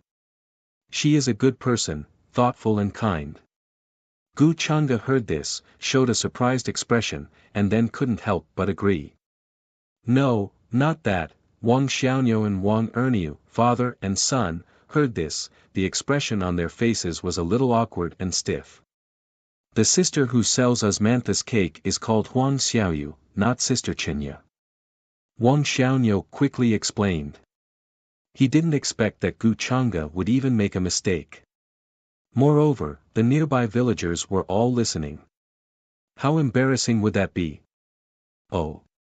Did you remember wrongly? Is that the one who sells candied dates and candied haws? Or the one who sells tofu? Gu Chang'e was even more surprised and continued to guess. Uncle Gu, you should be careful. Sister Qinya is the most beautiful sister in the village, the one who often brings you water. Wang Xiaoniu was helpless. He wanted to cover his face and quickly explain. Although he was young, he basically knew everyone in the village, so it was impossible for him to be mistaken. As a result, his Uncle Gu couldn't even recognize all those young girls and couldn't remember their names. So it's her. Didn't I tell her that I didn't plan to get married? Gu Chang'e nodded in realization. Outside the Wang family, Qinya's family of 4 looked a little ugly. Although there was a distance between them, they could hear the conversation over there. The nearby villagers also looked like they were watching the show and wanted to laugh out loud. Xiaoya, is this what you meant by being elegant and courteous, and gentle like jade? It's simply infuriating. He doesn't even remember who you are and what your name is. You still want to marry him? Qinya's parents had a scholarly aura. They came from a scholarly family and had good self-restraint. But now they were a little angry, and there was a hint of anger on their faces. Their daughter had said all the good things about this person in front of them to convince them. He didn't hesitate to lower himself and come to the Wang family in an attempt to propose marriage. But before they even met, their impression of Gu Chang'e had dropped to the freezing point. Chen Aria's small face was also full of anger. She clenched her small fists and said, "Sister, you can't be fooled by his appearance. This person doesn't know how to respect you. He can't even remember who you are." She was very angry, revealing a pair of small canine teeth, grinding them there. Chen Ye's face was originally filled with shock and embarrassment, as well as some embarrassment. Her cheeks were burning. Today, she came to the Wang family's door, intending to personally come to the door to propose marriage. She had already made up her mind, no matter what outsiders thought and said. But she didn't expect to hear this. But now that she thought about it, when she was chatting with Gu Chang'e before, he wouldn't speak like this. In her impression, Gu Chang'e was the image of a graceful young master. His words were gentle and polite, decent and humble, making it easy for people to have a good impression of him. Young Master Gu is not such a person. He must have said that on purpose to make you angry so that you can retreat. Qinya explained to her parents in a low voice. This explanation stunned both her parents. Young Master Gu, however, at this moment, a soft murmur came from the side, giving Qinya a fright. Only then did she realize that Miss Su had unknowingly appeared beside her. She was clearly still standing in the air and had not landed. Of course, Qinya didn't notice the abnormality of the woman in white just now. She hurriedly bowed and said, "Miss Su." This, in front of the Wang family's door, the old Taoist who was stroking his beard and smiling froze on his face at this moment, then gradually disappeared. His brows furrowed, seeming to be somewhat bewildered. "Ancestor, ancestor," the middle-aged man at the side was puzzled, not knowing what the ancestor was doing. He called out a few times, but there was no response. He followed the gaze and found that the ancestor was staring at the bamboo hat man who was walking over with Wang Xiaoyo. Could it be that there's something special that made the ancestor have such an expression? But why can't I see anything? The middle-aged man couldn't help but guess in his heart. But no matter how he looked, he couldn't see anything unusual. He was just an ordinary mortal. He had no bone structure, no talent for cultivation, and naturally, he had no cultivation. However, even the woman in white with the surname Su appeared, as if she was very interested in this bamboo hat man. At this moment, the middle-aged man even had an illusion that this woman with the surname Su's expression was a little strange. What happened? Why are these immortals all looking like this? The nearby villagers who hadn't left yet were all shocked by the scene in front of them. Looking at the three immortals' solemn, bewildered, or puzzled expressions, they couldn't help but guess. Little Ye, are they all looking at that man with the surname Gu? Chen Ye's parents also noticed, and they couldn't help but ask. It should be. Could it be that young Master Gu has some other identity? Chen Ye was also confused at this moment. Why was this situation happening? This was a little strange. Wang Xiaoyo saw that everyone was looking in his direction, and he was quite proud, showing off to his father, "Did you see that, Daddy? I'm so impressive now." But Wang Erniu was not blind, he could naturally see that everyone's eyes were actually on Gu Chang'e. He couldn't help but be surprised, and he couldn't help but start to guess. Gu Chang'e, however, acted as if he didn't see these gazes, casually walked over, intending to tactfully reject Qinya. He had a hunch that he wouldn't be able to stay in Qingshan village for long. Therefore, he naturally couldn't marry a wife, have children, and settle down here. If this experience was a big dream, then it was time for him to wake up from this dream. However, just as Gu Chang'e walked over and was about to speak to Qinya and explain his intentions, his gaze couldn't help but fall to the side. He raised his eyebrows slightly, looked at the woman in white, and asked, "Have we met somewhere before?" When everyone saw this scene, they were all stunned and shocked. Qinya was even more stunned on the spot. She didn't expect Gu Chang'e to talk to Miss Su in such a way. Everyone, including her, knew that Miss Su was as beautiful as a fairy, although she had never taken off her veil and revealed her true appearance. But normally, no one dared to speak to her like this. Gu Chang'e's way of striking up a conversation could be said to be very bold. At this moment, everyone actually felt that this was Gu Chang'e striking up a conversation with Miss Su, but this play was too old-fashioned. However, to everyone's surprise and shock, after the initial shock and disbelief on Miss Sue's face, she directly nodded her head.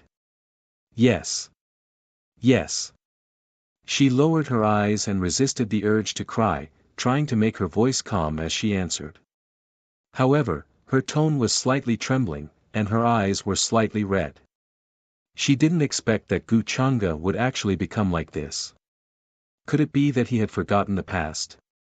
What happened during this period of time? Did he encounter an invincible enemy? But he had forgotten the past, but he still remembered her. All the villagers here were completely shocked and stunned by the woman's words. Wang Xiaonyo's family of 3 couldn't believe their ears, wondering if they had heard wrongly. How is this possible? Wang Xiaonyo's eyes widened. Miss Su had actually seen Uncle Gu. Didn't that mean that the two of them knew each other? So Uncle Gu wasn't a fallen aristocrat, but a cultivator like Miss Su. Young Master Gu is a cultivator. Qinya was stunned, and she found it difficult to accept this reality.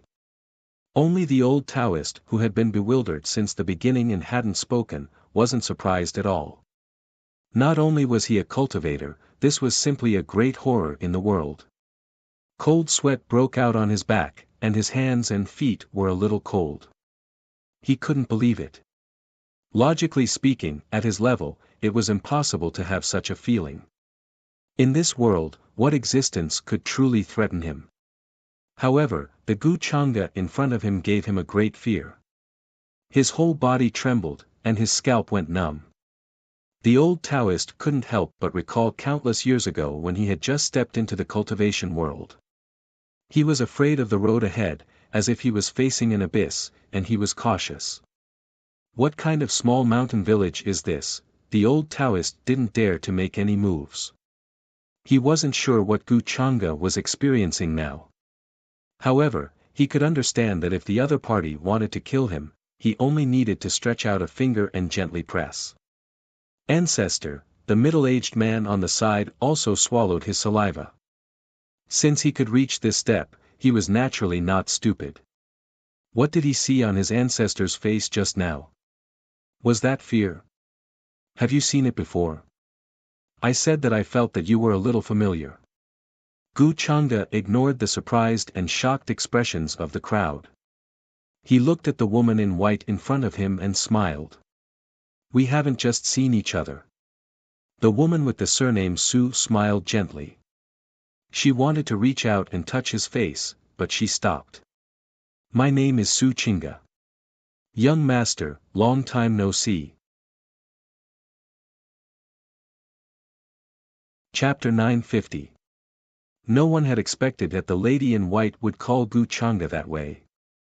Her expression and tone were even more unexpected. It was not as simple as just knowing each other. The surrounding villagers were completely stunned by the scene in front of them. Many of them even began to associate love and hate in their minds when they came to themselves. Su Chinga, is that Miss Su's real name? Qinya was the first to react. She did not know what had happened between Su Chinga and Gu Changa. But judging from Su Chinga's expression and behavior, something must have happened between them. They might even be very close. As a lady, she was too familiar with such gaze and tone. Chinya's heart sank. If she were to compare herself with other ladies in the village, she would not hesitate to fight and would not think she was weaker than anyone. But in front of Su Chinga, she would only feel inferior and extremely dim. Su Chinga, at this moment, Gu Changa slightly muttered this name. He just felt that this name was very familiar from the bottom of his heart. He did not simply remember it, but seemed to have known it for a long time. There was a long history between the two of them. But he did not force himself to recall it. He just let nature take its course. When he reached a certain level, he would naturally remember everything. That's a nice name. Then, Gu Changa smiled. It's not the first time you said that. Su Chinga also smiled, her eyes full of gentleness. Not far away, the old Taoist hesitated for a long time. At this moment, he also walked over and made a fist and palm salute to Gu Changa. Greetings, Taoist brother. Although his strength was unfathomable, he knew that he was no different from an ordinary person in front of Gu Chang'e. So he was not sure what Gu Chang'e was going through. He could only brace himself to greet him, so as not to be impolite. "Greetings, Senior." Seeing this, the middle-aged man also followed behind his ancestor and hurried to greet him as a junior. Although Gu Chang'e looked very young, how could he be judged from his appearance when even his ancestor was afraid of him? To guess. The surrounding villagers all opened their eyes wide. In their eyes, the old Taoist and the middle-aged man were high and mighty, but in front of Gu Chang'e, they had such expressions. This made them feel that it was inconceivable, as if they were dreaming. Although Wang Xiaonu's family of 3 had some expectations and guesses just now and were mentally prepared, they were still shocked. Uncle Gu is also an extremely powerful cultivator. I'm not dreaming, right? Wang Xiaonu felt a little dizzy. Was he dreaming? He had always yearned for and pursued the immortal.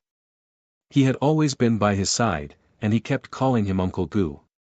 Wang Xiaonu's father, Wang Erniu, also felt like he was in a dream. During this period of time, Gu Chang'e was still helping them with farm work, welcoming the sunrise and the sunset, full of the simple atmosphere of life. He even kept calling him Brother Gu, and in his heart, he even wanted to persuade Gu Chang'e to stay and not wander around. In the end, he learned that this mysterious Brother Gu might actually be an unbelievably powerful cultivator. It was just that they were mortals and couldn't see it. While Wang Erniu smiled bitterly in his heart, he also felt very lucky. Fortunately, his family of 3 got along well with Gu Chang'e during this period of time. Judging from his many actions, Gu Chang'e didn't look like a cultivator at all. He had completely integrated into the mortal world, and there was no difference between him and an ordinary person. I'm not a cultivator or an immortal now. You don't have to be so polite. Gu Chang'e shook his head. He didn't think that the old Taoist and the middle-aged man were different from the surrounding villagers just because they were cultivators. The old Taoist let out a bitter laugh. He didn't know what Gu Chang'e was going through now. But from his words, he understood that he was no longer a cultivator now. That didn't mean that he wasn't a cultivator in the past or in the future. The sudden appearance of such a terrifying existence in this small mountain village made him feel shocked and incredulous. He also felt that the world had changed greatly. The catastrophe had descended and the world was in turmoil. In this vast world, there were still many mysterious and unsolved things.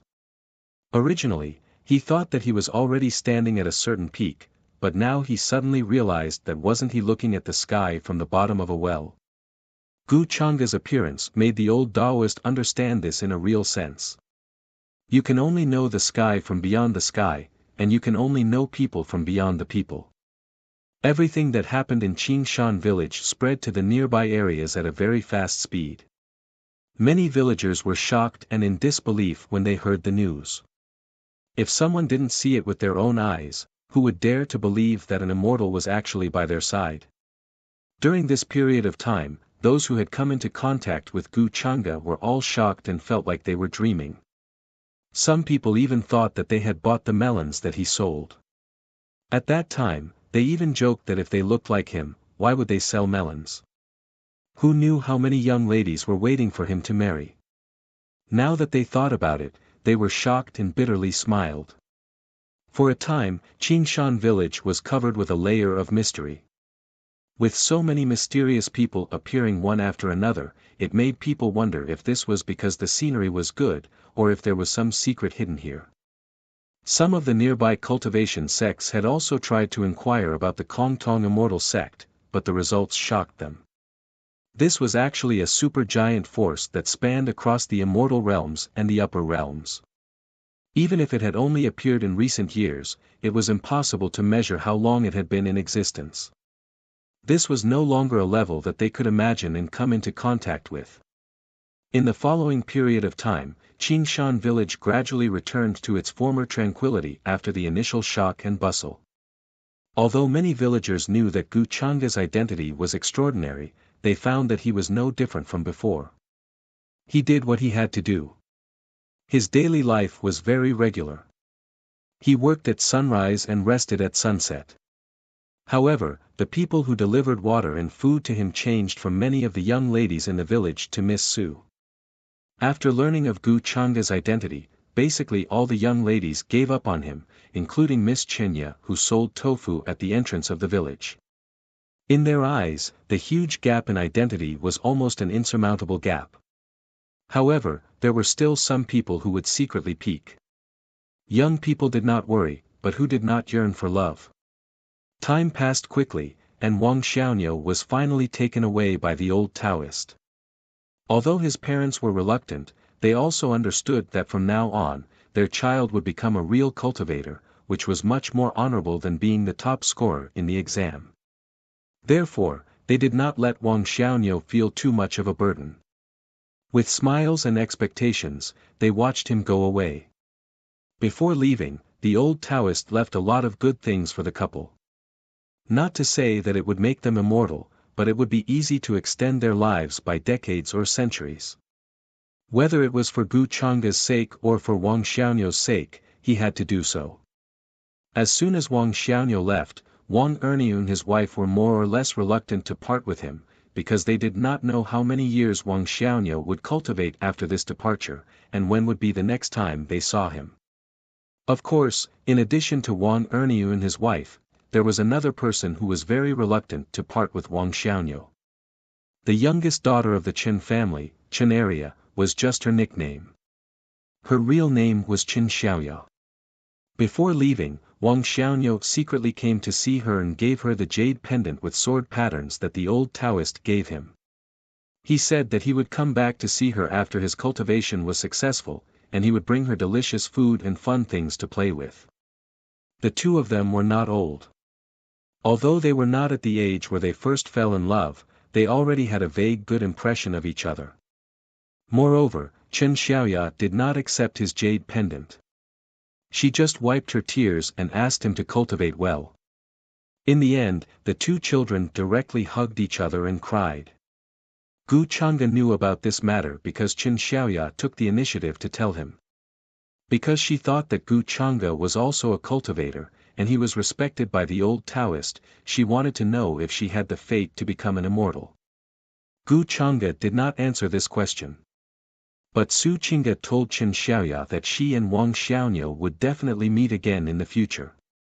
The thing called fate was actually predestined. For Su Qing'e, everything that happened today was her fate. She did not know why Gu Chang'e experienced such things, but it was the best gift that God allowed her to meet him again here. Before Wang Xiaonyo left with the old Taoist, Gu Chang'e moved out of the Wang family and lived with Su Qing'e. Of course, it was Su Qing'e who took the initiative to mention this. For Gu Chang'e, this was very natural. It seemed that this was how it should be. Although the two of them were not married, they had a tacit understanding as if they had been husband and wife for many years. Su Qing'e knew his habits and preferences. Even the temperature of the tea was clear to her. Gu Chang'e was also used to the simple and comfortable life with her around. Outside the courtyard, he opened up a few pieces of land. It was not big, but some bean sprouts, fruits and vegetables were planted there. He worked hard every day, weeding and watering. When it was time to harvest, he sent them to the market with the help of the Wang family's cart. Because the nearby villagers all knew his identity, these fruits and vegetables were very popular. Su Qing'e also seemed to have abandoned her identity as a cultivator. She changed into coarse linen clothes, put on a headscarf, and tied up her hair. Every day, she cooked and washed for Gu Chang'e. She would also bring him sweet spring water when the weather was hot. She would use her sleeve to gently wipe away the sweat on his forehead. She would also carefully smooth out his collar, tidy up his cuffs, and sew his clothes. When it was cold, she would heat the stove and embroider cotton-padded shoes for him. When autumn came, it was bleak. The nearby trees began to fall and swirl in the autumn wind. And the harvested rice was exposed to the sun in the courtyard. Each grain was golden. When the sun set, there would be a few wisps of twilight. Su Chinga looked at it and felt that all this was very gentle. Gu Changa was busy with it, but he also enjoyed it. At night, it was snowing. The weather was getting colder and colder. It was winter. The nearby villagers were used to Gu Changa's identity, so they were not overcautious because of his origin and identity as a cultivator. In addition, Su Chinga had a good reputation in the village. In this season, the villagers also sent cured meat, home-brewed liquor, and other things. And at this time, Su Chinga was happy to show the cooking skills she learned. Although the dishes were not perfect in color, smell, and taste, in Gu Changa's eyes, they were good in appearance and taste. It was getting colder and colder. Even the lake was covered with a layer of ice. Soon, the courtyard was covered with a thin layer of snow. The whole world was silvery white and silent. Inside the room, the fire in the stove was burning fiercely. The dry wood crackled and splashed some sparks from time to time. The two huddled together on the bed, which was not very big, and slept in each other's arms. Gu Changa listened to the falling snow outside. Some snowflakes drifted in through the gaps. He tightened the quilt around the two of them, hugged Su Chinga tighter, and smoothed the hair around her ears. And Su Chinga leaned on his chest, listening to his steady and powerful heartbeat of 5-4, with a smile on her face. At this moment, it seemed that only the two of them were left in the whole world. Winter came and went, and the sun and moon flew. Time passed quickly. Gu Changa's perception of the world became clearer and clearer. He felt that all of this had something to do with mortals. So what if they were cultivators? Some pursued natural Taoist methods and longevity, while some pursued returning to nature and being plain and natural. Everyone had a different view on mortals. The so-called mortals were actually not mortals in the real sense, but a kind of ordinary state of mind and ideology. Cultivators pursued longevity and immortality. They were dissatisfied with the current situation and fought for it. And mortals pursued glory, splendor, wealth, and power. Wasn't this also a fight? Both of them did not want to live an ordinary life. Wang Xiaonyo's family of 3 and all the villagers in Qingshan village were mortals, but they were still fighting for it. The poor wanted to live a rich life, and those with chronic diseases wanted to live a healthy life, while the rich wanted to have a complete family with plenty of children and grandchildren. Wang Erniu worked hard on the farm tomorrow. He worked at sunrise and rested at sunset. In this world of mortals, the sound of insects only lasted for one autumn, and the flowers of the epiphyllum only lasted for one night. Who was not fighting for it? In Gu Changa's view, the words, immortal and mortal, had long been out of their original meaning. What was immortal? What was mortal? What was heaven? What was human? Immortals fought, robbed, and deceived each other. Or immortal, lofty and ethereal, not competing with the world, and quietly watching the world of mortals. But these were all immortals. Mortals experienced birth, aging, illness, and death, saw all kinds of things in the world of mortals, transcended the world, and lived in seclusion. But they were still mortals. Chapter 951. In Gu Changa's eyes, the words, immortal, and mortal, were not so important anymore. Originally, there was no definite boundary between immortals and mortals. People lived on the mountain, and people walked down the mountain. This was also immortal. Immortals and mortals were in the category of the Tao of man. Even if one had reached the peak state of immortals, it was still difficult to escape from this category. Because of the existence of man, immortals and mortals existed. Gu Changa understood a lot. He felt that he had caught something in the unseen world. The original vague concept of man gradually solidified and took shape. Time flew by. Several years had passed. The trees around Qingshan village turned yellow season after season. Those children had all grown up. Some even got married, started their own careers, and had children. The old villagers passed away, and new babies were born. It was like flowers and plants that withered for a season were reborn in the early spring. The cycle repeated. However, Gu Chang'e and Su Qing'e still looked the same as before. It seemed that time had never passed on them. After all, Su Qing'e was a powerful cultivator with a long lifespan. To her, these few years seemed to have passed in the blink of an eye, passing by in the blink of an eye. Although Gu Chang'e looked like an ordinary mortal, even the concept of time had been blurred on him. Of course, he would not grow old in a real sense. Only when he subconsciously wanted to adapt to life and death and grow old did his body show the signs of aging. But this kind of aging was just a facade. When he adapted to nature, everything returned to its original state. To him, the concept of time was almost non-existent. The days in Qingshan village made him understand a lot. It could be said that he had experienced a new life in a real sense and experienced all the forms of life. During this time, Gu Chang'e and Su Qing'e were like a real mortal couple. They looked at the mortal world in silence.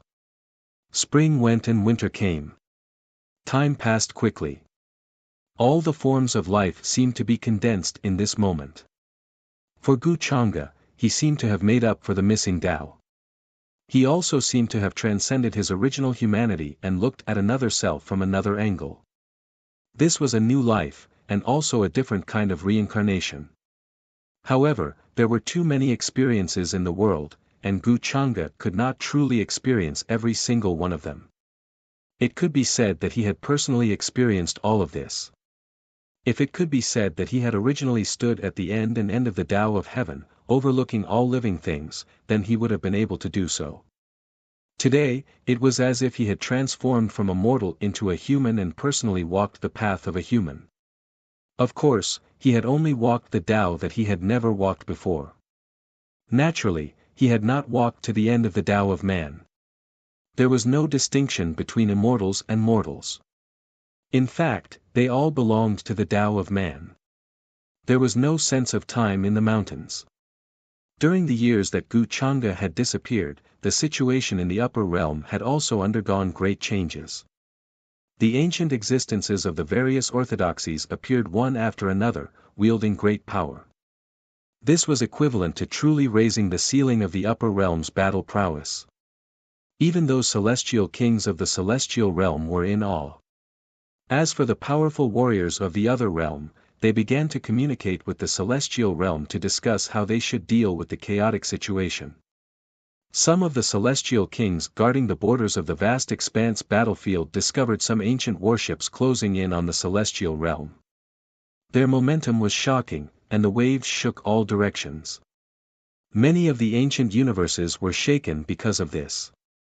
The ripple that came from the other side was like a storm of the great Tao, and all the worlds were disintegrating. Did the people from the other true worlds also discover this place? Great waves surged into the sky. An old man in white robes and a white beard stood at the realm dike with a young woman beside him. The one who spoke at that moment was the old man in white robes. He was the old man who had walked out of the Sea of Realm Monuments, Ming. The young woman beside him was his disciple, Shenxian. People from the other true worlds? Are they not the hunters you mentioned before, Master? When Shenxian heard this, surprise appeared on her face, and she could not help but ask. Ming shook his head and frowned. Speaking of which, over so many eons, the true mountain and sea world has never been discovered by the people from the other true worlds. But as the hunters from the vast expanse ocean approached, the other true worlds also found traces of them. Is this a coincidence? Or is there someone who is adding fuel to the fire? He could not help but come to this conclusion. After all, how many eons had passed since the War of the Heavens? During that time, no one from the other true worlds had ever discovered the true mountain and sea world. In fact, they had never heard of any ancient cultivator from the other worlds stepping into this place. However, as the current situation changed, the hunters from the true world began to appear. They wanted to hunt down the true mountain and sea world and sacrifice it so that the true world behind them could descend. Besides this, there were also traces of the other true worlds, as if they were also trying to come into contact with the true mountain and sea world. This forced Ming to connect all these things together. It was difficult for him not to believe that there was no invisible hand behind all this. Shen Xian had been by Ming's side, and under his influence, she had gained some understanding of the current situation in the true mountain and sea world. At that moment, she could not help but put on a puzzled expression. Master, based on what you said, is there a possibility that the true spirit protecting the true mountain and sea world has not disappeared since the ancient era? In truth, it has always been protecting the true mountain and sea world in the dark. But in the current era, something happened to the true spirit, and it no longer had the strength to protect the true mountain and sea world. As soon as she spoke of this guess, Ming's expression instantly changed slightly, and then her brows knit together tightly. There is indeed such a possibility, he mumbled. Golden light instantly shone brightly in his eyes, as if he wanted to see through the ages and see the present. If he thought about it this way, then he could indeed connect all these things together. Could those ancient existences who were continuously reviving be the handiwork of the Lord True Spirit over the years? Looks like something has really happened. Ming's expression turned solemn. He did not feel happy because he had guessed that the Lord True Spirit had not died. I didn't expect that there would still be a true world in this region, but it seems to be a newly born true world. It has long since lost the protection of the true spirit, and its presence is exposed in the vast expanse. Looks like Lord Zhuiyu's guess was correct. At that moment, there was an ancient warship that was entirely dark green in color in the vast expanse of space. He was breaking through the huge wave and charging through it, heading in the direction of the true mountain and sea world.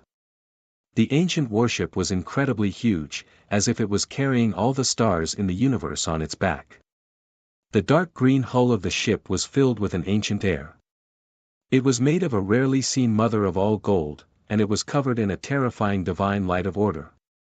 Wisps of chaotic aura fell down and interweaved with each other. They spread out like fog, and they were so thick that they looked like they wanted to crush everything. There were blurry figures standing on the ancient warship. All of them wore armor and were armed to the teeth. Even their faces were covered, and only a pair of eyes could be seen. They looked incredibly cold and callous. They were conversing with each other in an ancient language, and excitement seemed to be shining in their eyes. It was the excitement of discovering a new birthplace of life. Chapter 952. This new true world has let me smell the aura of the immortal Tao. There was once a spark of the immortal Tao left behind here, perhaps we can analyze it and replenish it. Perhaps there are still remnants of the true spirit. Without the protection of the true spirit, it means that a battle of Tian Fa must have occurred here. The blurry figures were communicating with each other in an ancient secret language. Their eyes were flickering with light. There was a suppressed expectation and excitement in their eyes. It was as if they had been hungry for a long time and suddenly saw a fertile land full of vitality. Divine light of order interweaved on the ancient warship. Some places were engraved with ancient and mysterious runes. A dense primal chaos aura surged and fell down like fog. It sped through the boundless sea without deviating from its original course. However, if one looked inside the ancient warship, they would see a different scene. Some of the materials were sparkling, as if they were cast from a completely different material. There was also a transparent screen projected in the void. The figures sitting in the center of the ship seemed to have a resplendent silver liquid flowing through their bodies. Their faces were pure white, and only their eyes were visible. They had no nose, ears, or other facial features. Some parts of their bodies flickered with a faint light, as if they were some kind of life form from a higher dimension. These figures were also filled with a frightening pressure. Some of them were surrounded by lightning, flames, nebulas, and other real matter. They were not formed by the laws of order. It was clear that they were the masters of the ancient warship. The figures outside who were wearing armor and had their faces covered were their servants. The boundless vast expanse was boundless, and it gave birth to countless civilizations and inheritances. Some civilizations had lasted for countless years, flourishing without end. Even in the present day, they did not wither or die out. As for some civilizations, they were like meteors that disappeared in the blink of an eye, illuminating the deep night sky for only a short time. They were like a flash in the pan, disappearing without a trace. For countless years, one of the most prosperous and powerful civilizations in the vast expanse was the immortal Tao civilization. Although some ancient and powerful civilizations had appeared in the past, they were comparable to the immortal Tao civilization. However, they only existed for a short period of time before the flames of their civilization were extinguished. They were unable to be passed down eternally like the immortal Tao civilization. The ancient worship had come from a distant true world. However, that true world did not give birth to the immortal Tao civilization in the beginning. Instead, he gradually studied the power and mysteries of life as it evolved. From there, a higher level of power was born. They called it spirit force. Unlike the immortal Tao civilization, this civilization excavated the power of the heart and studied the soul and spirit. In a certain way, one could reach the level of immortality, placing one's soul on all kinds of matter and coexisting with that matter. Of course, this kind of power had its limits. It could only rely on external objects, and could not truly make one immortal. Therefore, later on, they fought some low-level immortal Tao civilizations and combined some of their power. After many epochs of evolution, they called themselves the immortal spirit civilization. From a certain point of view, the immortal spirit civilization could also be considered a branch of the immortal Tao civilization. The true world they resided in had always been known as the true immortal spirit world. It might not be ranked at the top of the vast true world, but it was definitely an ancient true world that was famous for giving birth to many living beings in Tao realm. To us, a new true world that has lost the protection of true spirits means a rich supply of resources and a vast territory. It can bring us endless wealth. Perhaps there are still remnants of the immortal Tao flame left behind. If we can successfully occupy it, we can advance to a higher level. It was a human figure with a much more graceful figure and eyes shining with a faint dark light. She was looking at the picture in the air and muttering to herself in a language that was difficult to understand. If Lady Zhuyu can successfully occupy this new true world, there is hope for her to undergo the fourth transformation of her soul, placing her soul on an origin substance and condensing the fourth lattice. Then, she will be comparable to the fourth tribulation void Tao realm ancient cultivators of the immortal Tao civilization. At that time, we will have a much higher chance of conquering the ancient true worlds. The eyes of the other figures around this figure flickered with faint excitement when they heard her words, and they echoed her words. They were very respectful towards this female figure called Zhuyu. Although the immortal spirit civilization had used the inheritance crystals of many immortal Tao civilizations as reference, in their eyes, their level clearly surpassed that of the immortal spirit civilization. In the immortal Tao civilization, void Tao realm ancient cultivators who had passed through the fourth heaven's blight tribulation were extremely rare. Over the course of countless epochs, only a few of them were born. For example, in those new true worlds, it was impossible to find a single cultivator who had walked on the path of transcendence. They had to go through too many tribulations.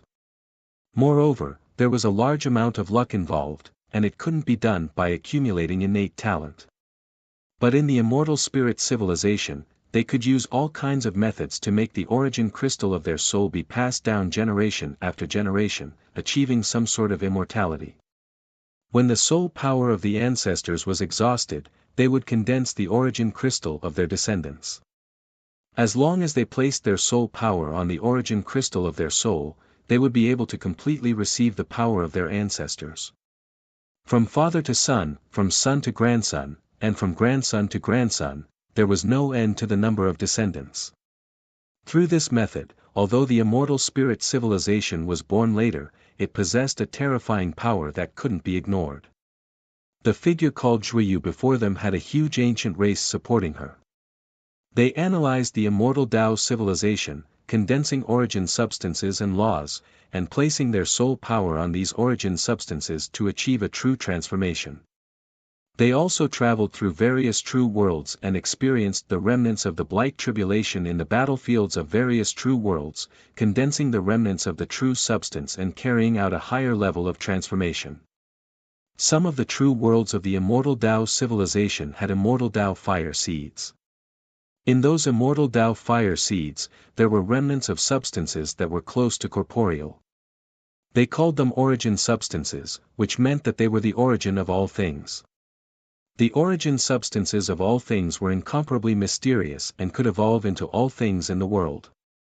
The world was turbid and clear, the universe was black and yellow, and chaos was reincarnated. Even now, the immortal spirit civilization didn't clearly understand the origin of origin substances.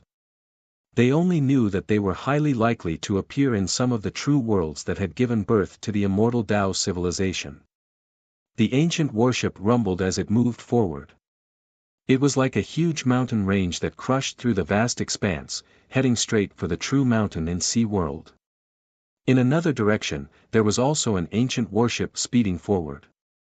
However, the material of this ancient worship seemed to be even more ancient and broken. The figure standing on the ship was very tall and looked very similar to a human, but there was an ancient picture at the center of his brows.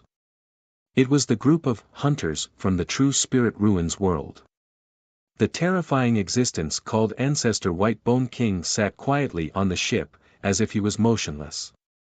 A vast expanse of fog swept over from all directions, surging forward like waves. "We're almost there, we're almost there. We'll be able to guide the descent of our homeland. I can already sense the presence of that new life." The living beings from the true spirit ruins world sensed the presence of the true mountain and sea world that was getting closer, and there was excitement in their voices. It was as if they had been waiting for this moment for countless years, waiting for this moment. The waves of darkness continued surging forward, causing the dikes in the vast expanse battlefield to tremble. The edges of the horizon had become indistinct. A lot of substances that looked like bubbles continuously piled up. This might cause people to shudder. The frequency of the waves of darkness is getting faster, I just don't know how much longer they can last. The expressions of Luo Wang and the other immortal kings who were keeping watch at the edge of the vast expanse battlefield turned solemn. They stood tall on the war fort. They could see wave after wave of terrifying waves crashing towards them from the other side. They covered the sky and covered the earth, and there was no end to them. The entire world was shaking because of the waves. They didn't dare imagine how the immortal region would be able to withstand this sort of impact without the dike serving as a buffer. It would probably crumble in an instant and turn into powder that filled the sky. Is there still no news from the Moon Queen? Hasn't she always been in contact with Sir? Why did she suddenly seem to have vanished from the face of the earth? The hearts of the immortal kings were heavy. The atmosphere of a disaster pressing down on their hearts was like a mountain, making them palpitate and feel oppressed. They tried to contact Gu Chang'e and report this matter. However, they discovered that Gu Chang'e had suddenly disappeared, as if he had evaporated from the world. Even the Moon Queen, who had a closer relationship with Gu Chang'e among the immortal kings in the immortal region, did not know where Gu Chang'e had gone. This made them have some bad guesses. Could it be that Gu Chang'e had already left the immortal region like some of the emperors in the foreign realm and given up on this world? After all, during this period of time, they also discovered that the people who were close to Gu Chang'e seemed to have disappeared without a trace. Regardless of whether it was the divine country of the higher realms or the heavenly court of the immortal region, they all gave off a quiet and peaceful feeling, as if there weren't many people. We also have to make preparations. I have already received news that some clans are already considering the matter of migration. A veteran immortal king spoke with a heavy voice, not optimistic about the future situation. This was especially so when in their eyes, their only pillar of support, Gu Chang'e, actually disappeared at this time. This made them even more terrified, worried, and uneasy. In addition, some ancient existences revived, starting to take charge of various places. Then, there were news of them trying to open up a tunnel to the outer realm and migrate their clans. Of course, they treated Gu Changa as their pillar of support because Gu Changa's strength was powerful and unfathomable. Perhaps when the disaster descended, there was hope for him to contend against everything. However, it was clear that with Gu Changa's personality, it was more like he would do something that the entire world had nothing to do with him.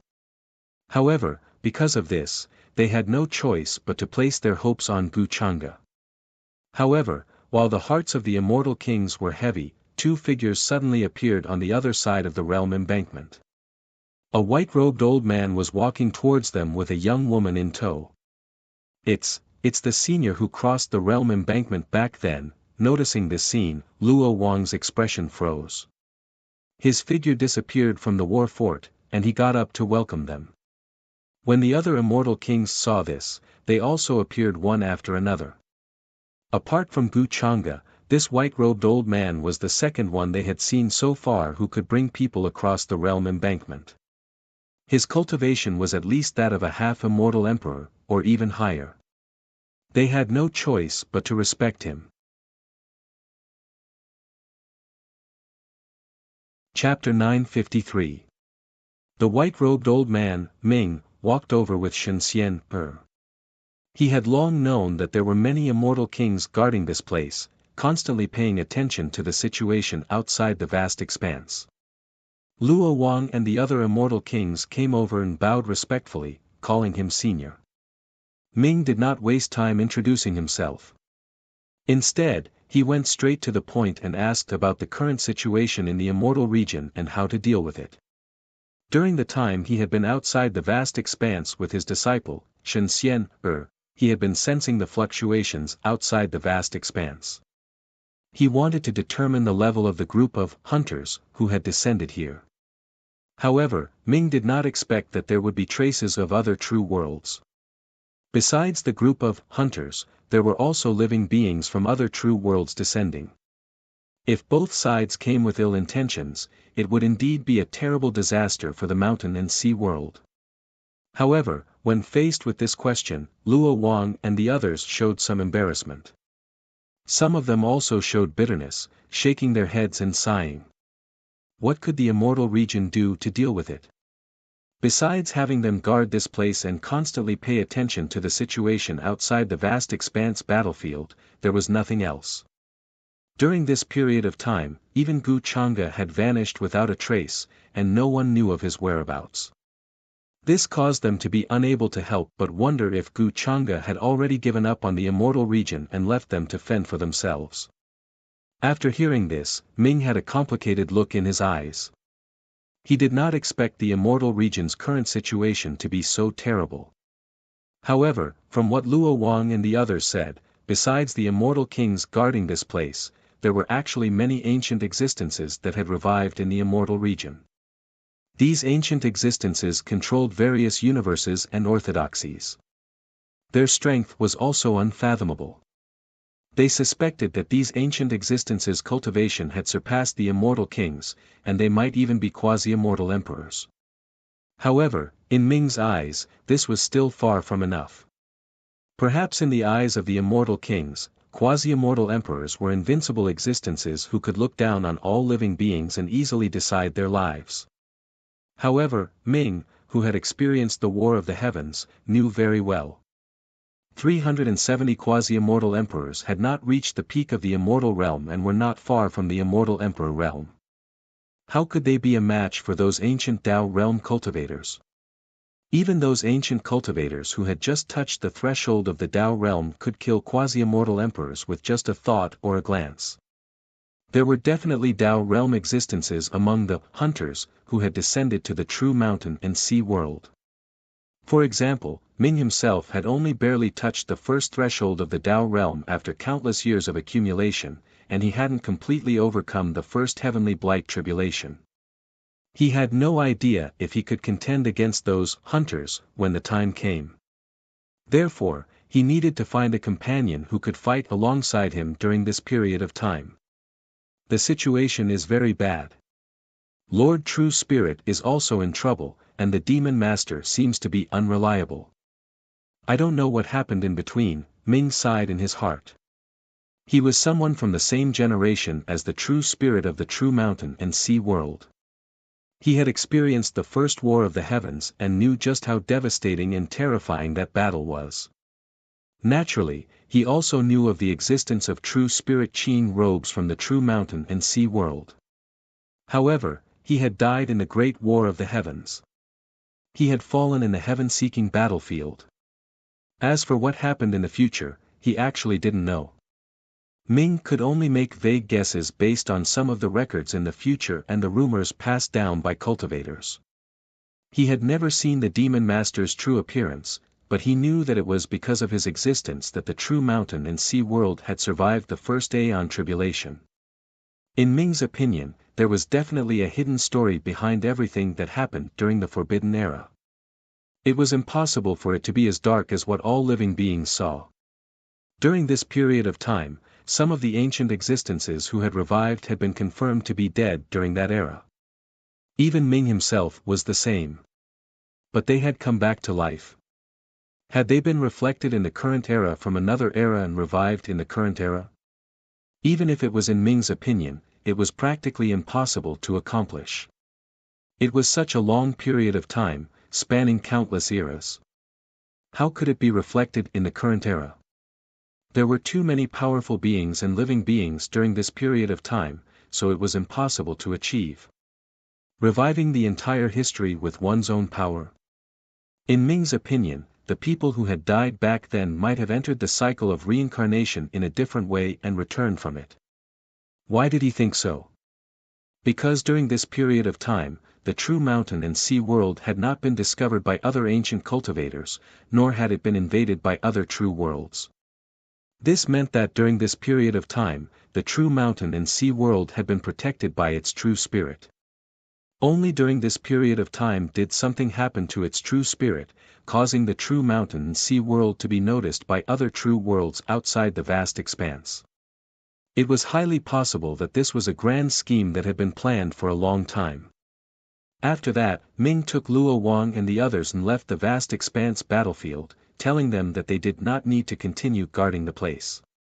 If the hunters from outside the vast expanse battlefield descended, then they would be useless here. They would not even have the right to be cannon fodder. At a certain level, they could sense the existence of others of the same level even if they were separated by an endless universe and space.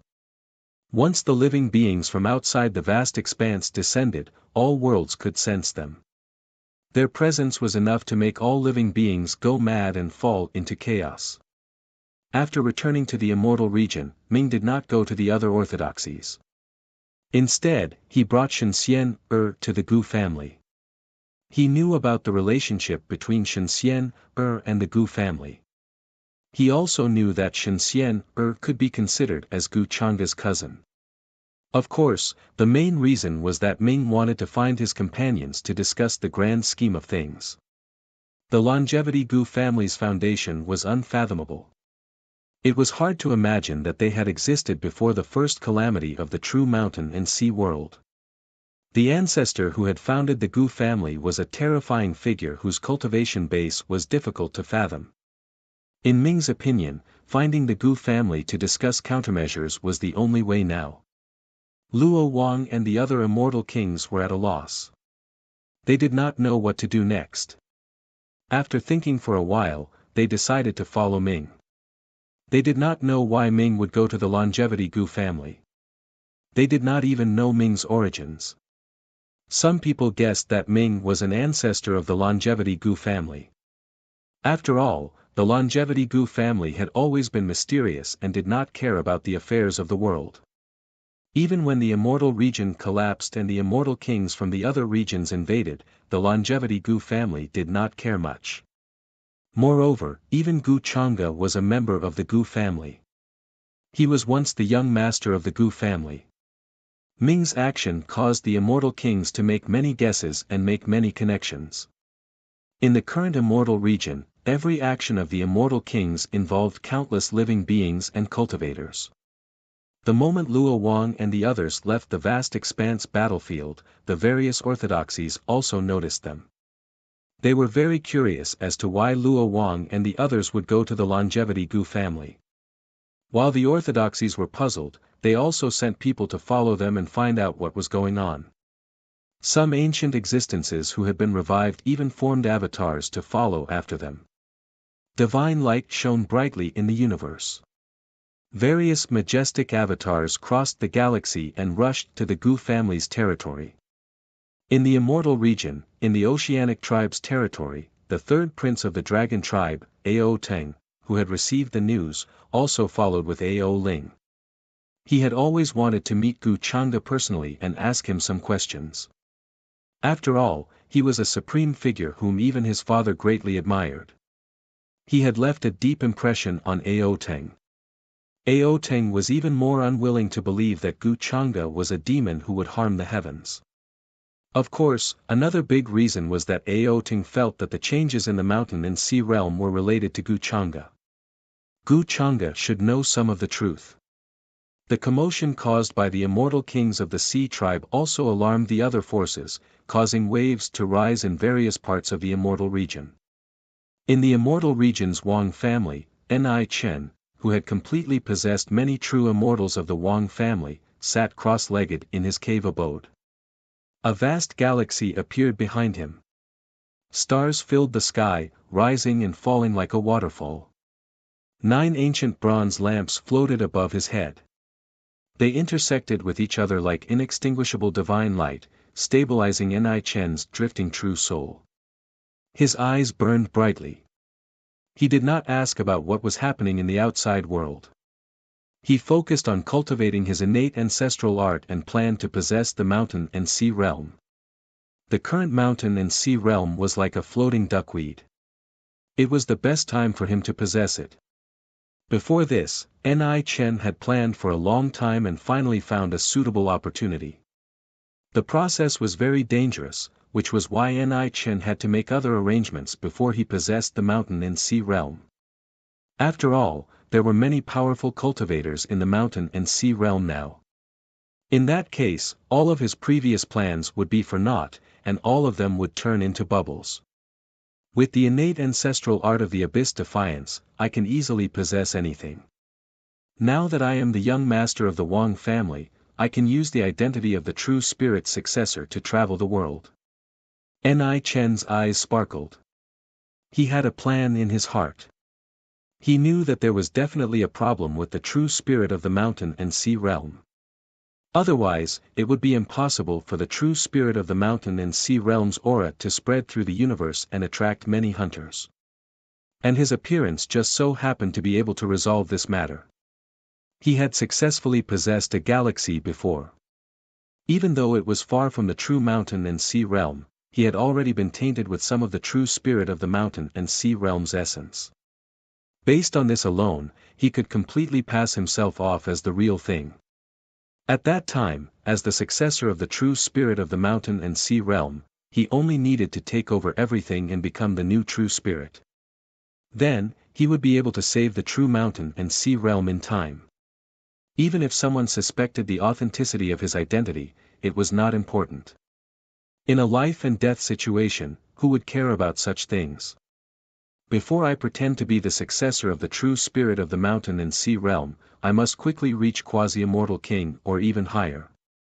That way, I can dispel some people's doubts and guesses. Ni Chen's eyes were filled with ambition. He planned to carry out the next step of his plan. Before he possessed Wang Wuxiang had yet to reach true immortal realm. This was something that all the races in the immortal region knew. If he successfully reached quasi-immortal king or even immortal king realm in a few short decades, it would cause a stir in all the races. He would definitely break a record that had existed since ancient times. At that time, his identity as the successor of the true spirit of the mountain and sea realm would be even more stable. To outsiders, Ni Chen could say that he had obtained the legacy of the true spirit of the mountain and sea realm, which was why he had broken through in one go. On the other side, many of the immortal palace's descendants had gathered in Fu Yen and made the city of no return their new gathering place. All the forces of power are rushing to the longevity Gu family. Looks like something big is about to happen. Xin Shuang and the others, who had received the news from the outside world, were also discussing it. In the end, even Xin Shuang, who still harbored great enmity towards Gu Chang'e, decided to personally make a trip to the longevity Gu family with Uncle Yi and the others. Also, many majestic magical bodies appeared in some of the orthodoxies and races in the upper realm and the other world. They were millions of feet tall and stood in the galaxy. These figures were like immortal gods. In the end, they turned into divine light and crossed through the universe to rush to the longevity Gu family. The entire true mountain and sea realm was shaken. All the universes and ancient worlds were restless. Due to this matter, the atmosphere had become abnormally heavy. Chapter 954. The entire celestial realm was in an uproar.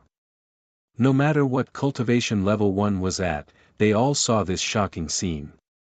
Avatars crossed the universe one after another, heading towards the Gu family's territory in the celestial realm. However, several years ago, the Gu family in the celestial realm had already moved away. All the clansmen had gathered in the upper realm. Therefore, the various clans that rushed over didn't see any figures. They turned around and crossed space again, heading to the upper realm. At the same time, there was also a strange movement in the upper realm.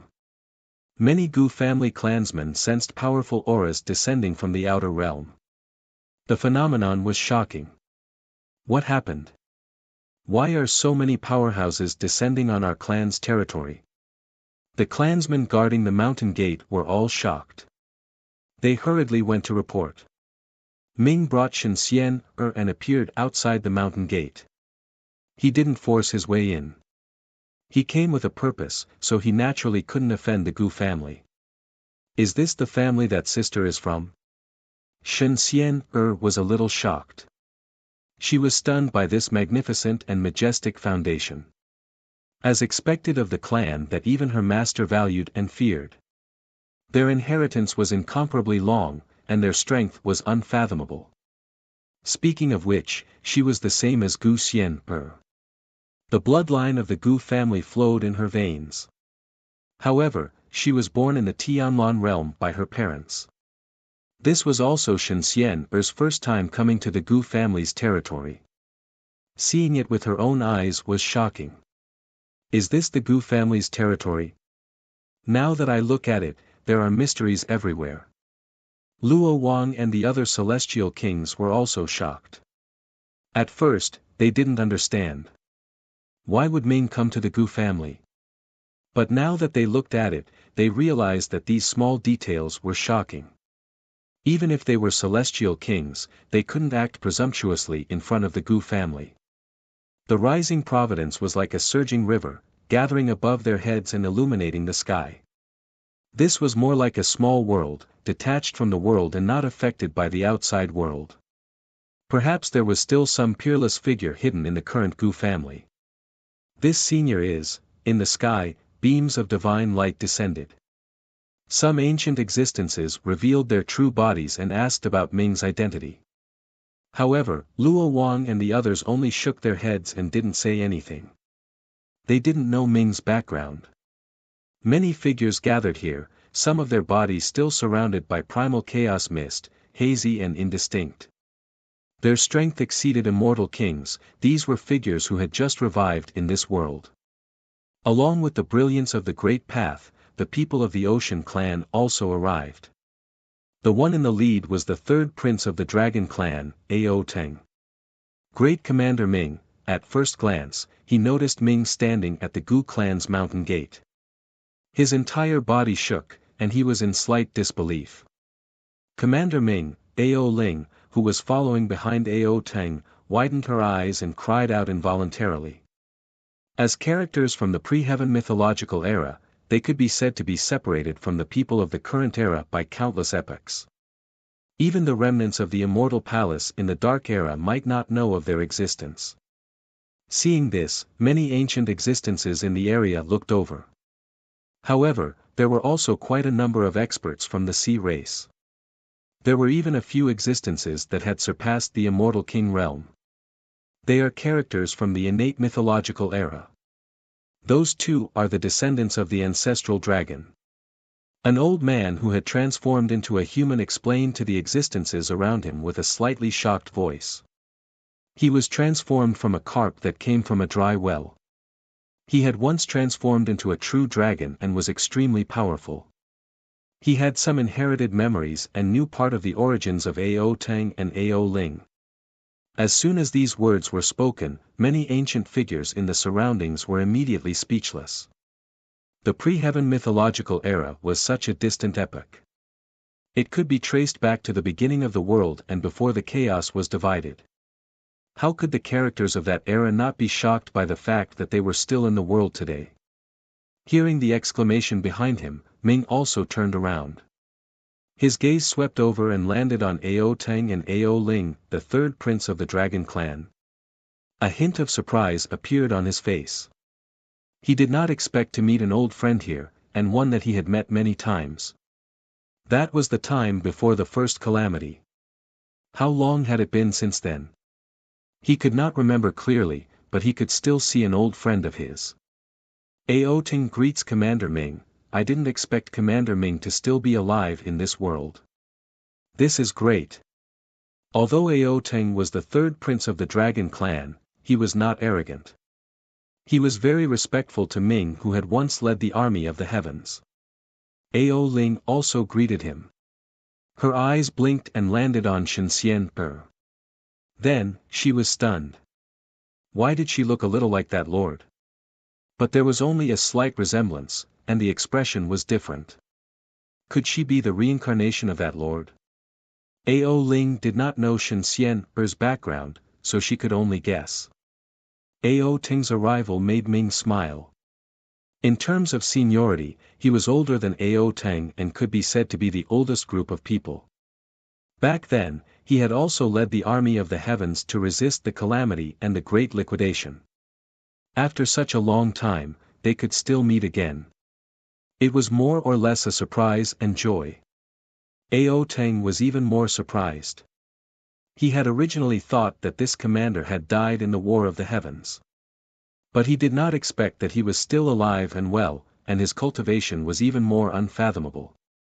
In that case, could the supreme figures of the dragon clan who had fallen in the past be still alive?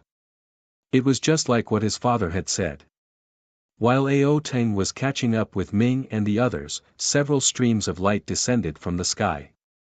The immortal palace's descendants had also arrived. Xin Shuang followed Uncle Yi and observed the situation quietly. More and more people gathered outside the Gu clan's land, but they all waited with Ming and did not step in casually. Even the quasi-immortal emperors who had surpassed the immortal king realm felt uneasy and fearful. They knew that the Gu clan was not to be underestimated. The ancestor of the Gu clan, who had created the mountain and sea realm, stood outside the ancestral hall with his hands behind his back. The patriarchs who had come to report all stood respectfully in front of him. So many people have come to the Gu clan. Are they here to ask me for a solution? You do have a solution. The ancestor of the Gu clan was dressed in a black robe. Even his true body was shrouded in darkness. He shook his head and let out a laugh that could not be described as mocking or disdainful. In fact, he had been thinking about what Gu Chang'e had said before. The establishment of the Heaven-Slaying Alliance was not something that could be done with just a few words. Over the years, he had not made up his mind. He was still thinking about it, so he did not give Gu Chang'e an answer. During this time, Gu Chang'e herself seemed to have vanished from the face of the earth, disappearing without a trace. He did not know where Gu Chang'e was. There were many things that could not be discussed even if they wanted to, so they could only delay. The ancestors of the Gu clan standing in front of him shook their heads and smiled wryly. They did not know how to answer. The ancestor did not allow those people to step in, so they naturally could not answer. "Master, is this the grand occasion that you want me to see?" A sword light landed outside the Gu clan's mountain gate and turned into two figures. The young man had sword-like eyebrows and bright eyes, and he had a heroic spirit. The old man wore a Taoist robe. It seemed to be tattered, but there was the aura of the Great Path in many places. It was extremely shocking. Something extraordinary might happen here today. The old man in the Taoist robe chuckled and shook his head. He swept his gaze past the many figures in front of him.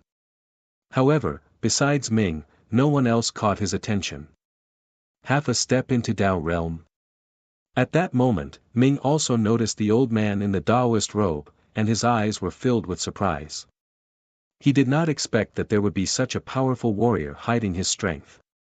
He could be considered to have taken half a step into the path of transcendence. If there were no accidents, this should be the strongest warrior born in the true mountain and sea world after the calamity. He had surpassed the immortal Emperor realm and taken half a step into Tao realm. The weather outside Green Mountain Village gradually turned cold. It was the season for leaves to fall, and it was cold everywhere. Some ripples appeared on the calm surface of the lake. Some leaves floated down and landed on the beautiful figure who was rolling up her sleeves and washing her clothes. She put down her clothes and plucked the dead leaves that had landed on the ends of her hair. Her wrists seemed to be a little sore. She moved them around for a while before continuing to wash her clothes. Gu Changde was dressed in a simple hemp robe as he watched the scene before him quietly. Coincidentally, a leaf floated down, and he reached out to catch it. "It's autumn again." He looked at the clear veins on the leaf and shook his head gently. Spring passed, and autumn came. Day after day, the cycle repeated itself. He could not remember how many years he had stayed in Green Mountain Village. Those children in the past had long since settled down and had children of their own. The young girls who admired him had long since married.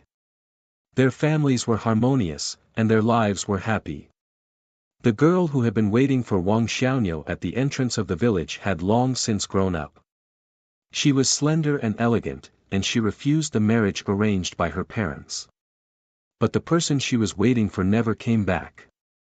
She inherited her sister's tofu shop at the entrance of Green Mountain Village. Business was good, and she became the new tofu beauty. Her sister, Chenya, married a few years ago and moved to another city. Her husband was a simple and honest scholar. Now, they had a son and a daughter, and the couple lived in harmony. Looking at these changes, Gu Changde sometimes wondered why he and Su Qingge did not have a child. And this seemed to be something that Su Qingge felt regretful about. The world is changing. Gu Changde gathered his thoughts and looked up at the sky. There were no clouds for thousands of miles. But because of the autumn, the sky was dyed with a layer of light gold. Su Qingge came back after washing the clothes and drying them. Seeing Gu Changde's expression, she could not help but smile. "What's so nice to see in the sky?" She walked over and held Gu Changde's arm. In fact, she could feel that Gu Changde had been changing during this time. He seemed to be experiencing a life that he had never experienced before, and feeling the breath of mortals. Sometimes, Gu Changde would quietly look at the mountain top and the changes in Green Mountain Village. And he would do that for months. If Su Qingge did not know his identity, she would be worried that something would happen to him. In fact, Su Qingge was also worried that if Gu Changde ended this experience, he would abandon her again like before. For her, all this would become a joy in vain. After waking up from the dream, she would feel empty. If so, she hoped that she would never wake up from this dream. "There's nothing to see in the sky. I'm looking for the end there." Gu Changde shook his head and gathered a few strands of her hair around her ear. For him, if all this was just a dream, he would have woken up a long time ago. He knew what he was doing and what his purpose was. But he subconsciously wanted all this to pass a little longer. The changes in the world had happened a long time ago. Although Gu Changa had never seriously sensed anything, to him, there was no need to sense these things. But some things had a beginning and an end. Since there was a beginning, there would naturally be an end. From Gu Changa's point of view, this ending was not abrupt at all. It was a natural process. The end there. Su Chinga followed his gaze.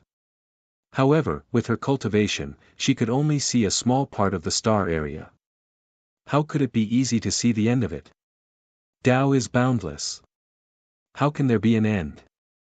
Seeing that Su Chinga seemed to have been looking at it seriously, Gu Changa could not help but smile. Tao is boundless. Then why do you keep looking for the end? Su Chinga came to herself and glanced at him sideways. She had long given up on cultivation and Taoist magic. She had been very satisfied with the life she had with Gu Changa these years. Even if she died now, she would have no regrets in this life. Therefore, Su Chinga could not understand Gu Changa's persistence in looking for the end. Because Tao is boundless, I have to look for the end. Hearing this, Gu Changa just smiled. Looking at the falling leaves, he said, "It's windy. It's cold again." As he spoke, he took off his coat and gently put it on Su Chinga. "I'm not cold at all." Su Chinga held his arm tightly and buried her head in his chest. She blinked. "The children in the village are so cute." Gu Changa shook his head slightly and smiled, "Cute. Why don't you have one yourself? Come on, let's go inside." Su Chinga's face was a little rosy and seemed to be a little hot. Regardless of the fact that it was still early, she pulled him back to the room. In fact, Su Chinga knew that the Gu Changa standing in front of her now had ended this almost dreamy experience for her. And now, he was once again that high and mighty godlike existence that looked down on countless living beings.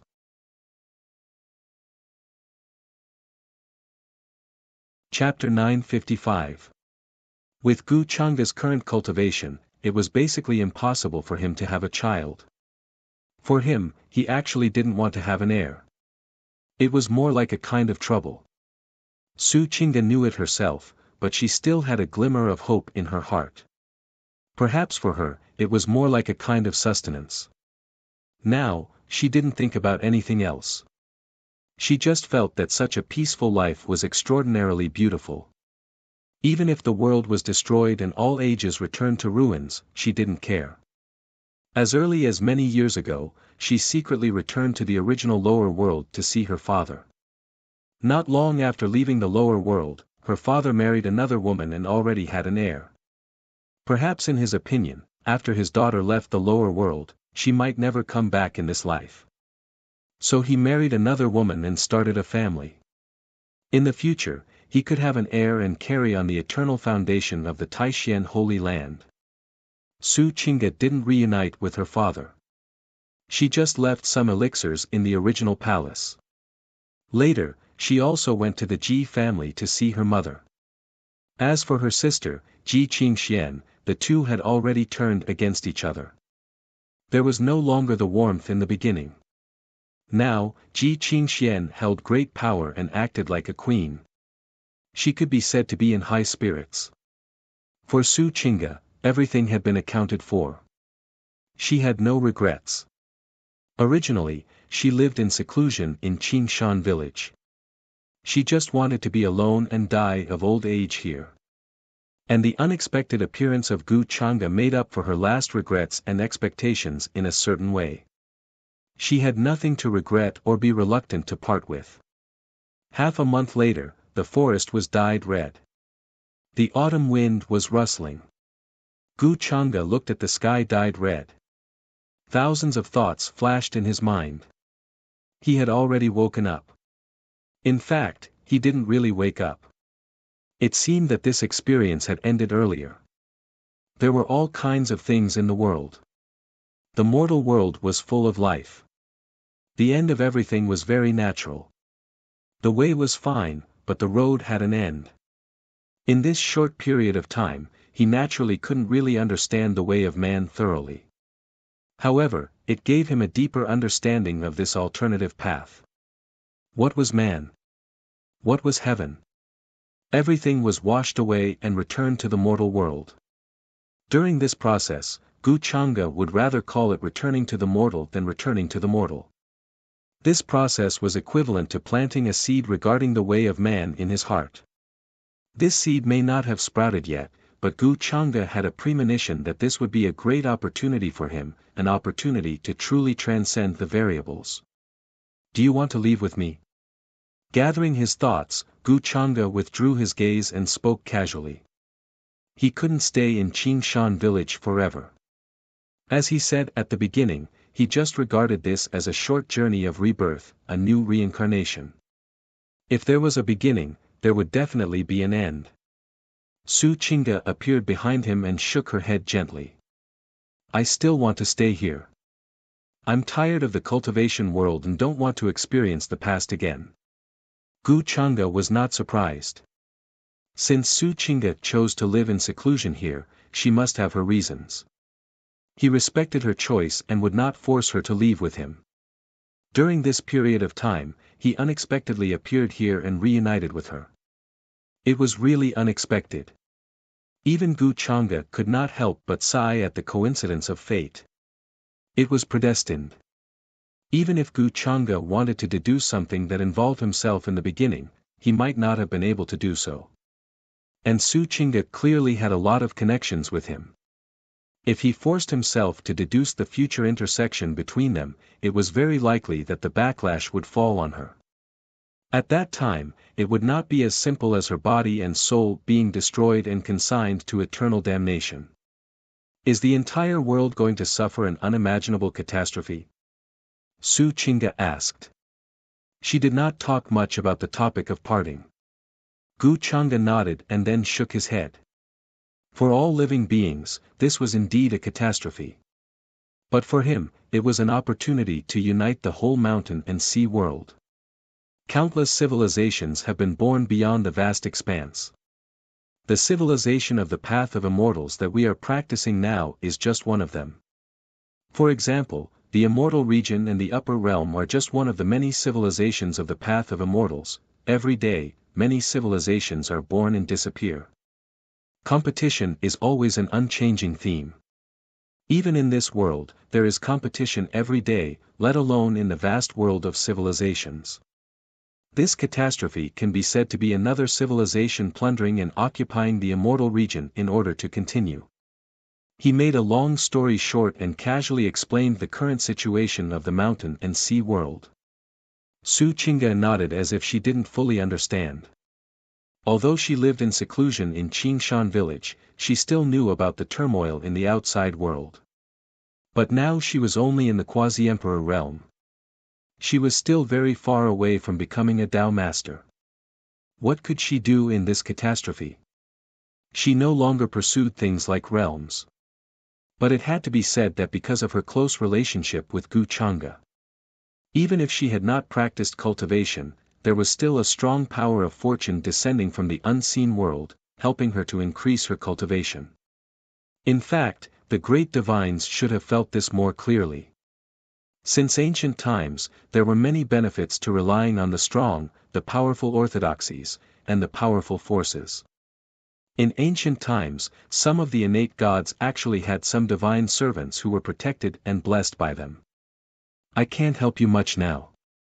The only thing I can do seems to be to not cause trouble for you. The immortal region, the mountain and sea world, and the vast expanse are too far away from me. Speaking of which, I am just an ordinary woman among the masses. If you hadn't brought me to the upper realm, I might have reached the end of the bottleneck and turned into a skeleton. Perhaps I can only pray for you now. I will stay here and clean up the place where you lived. When you are tired or want to rest, you can come back and have a good sleep. I will always be here waiting for you. Su Qingge said softly with a smile on her face. Gu Chang'e also smiled. He reached out and touched her face. Then he nodded. Okay. He left Qingshan village, still wearing the coarse hemp clothes. Su Qingge had sewn it herself over the years. Although it was not very gorgeous and exquisite, every stitch and thread was made by her. Gu Chang'e did not want to waste her good intentions. In the land of the Gu family, the black-robed ancestor of the Gu family had to show up.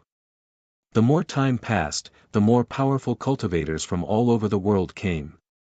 There were also many ancient creatures from foreign lands. They looked very lethargic, as if they would not live for long. What is the purpose of your visit to the Gu family? The ancestor of the Gu family was called Gu Wuwang. Although his whole body was covered in a black robe and his face was hidden, no one dared to underestimate him. He asked while knowing the answer. He glanced at everyone who came. The strength of this ancestor of the Gu family is really terrifying. The old man in the tattered Taoist robe looked serious. When he saw the ancestor of the Gu family appear, his heart skipped a beat and he almost cried out in surprise. As a person who was half a step away from the Tao realm, he boasted that he was invincible and could not find an opponent. But today, he was shocked one after another. Besides the unfathomable Ming, there was now another ancestor of the Gu family. This made the old man in the Taoist robe think of the young man he saw in Qingshan village. If he remembered correctly, his surname was also Gu. Could it be that the young man also came from the Gu family? At that moment, Ming was the same. His expression was incredibly solemn. He could sense the strength of the ancestor of the Gu family, and he was definitely much stronger than him. He was currently at the first threshold of Tao realm and had yet to go through his first heaven's blight. The ancestor of the Gu family was someone who had gone through at least a few heaven's blight. This made Ming's heart tremble in fear, and he was also shocked. If he had not suddenly had a whim and rushed to the Gu family to ask about Gu Chang'e's whereabouts and traces, he would not have been able to do so. He might not have known that there was such a terrifying person in the Gu family. He might be the strongest person left in the true mountain and sea world. The other cultivators who had yet to touch the threshold of Tao realm could not sense the strength of the ancestor of the Gu family. However, based on Ming's attitude and expression, the ancestor of the Gu family was definitely not a simple person. They did not dare to be disrespectful. Even the descendants of Immortal Palace who boasted that they were once the true rulers of the Immortal region did not dare to say anything. Xin Shuang and the others stood quietly behind Uncle Yi, waiting for the situation to change. We came here to look for you, Senior, so that we can discuss a way to break out of this situation. A disaster is about to descend beyond the vast expanse. If we don't deal with it, then the entire true mountain and sea world might be destroyed. Ming had to address himself as a junior before the ancestor of the Gu family, because the ancestor of the Gu family was definitely much stronger than him. He had lived longer than him. A way to break out of this situation. When the ancestor of the Gu family heard this, he only laughed and swung his arm. I don't have a way to break out of this situation. Are you looking for the wrong person? I just want to protect the foundation of the Gu family. What does the destruction of the mountain and sea world have to do with me? These words caused the expressions of all the people in the area to change. Ming was in disbelief. He did not expect to receive such an answer. Senior, no egg can remain intact and the nest is overturned. If the true mountain and sea world is sacrificed, then the Gu family will not be able to escape either, Aoting spoke in an attempt to persuade the ancestor of the Gu family. At this time, if the true mountain and sea world did not unite and fight against the enemy, then they would only end up being sacrificed and destroyed. The ancestor of the Gu family had an unfathomable level of cultivation. If he helped them, then they would have a lot more chances. The powerhouses of the other orthodoxies also frowned. They felt that the situation had become extremely troublesome. Even the orthodoxies who had a grudge against each other before had already let go of their previous grudges and were discussing how to solve this disaster. If they did not solve this disaster, then they and the orthodoxies behind them would be destroyed and become history. This was not something they wanted to see. Senior, although you are strong, do you really think that you can protect an entire clan with your own strength? The hunters outside the vast expanse have long been prepared to stake everything on this one throw, Luo Yanqi said. Luo Yanxi spoke. As a half-immortal emperor in the past, she was naturally here as well. She had personally experienced the disaster of losing her homeland, so she understood that in this situation, unity was more important than anything else. That was why she was also trying to persuade the ancestor of the Gu family. The more she understood what Gu Changa had done during this period of time, the more she understood Gu Changa's intentions.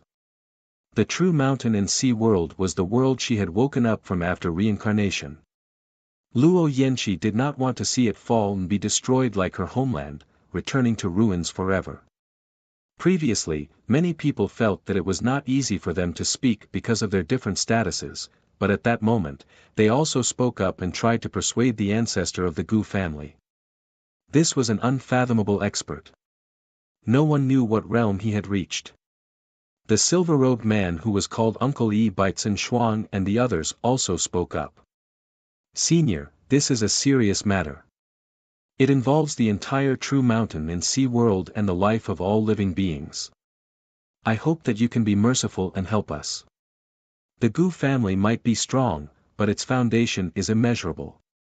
However, if it is difficult to resist this disaster, then the entire true mountain and sea world will be sacrificed.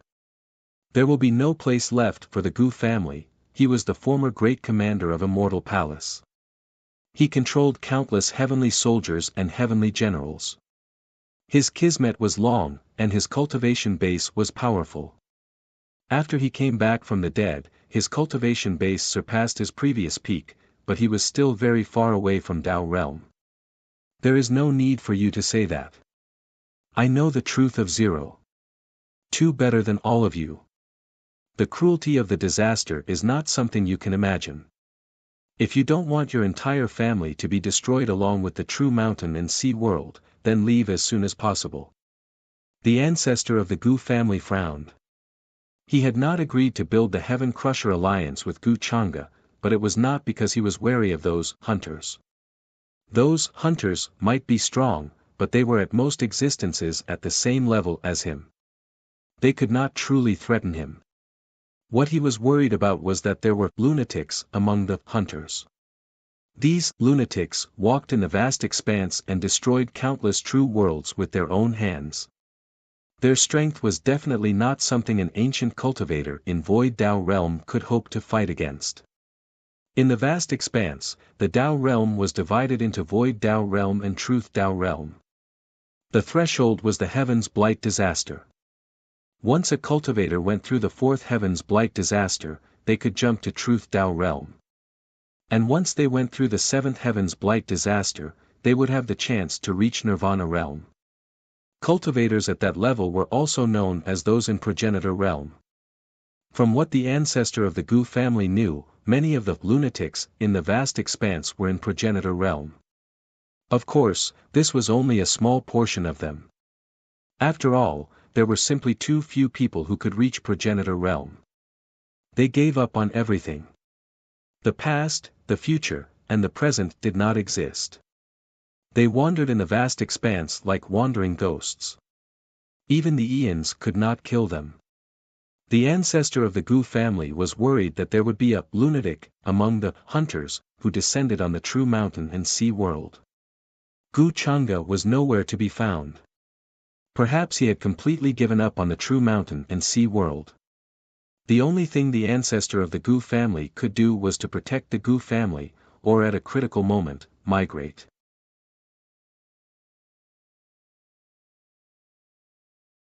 Chapter 956. Everyone fell silent. Even Ming didn't know what to say. He felt that the ancestor of the Gu clan should have known quite a bit of the truth, otherwise, he wouldn't have said such a thing. Have everyone think of a way to move out of the true mountain and sea world. Was this directly telling them that the future was incomparably bleak, and that even he could only think of a way to protect the Gu family in the end? Perhaps they could only move and leave the true mountain and sea world. Ao Teng and the others fell silent. They didn't think that the Gu clan's ancestor would lie to them at this time. In other words, the future would be cruel, and the situation would not be as good as they thought. Senior, are you trying to tell us that the future is incomparably cruel and not as beautiful as we think? An expert from an immortal emperor clan could not help but ask. Before he came to the Gu family, he had brought Chi-E with him. He thought that she might be the hope of the entire True Mountain and Sea realm. But now, he was told that this mysterious and unfathomable senior was unwilling to get involved in this matter, because he was powerless to protect himself. This made everyone's hearts heavy. Senior, don't you think it's too early to say that?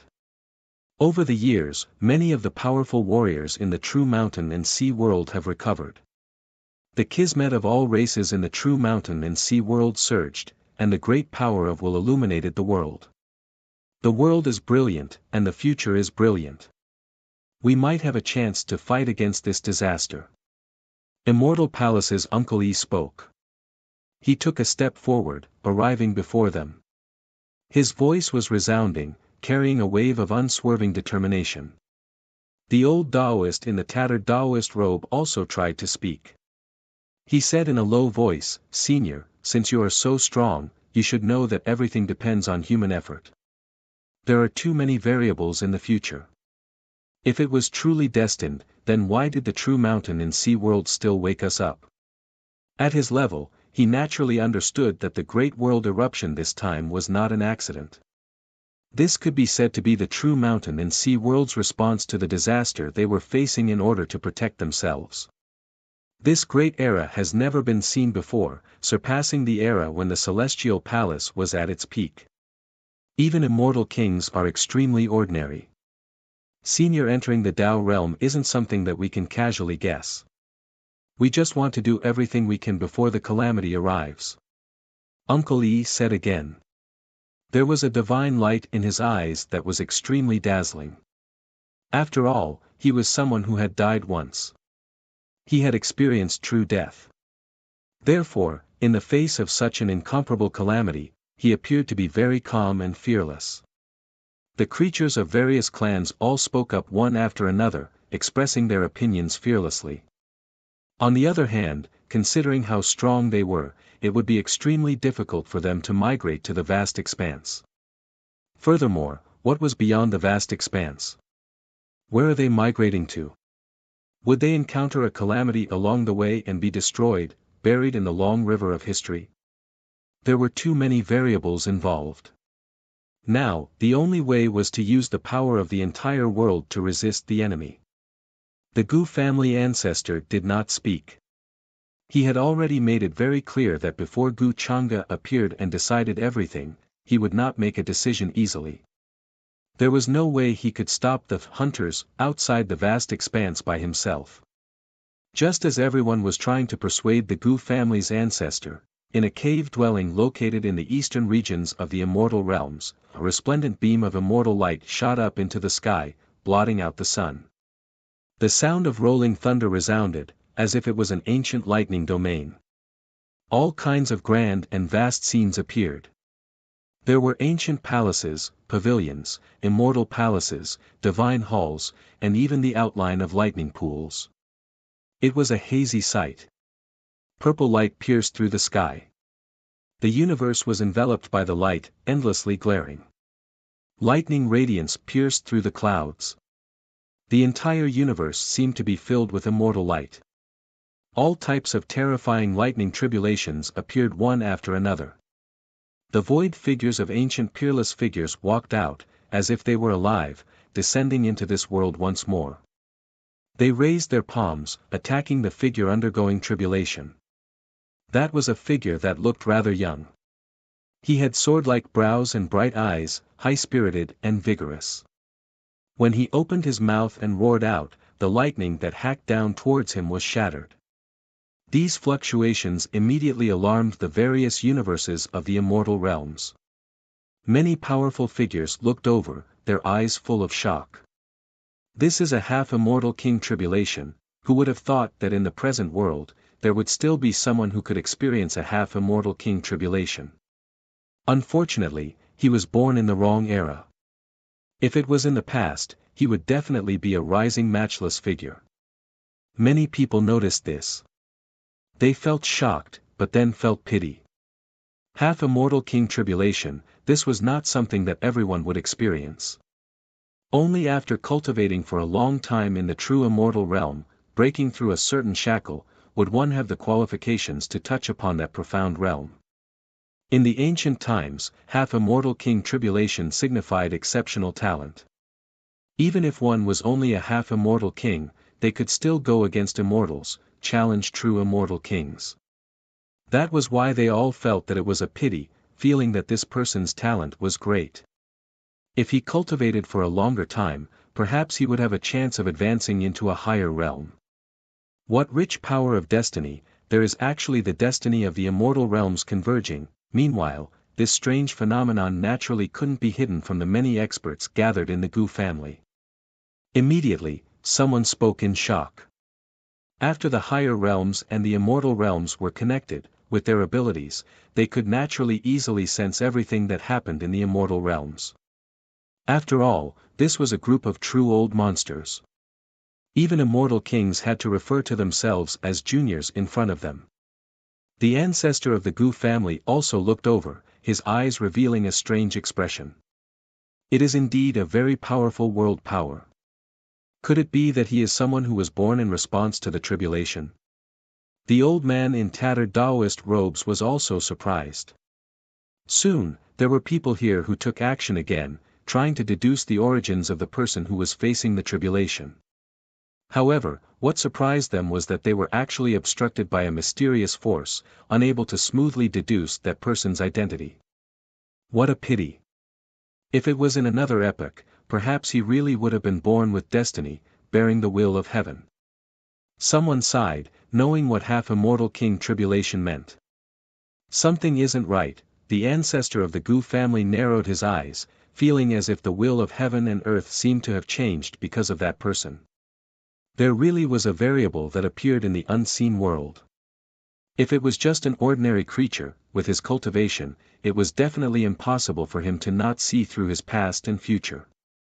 With a swing of his sleeve, the space before him split open, revealing a passageway. He directly stepped into it.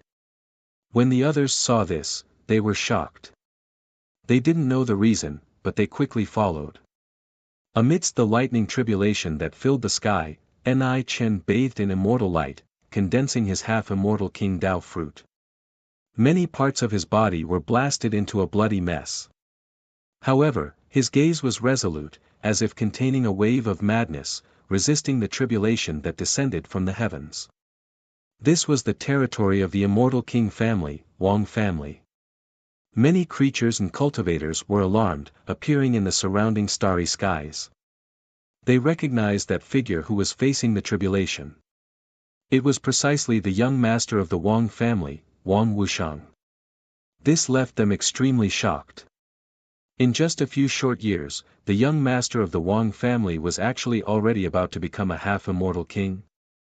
However, Ni Chen had long expected this. He did it on purpose. It seemed like he was going all out to resist this half-immortal king tribulation, but in reality, he planned to use this to attract the experts of the various worlds. This was also something that was within his plan. What a young guy, Gu family's ancestor appeared in this universe. Behind him, the figures that followed also appeared one after another, looking at this scene with slight surprise. Judging from this bone structure, he is actually even more powerful than me. In the immortal palace, Xin Shuang was shocked. Looking at the young man who was bathed in blood, facing tribulation, she couldn't help but say in a low voice. What is inconceivable is that this person is actually carrying a portion of the immortal domain's fate. The will of heaven and earth seems to be protecting him. Uncle Yi also spoke, divine light flickering in his eyes, beginning to guess Ni Chen's identity. Ming didn't say anything, the fingers under his robes gently moving, beginning to deduce. However, the general situation of this world suddenly became blurry. Even though he was about to come into contact with the first heavenly blight tribulation, he still felt that everything before his eyes was hazy, unable to see through this person's origins. Someone who is fated to be born. He frowned, beginning to guess. This seems to be the current successor of the Wang family, Wang Wuxiang. He is actually already transcending the quasi-immortal king tribulation. Could it be that he obtained some heaven-defying opportunity during this period of time? Luo Wang recognized Ni Chen's current identity, and the shock on his face could not be concealed. This was a younger generation that was equally famous as his descendant, Luo Tian. Previously, he wasn't even a true immortal, but now, he was about to become a quasi-immortal king. How could this not shock him? From Luo Wang's explanation, everyone also understood Ni Chen's identity. While they were shocked, they also felt that it was inconceivable. However, they were not simple people. Their minds were active, and they immediately guessed that this young man should have obtained some heaven-defying opportunity during this period of time, which was why he could break through to the quasi-immortal king realm in one go. But, what was the use of this? Even immortal kings were cannon fodder, let alone quasi-immortal kings. Many people immediately felt that it was a pity. If this is really a variable that was created by fate, could there really be a glimmer of opportunity? However, compared to everyone's regret, the Gu family's ancestor's gaze flickered. The eyes of the ancestor of the Gu family continued sparkling. Many waves rose in his heart as he remembered the matters related to the distant ancestor. In the past, the distant ancestor was also created by fate and became a variable. He transcended the shackles of the world and was not limited by his potential. In the end, he reached that step. In such a desperate situation, the true mountain and sea world, a new true world, had actually given birth to a variable that was created by fate. After all, even in those ancient true worlds, it was difficult for such a person to be born after countless years. A variable was an existence that was even more astonishing than a variable, because it was not part of the general trend or trajectory. No one knew why a variable would appear, and no one knew how far it would go in the end. Most of the time, a living being's potential was limited by its upper limit. In the eyes of the ancient Tao realm cultivators, they could see how far a living being could go in the future, what kind of fortuitous encounters they would obtain, and what kind of opportunities they would obtain. At that moment, this made the ancestor of the Gu family feel that it was a little hard to believe. He could not help but think of what Gu Chang'e had said previously. Could it be that he had truly never seen through this true world? If this person is truly a variable born to face the disaster, then we might have a chance. Forget about this disaster, even the third disaster is nothing to worry about. The thoughts of the ancestor of the Gu family became active, and he saw a different hope in Ni Chen. If it was not because he could not see hope, he would not have been so heartless and aloof. He would not have cared about the lives of the 920 people in the worlds and only wanted to protect the Gu family. When the crowd heard the ancestor's words, they were shocked.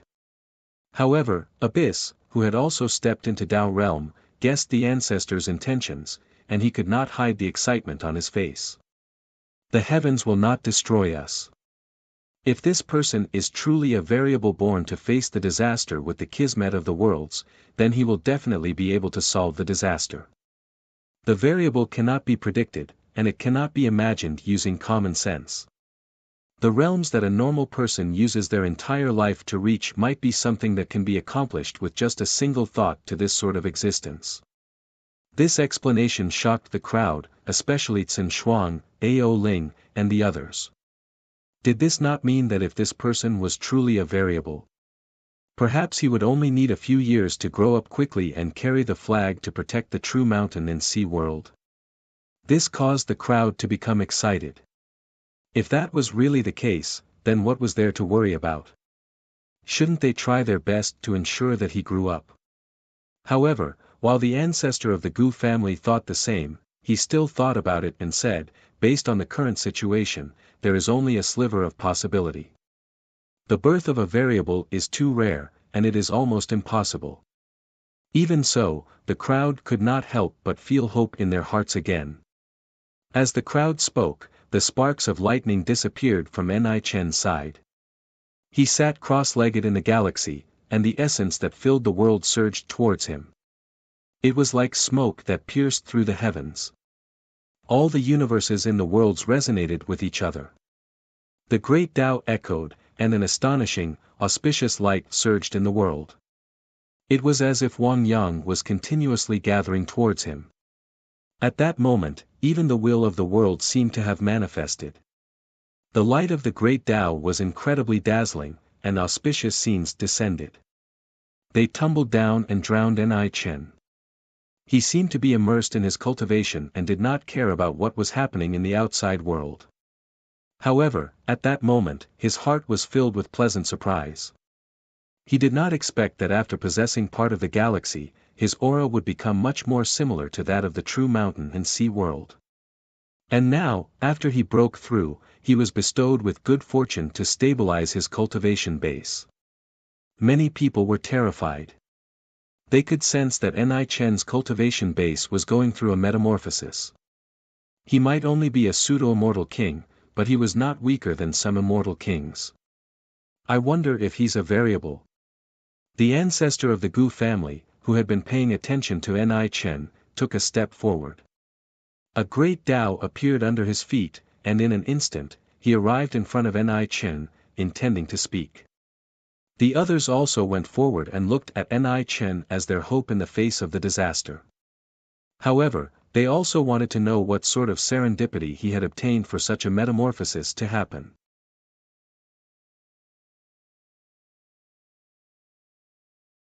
Chapter 957. Ni Chen sat cross-legged in the galaxy, surrounded by the light of the great path. As he breathed in and out, the spirit qi of the entire universe swarmed towards him like a surging wave, completely drowning him. His cultivation base was quickly stabilizing. The light of the quasi-immortal king realm was very dazzling, and even his cheekbones were shining brightly. Even if he had just broken through to the quasi-immortal king realm, it still made the hearts of some of the older immortal kings palpitate. The ancestor of the Gu family and the other ancient figures came forward, wanting to confirm Ni Chen's origins and find out what kind of fortuitous encounter he had. From there, they could determine whether he was a variable born from the disaster. Greetings, seniors. Ni Chen opened his eyes. His expression was very calm, and he did not panic because of the scene in front of him. He appeared very calm. The ancestor of the Gu family, Ming, the old man in the Taoist robe, and the others nodded slightly. They swept their gazes over him, and they could sense the richness of Ni Chen's kismet even more clearly. It was simply beyond imagination. He seemed to be a person destined by the heavens, and even the will of the world was showing its care for him. This made their guesses even more, and they felt an inexplicable sense of anticipation. I am Wang Wuxiang, a member of the immortal region's Wang family. I know that you are puzzled, so please allow me to explain in detail. Ni Chen cupped his fists in greeting. His attitude was very humble, as he had expected the crowd's reaction. That was why he did not waste his breath and directly explained the excuse he had thought of a long time ago. As a member of the Dark Defiant clan, he was not afraid that the powerful warriors here would detect anything unusual. Besides, he was now favored by the heavens. Even if there was something unusual, these powerful warriors would not pay too much attention to it. After all, he was the last hope to solve the disaster of the true mountain and sea world. The people were quite satisfied with Ni Chen's attitude. They did not disturb him and waited for him to explain many things. Luo Wang even secretly contacted the other two immortal kings of the Wang family, wanting to ask them about Wang Wuxiang. This place was in the territory of the Wang family.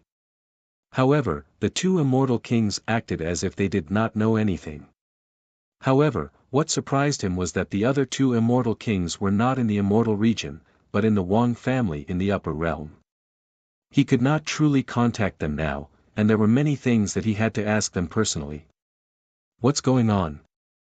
He actually isn't in the immortal domain, instead bringing some of his clansmen away from the Wang family, heading to the higher realms. Luo Wang had some misgivings in his heart. However, in this place, he could only be considered a junior. He didn't dare say anything and could only quietly listen to Ni Chen's explanation. He obtained the legacy of the true spirit of the mountain and sea world. The Gu family's ancestor raised his eyebrows in surprise. However, if they observed Chen closely, they would indeed notice that he had a presence that was of the same origin as the true mountain and sea world. The true spirits of the true mountains and seas world were born when the true mountains and seas world was created. It could be understood as the will of the true mountain and sea world. During the War of the Heavens, the true spirits of the true mountains and seas world had also attacked and fought against the Great Showdown. In truth, the immortal palace before the era of darkness was also built by the true spirit of the mountain and sea world. These secrets were told to all living beings, but in his eyes, they were not secrets at all. Truth be told, he had personally witnessed the birth of the true spirit of the true mountain and sea world and had grown to this day. However, he did not know where the true spirit of the true mountain and sea world was now, or whether it had already disappeared. However, there was a high possibility that it had already disappeared and could no longer protect the true mountain and sea world, which was why the disaster had descended. The other ancient existences did not have as comprehensive an understanding of secrets as the Gu family's ancestor. At that moment, they also had some doubts in their hearts. However, Ao Teng, Ao Ling, and the others from the era of the gods began to explain to them what the true spirit of the mountains and seas world was and where it came from. Once they heard it, they could not help but feel deep respect for it. They understood that there was such an existence protecting the lives of the true mountain and sea world. However, based on Ao Teng and Ao Ling's words, there was a high possibility that the true spirit had already disappeared. Not necessarily. Uncle E and the others could be revived. Lord True Spirit might have been the one who planned all of this in the dark. How could she have truly disappeared? The people from the immortal palace did not quite believe it. Many of them knew that the first palace master of the immortal palace was the incarnation of Lord True Spirit of the true mountain and sea world in the mortal world. In the past, the first palace master and the demon lord were an immortal couple in many people's eyes, but later on, when they thought of this, they still found it difficult to calm down and could not understand. In truth, Chen did not know any of these secrets. However, to cover up his identity, he still began to explain how he obtained the true spirit's legacy from the true mountain and sea world. Naturally, there was also a vague dream in it. In it, he saw a woman walking towards him. She said that he existed because he was born to stop this disaster so that he could protect all lives in the future. He described all the details very clearly. However, when he talked about the woman's true appearance, he only shook his head. He felt that she was very vague, as if she did not exist in this world and was very far away from him. When the ancient existences heard this, they were all shocked. However, passing down Dharma in dreams was not rare. They could also do it easily. If they found a good seedling who was suitable for their legacy, they could also use this method if they found it troublesome. However, the true spirit of the true mountain and sea world had passed down Dharma through this method. Did that not mean that perhaps it had truly disappeared, or perhaps it could not truly appear? When they thought of this, the expressions of Tsin Shuang and the others turned gloomy. They were not willing to accept this result.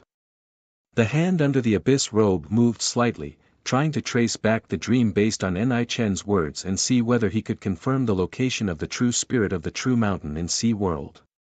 At the same time, he wanted to verify the truth of Chen's words. In truth, he had doubts in his heart and did not completely believe in Chen's words. How could an old man like him who had lived for countless years easily believe others? However, the result of his deduction made him frown. There was a thick fog, and everything was blurry.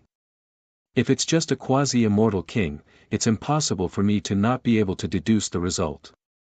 Or is it that there's a powerful warrior helping to cover it up? Or is it that the world is blessing it and its kismet is too thick, so it covered up the karma? Ming was puzzled, but he did not pay too much attention to it. Based on the current situation, regardless of whether what Chen said was true or not, it was actually beneficial to the entire true mountain and sea world.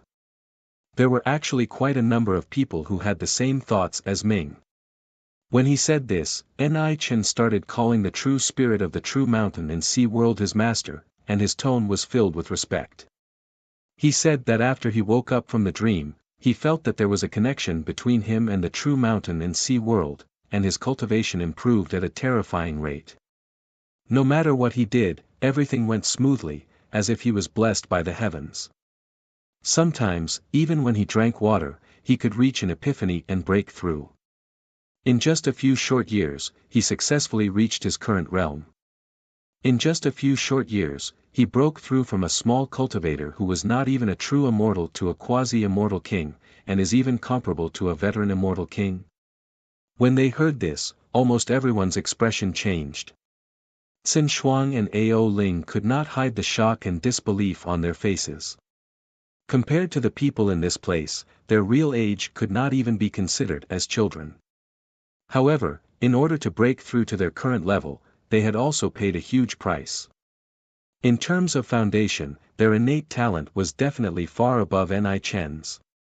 Xin Shuang's father was the former celestial lord of longevity in Immortal Palace. Ao Ling's father was the dragon ancestor. Before them, Ni Chen was like a normal person. This is too terrifying. The young man who followed beside the old man in Taoist robes also widened his eyes in extreme shock. No wonder they say that variables have all kinds of possibilities. This kind of breakthrough speed is simply unheard of. It cannot be measured with common sense. It is unimaginable. In just a few years, he has already reached such an achievement. If he is given more time, won't he break through to a level comparable to us? An ancient figure could not help but exclaim in amazement, feeling that it was inconceivable. They had also walked step by step from a small cultivator to their current level. Their talent was unparalleled, and they were the best of their generation. They suppressed many epochs, pressuring their peers to the point that they could not breathe. What kind of price did a cultivator have to pay to reach the quasi-immortal king realm? How many hardships did they have to go through? How many years did they have to endure? However, Ni Chen had reached this level in just a few short years. This made them feel that it was not fair. This was indeed not something that could be limited by one's foundation. At this moment, everyone, including the ancestor of the Gu family, felt that this matter was very ridiculous. It was like a dream, unreal. However, it was happening right in front of them. It seems that he really is a variable. It is normal that I can't see through his past and future. The ancestor of the Gu family sighed with emotion, and a rare smile appeared on his face. The others were not normal people either. Soon, they recovered from the imbalance in their hearts. They knew that this was not the time to be envious. After all, even someone like the ancestor of the Gu family said that the existence of variables did not make sense. Forget about thousands of years, even billions of years, there might not even be one. No one knew what the variables were, and no one knew where the variables came from. Senior, does this mean that there is hope for the true mountain and sea world? An ancient figure from the other world could not help but ask. This was also the thing that everyone paid the most attention to. So what if Ni Chen was a variable? If he could not survive in the future, what was the use? Indeed, there is hope.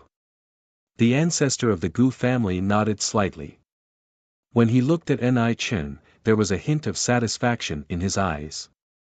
Variables could not be measured with common sense. No one could be certain just how much he could grow in the next few years. The ancestor of the Gu family was also a person with the potential to become a variable. The speed at which he rose to power could only be described as inconceivable. Even the ancient scrolls did not dare to record it. A slightly puzzled expression appeared on Ni Chen's face, as if he did not understand what the people meant. If your Tao doesn't collapse or something unexpected happens, then you will definitely reach a level that even we can't reach. All the lives in the world will depend on you to save them, the ancestor of the Gu family said. In truth, he was also very envious in his heart. This could be considered as affirming Ni Chen's future. I understand. When Master taught me in my dream, he also told me to become the new true spirit of the true mountain and sea world and protect all lives in the world. When Ni Chen heard this, he was momentarily stunned before he seemed to have come to his senses. His gaze was firm, and his tone was resolute. At that moment, an endless amount of light seemed to have appeared in all the heavens. It gathered and enveloped him, making him look incredibly sacred. Does this count as some sort of great ambition? Many of the ancient figures in the area sensed that some sort of change had happened. Because of Ni Chen's words, the great Tao in the various universes resonated and reflected each other. The ancestor of the Gu family nodded. Then, his gaze turned cold as he swept his gaze over the crowd. He might be a variable, but he still hasn't grown up.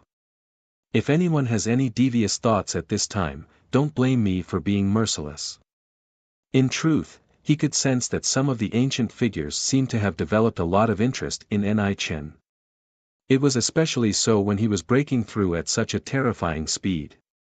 There might be someone who did not care about anything and just wanted to use Ni Chen's body to rebuild their foundation. By saying this, he also wanted to intimidate them so that they would not act recklessly and destroy the hope that had appeared after so much difficulty.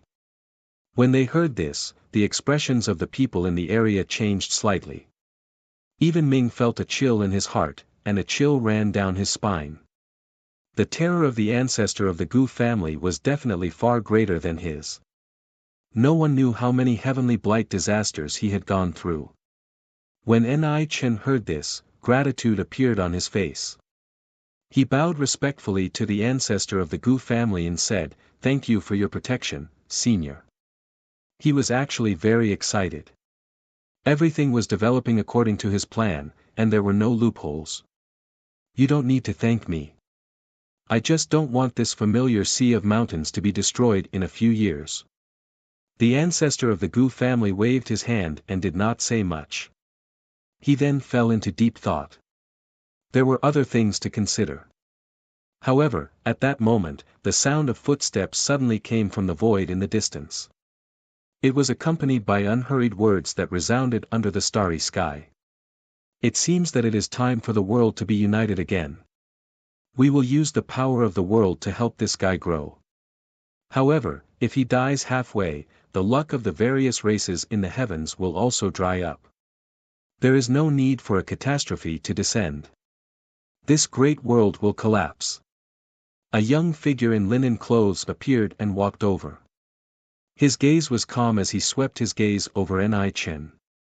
His words were even more calm.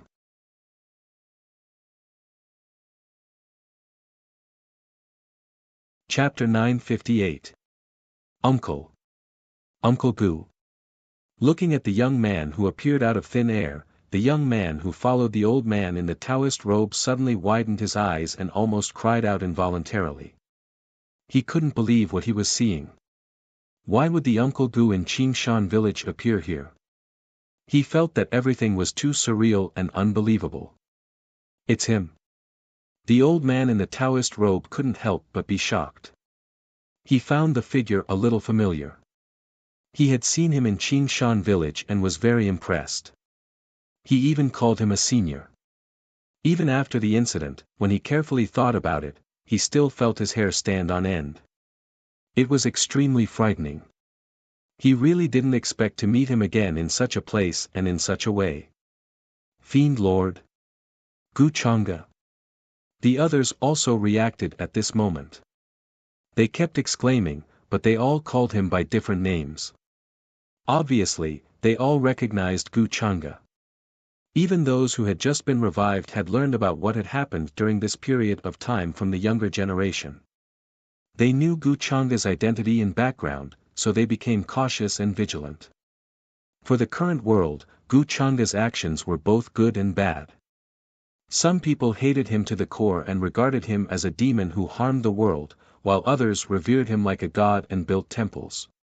This demon, Xin Shuang's face was cold and she was still full of hatred. She gritted her teeth and clenched her hands. She still regarded Gu Chang'e as the enemy who killed her father.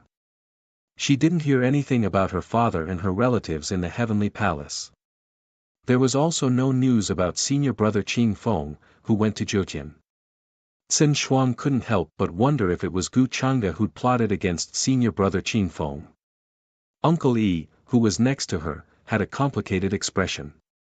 He didn't know how to address him. However, the remaining members of the Heavenly Palace were naturally hostile to Gu Chang'e and they all became vigilant and uneasy. He was the demon who destroyed the Heavenly Palace and caused them to fall to such a state. Fiend Lord, Wang Xiaonyo was even more dumbfounded when he heard the way people addressed Gu Chang'e. He was shocked to the extreme. He never would have thought that his Uncle Gu's background was so big in 403. This could be said to be the strongest person in the true mountain and sea world, right? Or even more. This was not the first time he had heard the rumors of the demon master from the cultivators around him. But such a person who could make even the heavens tremble in fear had actually once lived in their home, and was even addressed as Uncle Gu by him. At this moment, Wang Xiaonyo just felt a little dizzy and couldn't turn around. The Taoist-robed old man couldn't help but smile bitterly. But on second thought, it seemed that all of this made sense. Greetings, my lord. Ao Tang and Ao Ling, on the other hand, were much more natural. They directly addressed Gu Chang'e as Lord. After all, that was how everyone addressed Gu Chang'e in their time. Although Ming had never seen Gu Chang'e's true appearance, she had learned many things from Ao Tang and Ao Lingkong after the Battle of the Heavens. That was why he was still respectful towards Gu Chang'e, who had once protected the true mountain and sea world. Greetings, my lord. He wrapped his fist in his palm slightly and bowed. When the ancestor of the Gu family saw Gu Chang'e appear, he sighed in relief.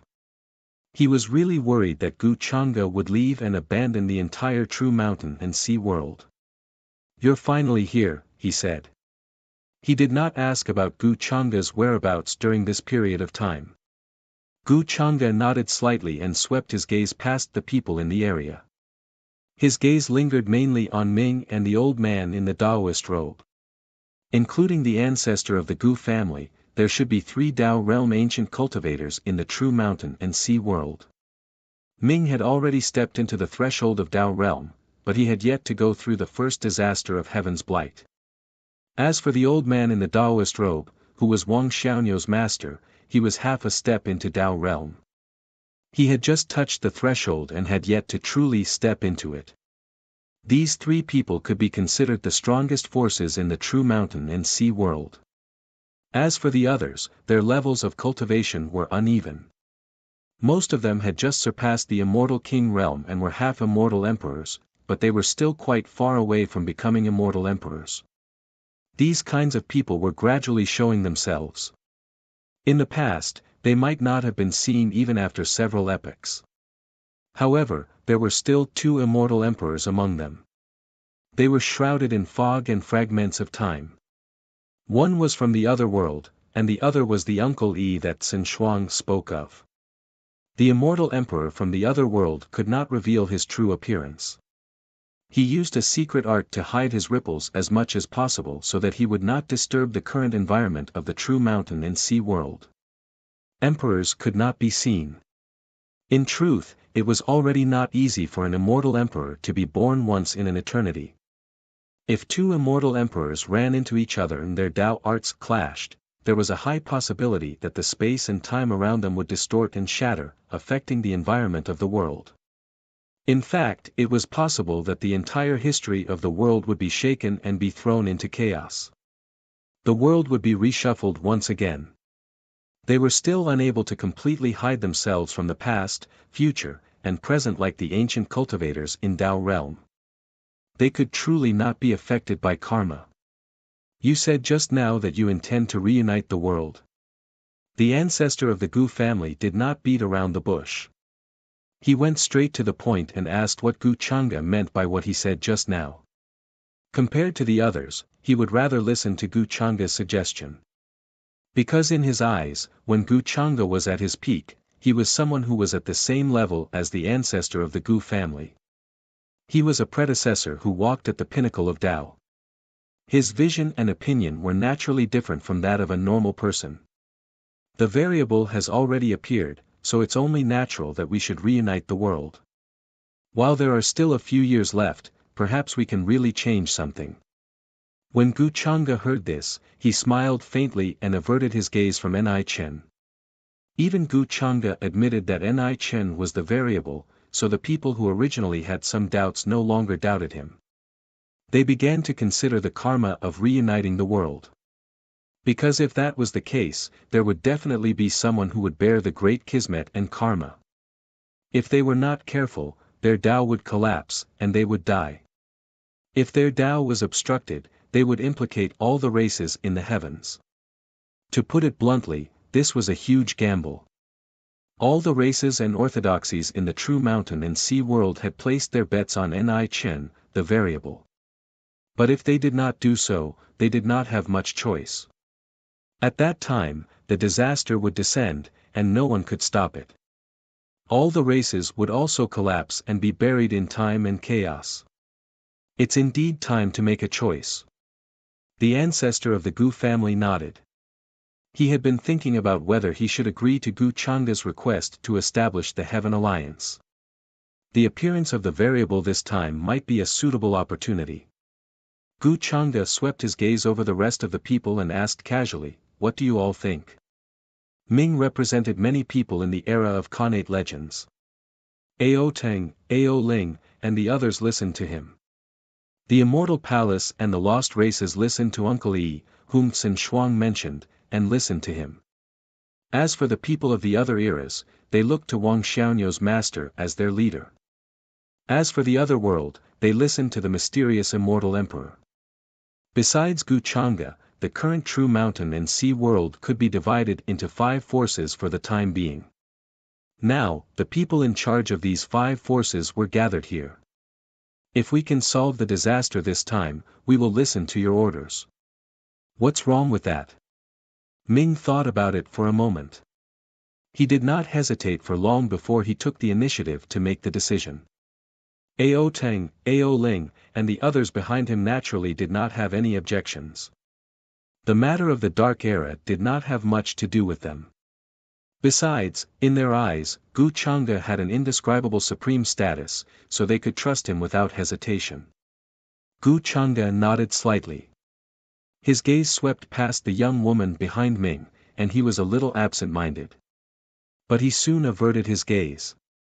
He had seen this woman in the sky below realm. She was Gu Xian'er's younger sister, Shen Xian'er. Putting aside their personalities, their facial features were very similar. When they stood quietly, it was easy to mistake them for the same person. However, Gu Xian'er was not so quiet. Even if he showed this expression, it was still an act. This made Gu Chang'e remember some things about Gu Xian'er. He had prepared a great gift for her. With Ming, an existence with unfathomable power, taking the initiative to agree, there was naturally no need for the others to hesitate. Even the descendants of Immortal Palace who hated Gu Chang'e agreed. They were willing to unite the world. In the face of this apocalyptic disaster, personal grudges could be temporarily put aside.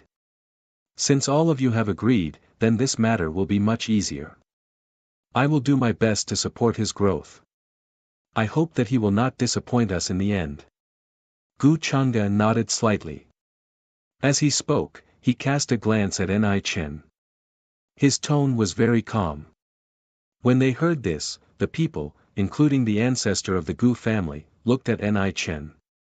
They did not expect that even Gu Chang'e would say such a thing. Was he staking everything on one throw and placing all his hopes on Ni Chen? It seemed that even Gu Chang'e felt that this variable, Ni Chen, could change something in the future. Ni Chen's heart trembled. He did not expect that Gu Chang'e would appear at this time. He was originally like the others and thought that Gu Chang'e had already left the true mountain and sea world. He always felt uneasy in front of Gu Chang'e, as if the secrets he hid would be seen through.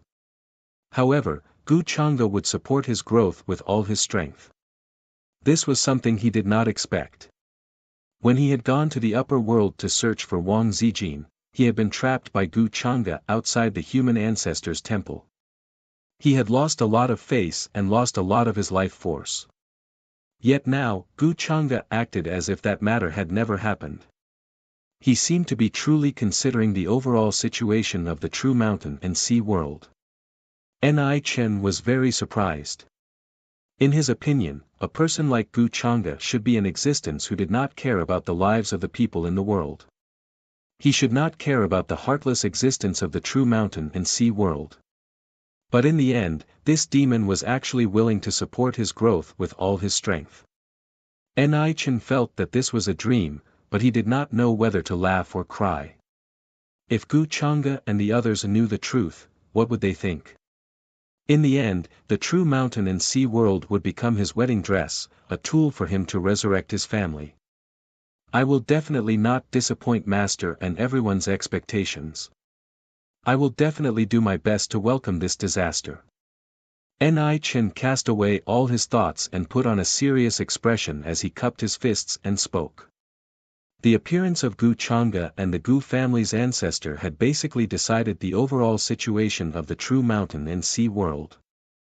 All the orthodoxies and races also received the news. The many universes and ancient worlds of the true mountain and sea world were about to be unified. The other world, Immortal Palace, the lost races, and the races from the era of the Khanate legends had long since reached a consensus that the time was right. From then on, the situation in the true mountain and sea world would change completely. The heavenly court and divine nation would be overthrown and rebuilt. Gu Chang'e planned to build the Heaven Crusade Alliance. On that day, lightning fell from the sky, and Dao flowers bloomed in the air. The heavens resonated with each other, and the universe rumbled. The abnormalities were boundless. When the wills of all the races returned to their respective worlds, a great amount of power of will surged forth. The light of the great Dao rose and rolled over to the heavenly court. Gu Chang'e was dressed in a long black robe and had a crown on his head. His gaze was calm and profound as he stood calmly in front of the hall. Light that filled the sky surged and covered the universes one after another.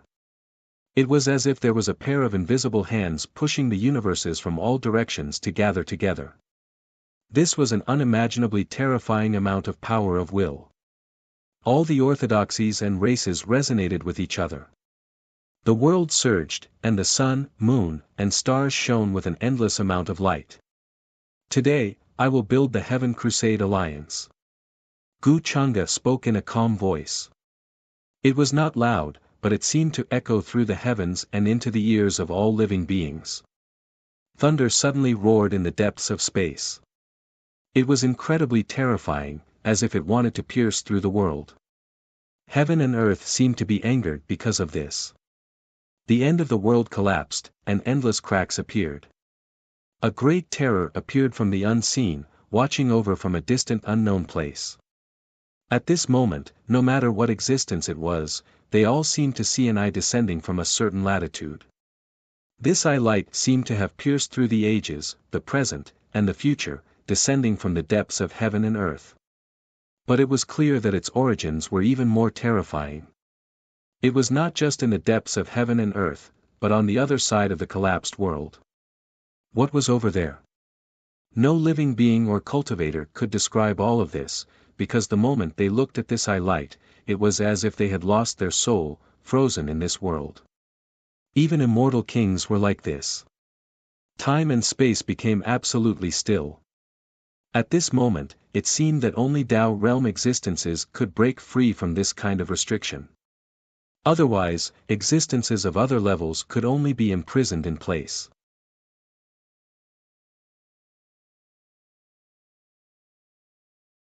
Chapter 959. The three words, Heaven Attacking Alliance, seemed to contain some inexplicable meaning. The moment Gu Chang'e said it, a clap of thunder sounded. The world was angered, the limits collapsing, terrifying cracks appearing. It was as if endless world-destroying gales and shattered natural laws were blowing over from that place. The heavens were swaying and trembling, as if they were going to collapse. Every great cosmos was on the verge of collapse under this type of aura, even immortal kings trembling.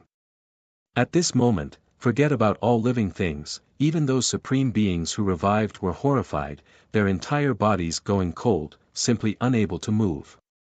Gu Changa was dressed in black clothes, calmly overlooking all of this, looking towards the limits of heaven and earth. Following his words, a mysterious great force was born, as if a supreme decree was engraved between heaven and earth, able to seal everything. The heaven-punishing alliance is about to be established, this is the general trend, how are you going to stop me?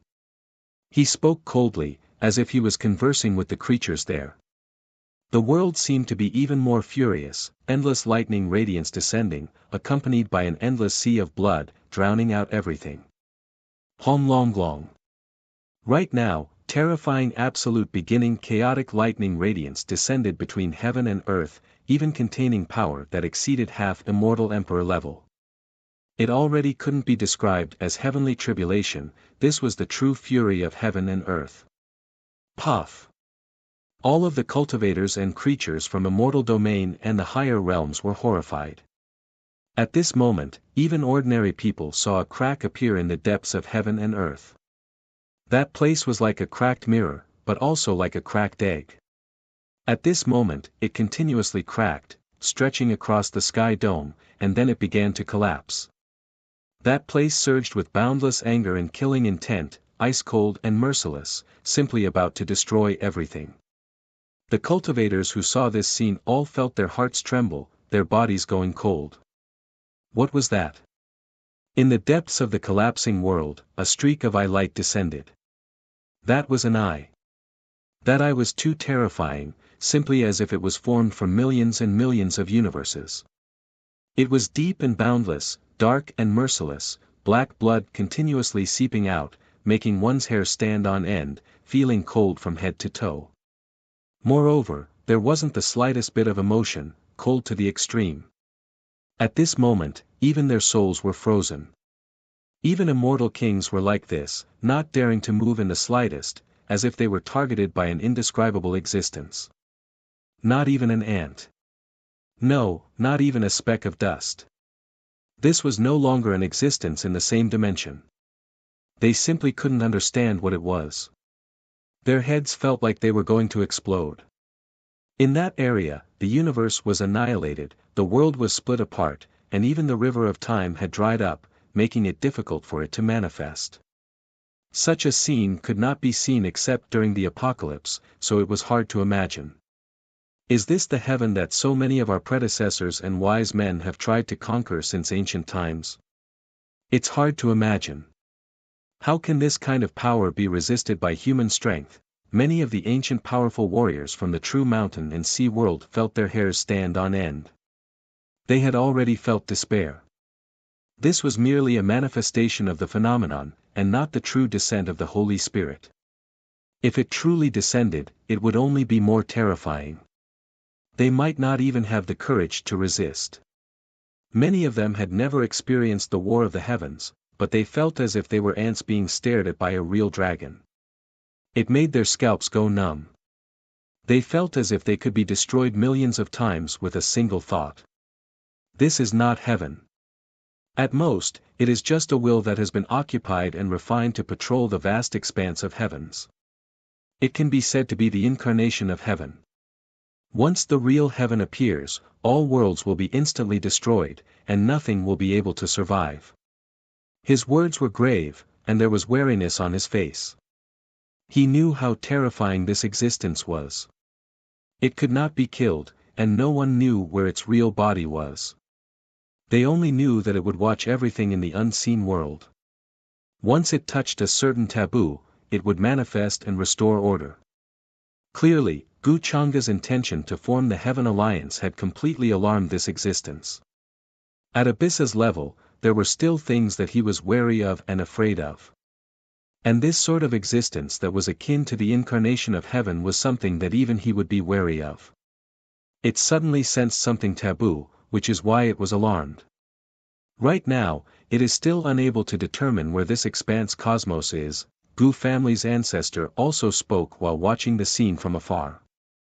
When Gu Changa decided to form the Heaven Alliance, he had already expected all of this. How could this sort of thing not touch a taboo? If a mortal said such words, it would definitely not have any effect. However, Gu Chang'e was not an ordinary person. He was already standing in a certain supreme realm, touching a level that ordinary people could not imagine. His words and actions would trigger a great terror in the unseen world. These two words are indeed not so easy to say.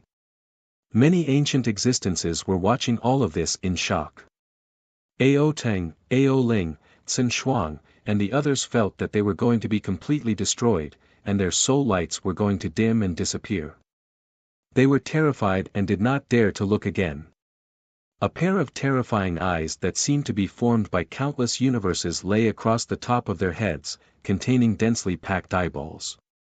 Each eyeball seeped out black blood, causing one's scalp to go numb and hair to stand on end. The wrath of heaven and earth, the heavenly Tao is heartless and treats all things as dogs. However, this does not mean that it can be angered at will. The true heavenly Tao patrols all the worlds in the heavens and controls everything in the world. These eyes were born when it watched over every world, but those worlds collapsed in the end, Wang Xiaonuo's master said. Wang Xiaonuo's master spoke. He had learned many things and knew that the heavenly law existed. The great Tao did not appear, and the heavenly Tao controlled everything, maintaining the operation of all things in the world. It was the true supreme. Within that great crack, terrifying primordial chaos lightning appeared, crackling like a river of stars as it cascaded down. It could simply destroy the universe easily. They did not dare to imagine what kind of terrifying disaster it would cause if this kind of power descended. They reckoned that the heavens would collapse. Since he dares to say such words, there is naturally no need to worry about all of this. You all do not need to worry too much. Seeing everyone's worry, Gu family's ancestor shook his head, telling them not to worry. Gu Chang'e's strength was definitely not something they could imagine. How could a figure comparable to their ancestor at his peak care about a trifling heaven and earth's wrath? Outside the heavenly court's palace, Gu Chang'e walked out. With a step, he already disappeared from the various worlds, arriving outside the realm. At this moment, his magical body was terrifying to the extreme. His enormous body towered in the present world. With a light shake, primal chaos was destroyed, and the order of the heavens disintegrated. He reached out a large hand as if he was going to mend the heavens. That large hand covered the sky and struck the eye light, causing it to tremble. Millions of strands of immortal light tore through the ancient heavens. Many boundless lightning bolts were instantly turned into dust. Unparalleled emperors might swept through the universe. Gu Chang'e's palm struck towards that pair of terrifying eyes, as if it could pierce through everything. So strong, it's already at a level that is beyond our imagination. Many ancient figures, including Ming, were astounded by this scene. Who would have thought that such a terrifying scene of destruction would be so easily resolved in front of Gu Chang'e, without any ripples? Without a doubt, Gu Chang'e's strength had long exceeded the scope of their understanding. Otherwise, it would be impossible for him to make that eye light explode so easily. It's the Lord of the Divine Nation, the light of the Divine Nation illuminates the world. He will forever protect us. The living beings who had fallen into despair because of the scene just now could not help but kneel down in that direction. They were incomparably pious. Many of the believers of the Divine Nation were also incomparably fanatical. They kept kowtowing there. Gu Chang'e attacked again with peerless strength. He stood at the end of the world. His magical body covered everything. The long river of time was indistinct. In the end, it completely dried up and disappeared behind him. The entire true mountain and sea world seemed to be trembling at that moment. Every universe was swaying. All the living beings felt their soul light sway, and some of them were even unstable. The laws of Tao were in chaos, and the secrets of heaven were completely destroyed. That place was covered in a haze, and endless primal chaos covered it. Some of it escaped and swept towards all directions. In the end, the aura that caused the heavens to tremble completely disappeared. No one saw what had happened there.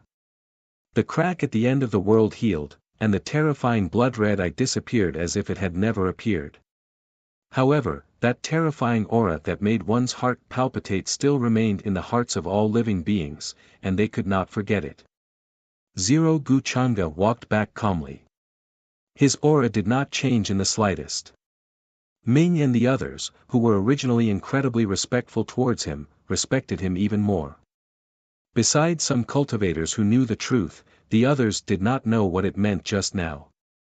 Even some of the immortal kings only understood what it was after hearing the words of the other ancient people. Their hearts were filled with fear. The higher the level they stood in, the more they could feel fear and helplessness. Of course, in the eyes of all living beings, this was more like a disaster, and it was resolved by Gu Changa's appearance. When the true mountain and sea world created the Heaven Alliance and caused a huge commotion, beyond the vast expanse shrouded in fog was the ancient warship from the true immortal spirit world. Many figures were alarmed and personally left the main cabin to go outside. An obscure light shone in the eyes of the female incarnation called Zhuyu. She was surprised and bewildered. I'm about to form the fourth grid, and I'm considered a top-notch figure in the true immortal spirit world, but why did I feel uneasy just now? Could it be that I triggered something? Will I be safe on this trip? She muttered to herself in an ancient and obscure language. Puzzlement rose in her heart, and she tried to use her mental power to make deductions and replay the scene just now. However, she only saw a terrifying bloody eye staring at her coldly from a certain latitude. Could it be that this new true world still contained some sort of great terror? She suddenly felt uneasy, but since things had progressed to this point, leaving was already impossible. She could not remain calm in the face of the temptation of the fourth grid, and her heart was filled with anxiety. The terrifying presence just now made her even more certain that the true world in front of her had a flame seed of the immortal path that could create essence matter. On the other side, Ancestor King White Bone, who was also sitting cross-legged on the ancient warship and had not moved since ancient times, opened his eyes at that moment. It shocked all the people from the true spirit ruins world on the ancient warship. They were all terrified, and their bodies tensed up. Is the world angry? There's actually someone who dares to do this in this new true world. How interesting. Ancestor King White Bone was a skeleton, but at that moment, he could not help but grin, and his eyes shone with madness. His words caused many of the people from the true spirit ruins world on the ancient warship to feel uneasy. Along the way, other than showing some interest in them at the start, the White Bone Ancestor King had fallen silent. Even their strongest expert, their big brother, felt very uneasy. Even someone who had gone through third blight and was about to touch the true Tao domain was incredibly wary of him. From this, it could be seen just how terrifying Ancestor King White Bone's strength was. This made him wonder if this Ancestor King White Bone had already come into contact with the domain of Tao Fathers. Void Tao, True Tao, and True Tao were the three watersheds on the path of transcendence. Different true worlds had different names for them. Some people were used to calling them Void Tao Realm, True Tao Realm, and True Tao Realm, but in truth, they were all the same. In the true spirit ruins world, touching the true Tao domain was already the limit. The true Tao domain was something that only existed in deductions and distant legends. During the past few years, the Heaven Hunting Alliance had gradually taken shape. Gu Changde was naturally the leader, and Gu Wuwang, the ancestor of the Gu family, was the vice leader. No matter what, he was someone who had gone through third blight and stood at the peak of the world. The strongest people from the other races, such as Ming and Wang Xiaonuo's master, had important positions in the Heaven Hunting Alliance. However, there were very few people who could see Gu Changde. Most of the important matters were handled by the ancestor of the Gu family. During this period of time, Ni Chen had become the Tao child of the Heaven Hunting Alliance. His status was high, and his peers in the past, such as Luo Tian and the others, did not even have the right to see him. After all, Gu Chang'e had once said that he would use the power of the entire world and pour in a large amount of resources to help Nichen grow. He carried the heavy responsibility of saving all lives in the true mountain and sea world. Even the peerless figures of the various races and orthodoxies would be extremely respectful when they saw him. Nichen had Gu Chang'e, the ancestor of the Gu family, and other people supporting him. It could be said that the current true mountain and sea world revolved around him.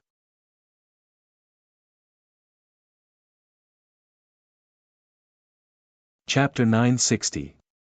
The Tao disciple of the true mountain and sea world was a status that was incomparably noble. He was practically above everyone else, and it could be said that he had created a precedent. Even the peerless figures of the various races did not dare to be negligent when facing Nichen. If Nichen needed something, no orthodoxy would dare to reject him directly. However, he also had a sense of propriety and did not do anything that would anger the various races. The things he usually asked for were related to cultivation. The powerful warriors of the various races saw this, and many of them had great expectations for Nichen. They hoped that he could quickly rise to power and placed their hopes on him. By then, the Heaven-Slaying Alliance had gathered all the orthodoxies in the true mountain and sea world, including the heavenly court and divine nation that Gu Chang'e had built. Some of the smaller sects in the human world had spread like a spider web throughout the various universes of the true mountain and sea world. It could be said that this was the true strongest force in the true mountain and sea world after the Forbidden Era. There were several Tao realm existences in the true mountain and sea world. This force was even stronger than when Celestial Palace was at its peak. The Heaven-Slaying Alliance might have just been established, but it had caused the entire true mountain and sea world to shine with a new atmosphere. Besides the Tao disciples, Gu Chang'e had also discussed with the powerful warriors of the various races and left behind the positions of Tao disciples, seeds, and other positions. Those with outstanding talent could also obtain a lot of resources from the Heaven-Slaying Alliance. This could be considered as leaving a chance for the younger generation to compete. However, even so, Nichen's position as the Tao disciple was still as stable as a rock. No one could shake it. Once he stabilized his Tao fruit, he tried to break through again. After a few days of isolation, he broke through again and reached the middle stage of the Immortal King realm. Some of the older Immortal Kings were at a disadvantage when they fought against him. They were not his match. For a period of time, the name of Nichen, who was also known as Wang Wuxiang, spread throughout the true mountain and sea world, and all the universes were shocked. Many of the powerful warriors of the older generation were even more certain that he could change the fate of the entire true mountain and sea world. They even had thoughts of following him. Many people even saw Gu Chang'e's shadow in him. At that time, Gu Chang'e had also been incredibly brilliant. Forget those of the same generation, even the older generation would change their expressions when they heard of him. They were suppressed to the point that they could not breathe and could not raise their heads. As for Nichen, who was a variable, the speed of his rise was equally shocking. His former peers in the immortal domain had long been left in the dust by him. That was why while Nichen hadn't truly matured yet, there were many wise individuals with unique foresight who already began to place bets on him, pouring resources into him, wishing to follow him. The ancestors of the Gu clan, Ming, and the other Tao realm existences did not agree with this, but they did not object either. This was also the first time they had witnessed the growth of variable, so there were many things that they could not personally intervene in. Even Gu Chang'e had told them to let them grow and give them what they needed. No one knew what would happen in the future. They weren't sure if Nichen could really solve this disaster. The successor of the true spirit of the true mountain and sea world, the Taoist Child of Heaven Crusader Alliance, let's hope that we aren't mistaken. Otherwise, all of our efforts will go to waste. The Gu family's ancestor shook his head. During this time, there were actually some ancient figures who wanted to take Nichen as a disciple, but they stopped them. Speaking of which, there was a karmic connection between the scions of the true spirit of the true mountain and sea world, and not just anyone could take them in as their disciple. As the Tao disciple of the Heaven-Slaying Alliance, Ni Chen should share the glory with the people who were related to him. However, at that moment, in an extremely ancient palace in the land of the Wang family in the upper world, the two immortal king progenitors of the Wang family were frowning and sighing. The other progenitors of the Wang family were also in the land. They were very respectful towards the two immortal king progenitors. They might be progenitors, but they were only Tao masters. They were not even true immortals. In front of the two immortal king progenitors, they were all juniors. Progenitor, you have to be careful with your words. You can't say this casually. At that moment, one of them hesitated, and there was a hint of shock on his face. He could not help but speak up. There was a rune engraved in this place, so they were not worried that their words would be spread by the other members of the clan. But now, the true mountain and sea world was full of crouching tigers and hidden dragons. Peerless powerhouses had appeared one after another. They could not guarantee that the words they said here would not be heard by some people. Wang Zijin was also in the palace, but she only crossed her arms. Her expression was very cold, as if she was not interested in the words of the two immortal king progenitors. When she was in the Wang family in the immortal region, one of them wanted her to marry into the Luo Wang family.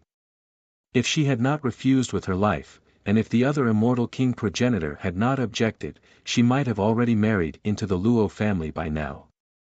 How could Wang Zijin treat him with a good expression? Of course we can't say this casually. Otherwise, why would we leave the immortal region and come to the upper world to avoid trouble? We originally wanted to figure out the situation first, then take action to solve it. But now, that guy has become the Tao disciple of the Heaven-Slaying Alliance. He has so many ancient existences supporting him. How could we dare to say such things? Besides, even that person said that he would use all the power in the world to help him grow. With him supporting him, who in the true mountain and sea world would dare to say such things? One of the two immortal kings of the Wang family could not help but have a bitter expression on his face. Who would have thought that the immortal king of the Wang family, who was once a person who looked down on a part of the universe, would flee his family and come to the upper world to avoid trouble? The person he was talking about was naturally Ni Chen, who was also known as Wang Wuxiang in the eyes of the world. He was once the successor of the Wang family.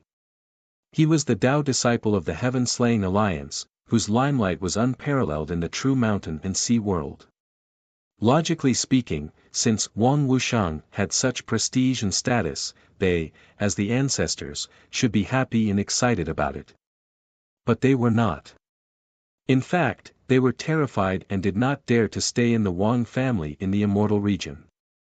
We actually noticed some clues a few years ago, but we were not sure at that time. Later on, after we analyzed some details, we found that Wang Wuxiang was no longer the same person as before. His body was occupied by some unknown will. Even the clansmen around him had problems. They had lost their true souls and were like puppets. While the two of us were in seclusion, the entire Wang clan had been almost completely devoured by him. Moreover, there is a power that is not weaker than us lurking behind him. So, if we don't escape from the immortal region, we will probably follow in the footsteps of the other family members and be occupied and devoured by him. When the other female immortal king said this, bitterness filled the corners of her mouth. Back then, she had thought very highly of Wang Wuxiang, thinking that he had the potential to become an immortal king. As long as he did not die in the future, he would definitely become an immortal king. But who would have thought that such an accident would happen? The Wang family's immortal ancestors here more or less understood the cause and process of the matter from the two's words. They looked at each other and saw disbelief in each other's eyes. If that's the case, then who is he? Do those ancient figures think that he is the hope of the mountain and sea realm in the future? Could it be that even they are kept in the dark? When they thought of this, they could not help but shudder in fear. The current Wang Wuxiang was not actually Wang Wuxiang, but another will that had occupied his body. Wang Zijin also raised her eyebrows, feeling rather surprised. She did not expect that Wang Wuxiang's body had already been occupied by another will. Did that mean that when he came to the mortal ancestors' hall to look for her, there was already a problem with Wang Wuxiang? At that time, Gu Chang'e's words had made her feel that it was strange, but she did not think too much about it. Could it be that he had already seen through the problem? When she thought of this, Wang Zijin also felt that something was off. It seemed that Gu Chang'e had personally said that Wang Wuxiang was chosen as the Tao disciple of the mountain and sea realm. We can't do anything now. We can only say these words in the family. How would we dare to spread it outside? But Zijin has a very good relationship with that lord. If she personally says these words to that lord, perhaps there will be some chance for a turn for the better. The Wang family's immortal ancestor who had spoken just now looked at Wang Zijin and spoke with some hesitation. Right now, who knew how strong Wang Wuxiang had become? Even if he attacked, he might not necessarily be his opponent. Besides, the other powerful warriors of the mountain and sea realm would not let him attack Wang Wuxiang. Wang Zijin cast a glance at the Wang family's immortal ancestor with a cold expression. In truth, she really wanted to laugh coldly. What did he think of her as? A mouthpiece? However, when she thought about it, she felt that there was still a need to tell Gu Chang'e about this. Even though she had a feeling that Gu Chang'e had other motives. I'll be able to break through to Immortal King realm soon. The power of the wishes of all living beings is indeed amazing. Not only did it allow my innate talent to go through another metamorphosis, the power of my soul has also become much stronger. My plan to possess the mountain and sea realm has taken another step forward. Ni Chen sat cross-legged on a cushion in a cave abode that shone with brilliant rays of light. There were plenty of immortal materials placed in front of him. They were all wondrous items that could help him in his cultivation, and their value was astonishing. Kismet could be seen rising above his head. It was so vast that it was as if there were millions of Wang Yang flapping its wings. It was incredibly bright. As long as one was a living being, they would be able to sense this astonishing power. This mountain had gathered all the spirit veins in the world, and the spirit chi was so thick that it was shocking. Even if he did nothing and just sat there to cultivate, his speed of improvement would still be unimaginable.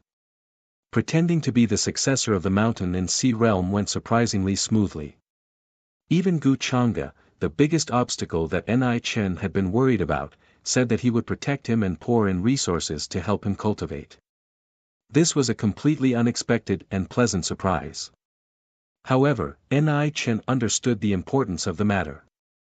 He was now the Tao disciple of the Heaven-Slaying Alliance, and his status was indescribable.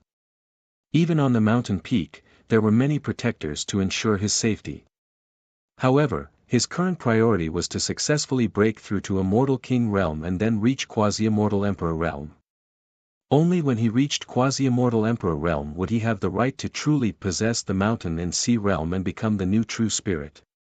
At that time, he wouldn't even need to be afraid of those in Tao realm. When that day comes, I will truly conquer the mountain and sea realm.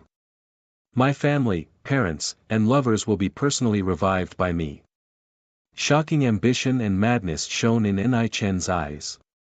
However, this emotion was quickly hidden away by him. He was worried that the powerful warriors on the Tao Disciples Mountain would notice that something was off. In truth, he knew that many people didn't really believe in his identity as the successor of the true spirit of the mountain and sea realm. The main reason was because of his talent, which could be called a variable. However, Ni Chen knew very well that he wasn't a variable.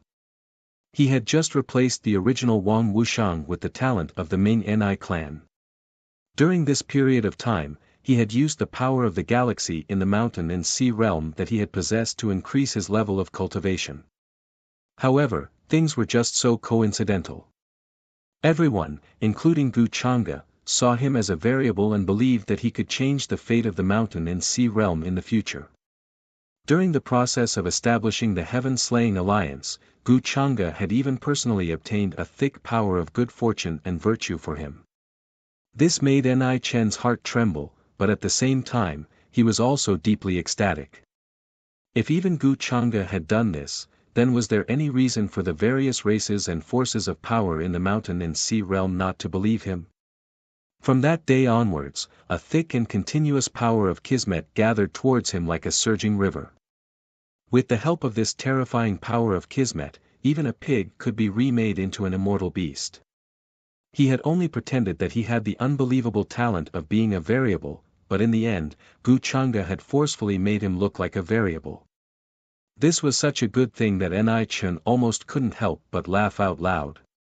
Originally, he had quite a bit of hatred towards Gu Chang'e for humiliating him, but now, most of it had disappeared inexplicably.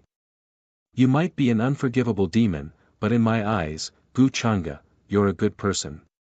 A cold sneer appeared in Ni Chen's heart. He closed his eyes and calmed down to cultivate so that he could break through the threshold of the immortal king realm as soon as possible. The power of Kismet in the entire mountain and sea realm is surging. If this continues, then before the next apocalypse, there will indeed be a geyser-like transformation. When Qin Yi wakes up again, this game of chess will truly begin. However, the name of the Heaven-Slaying Alliance should spread through the other true worlds. For me, the mountain and sea realm can only be considered as a stepping stone. Gu Chang'e stood high in the sky and looked down at the entire mountain and sea realm. The changes in the Kismet of all living beings appeared in his eyes. Everything that happened in each universe could not escape his eyes. As long as he wanted to, he could include the state of all living beings in his mind and deduce the changes in their destinies. Wisps of Kismet rose from the world like smoke signals that covered the sky. They represented some people with great Kismet, some people with great Kismet, and some were the protagonists of their destinies. Gu Chang'e looked in the direction of the Kismet. Outside Qingshan village, Wang Xiaoniu and Chen Xiaoya had reunited. They shared their experiences with each other. Wisps of Kismet floated up and surged into the sky. In the path of Wang Xiaoniu's destiny, he is the protagonist. This scene made Gu Chang'e remember the people with Kismet he had personally created in the past. It might have been his method of harvesting Kismet, but to him now, it wasn't that useful. Besides, compared to before, his mentality was completely different now. In the past, he had taken the Tao of plunder and harvested the Kismet of all living beings. The true Tao of heaven was to give birth to all living beings and nurture them. Heaven gave birth to all living beings and nurtured them without asking for anything in return.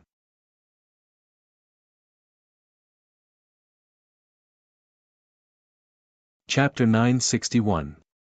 There was a huge difference between the Tao of heaven and the Tao of man. The true Tao of heaven evolved all things and gave birth to all life without asking for anything in return. As for the Tao of man, it took away what was not enough and gave what was more than enough. After all, humans were selfish and had their own selfish desires. They would prioritize everything for themselves. Walking the Tao of heaven means truly giving birth to all life without asking for anything in return. Of course, if Gu Chang'e wanted to do that, he could. The realm he stood at did not require any external source to support him. With just a thought, he could bring fortune to all life. After completely refining the Devil Master's true blood, Gu Chang'e no longer needed to deliberately devour source to strengthen himself. During the time he was in human form, he had considered using the Tao of man to bear fruit and walk the path of transcendence. The Tao of man and the Tao of heaven complemented each other, increasing his chances of success. Because regardless of whether it was the Tao of heaven or the Tao of man, in essence, they were only the embodiment of the concept of Tao. He had once stood at the end of all tangible and intangible things, deducing the concept of Tao, restricting the rules, and creating Tao laws. Now, he had nowhere to go. The only way was to follow his original plan and break through his original shackles to truly leap forward. My Tao can be the Tao of man or the Tao of heaven. It can also be the myriad of Taos in the world, the billions of Taos, and the thousands of Taos, but they are just my thoughts. As long as I want to, I can create a new Tao, a new order, karma, Gu Changa muttered softly and slowly gathered his thoughts. Regardless of whether it was the Tao of man or the Tao of heaven, he had already understood the essence of it. Tao originally had no concept, but because it existed and had restrictions, it became a concept. It was just like how the true mountain and sea world formed its own circle. The Tao of destiny was stable and prosperous, and he did not need to interfere with it. This process was not long. At most, it would take a few hundred years or a few thousand years before a shocking change like a blowout.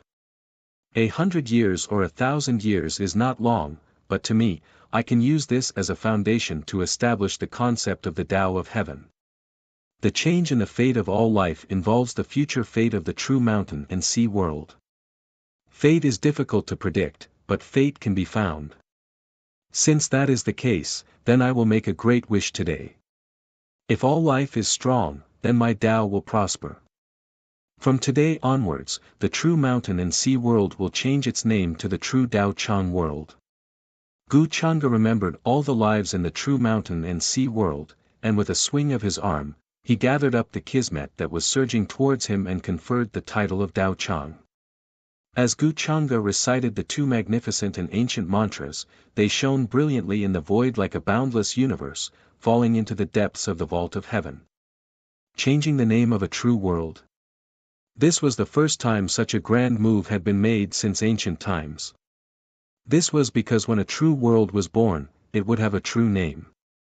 Once it was passed down, it would contain an extraordinary meaning, so it was impossible for it to change. However, on that day, Gu Changa made a great wish. He changed the name of the true mountain and sea world to Tao Chang True World, and with the power of wishes of all living beings as the source, he forcefully created a foundation for the true world. From a certain point of view, the stronger all lives were, the stronger Tao Chang True World would be. The Tao reaches Yong Chang. How bold! Are you planning to rebuild this true world and continue on a new path? Gu family's ancestor stood up in his ancestral hall. An astonishing divine light shone in his eyes as he mumbled to himself, not daring to believe all of this. With his level of cultivation, it was definitely impossible for him to change the name of a true world to this extent. He reckoned that only the distant ancestor of the past could do this. However, if he did this, there was a high possibility that it would involve an incomparable amount of karma in some way. A normal person would have been crushed to death a long time ago. Not even their souls would be left behind. The name of a true world had an extraordinary meaning since the moment it was born. In fact, from a certain point of view, it had already decided the future of the true world. For example, while the name of the true mountain and sea world might sound vast, it was derived from mountains and seas. However, Gu family's ancestor had seen far too many true worlds in his long lifespan. True cloud swamp world, true Jiang Chuan world, in layman's terms, this sort of true name was too simple and ordinary in the vast true world. It was difficult for it to bear the boundless kismet.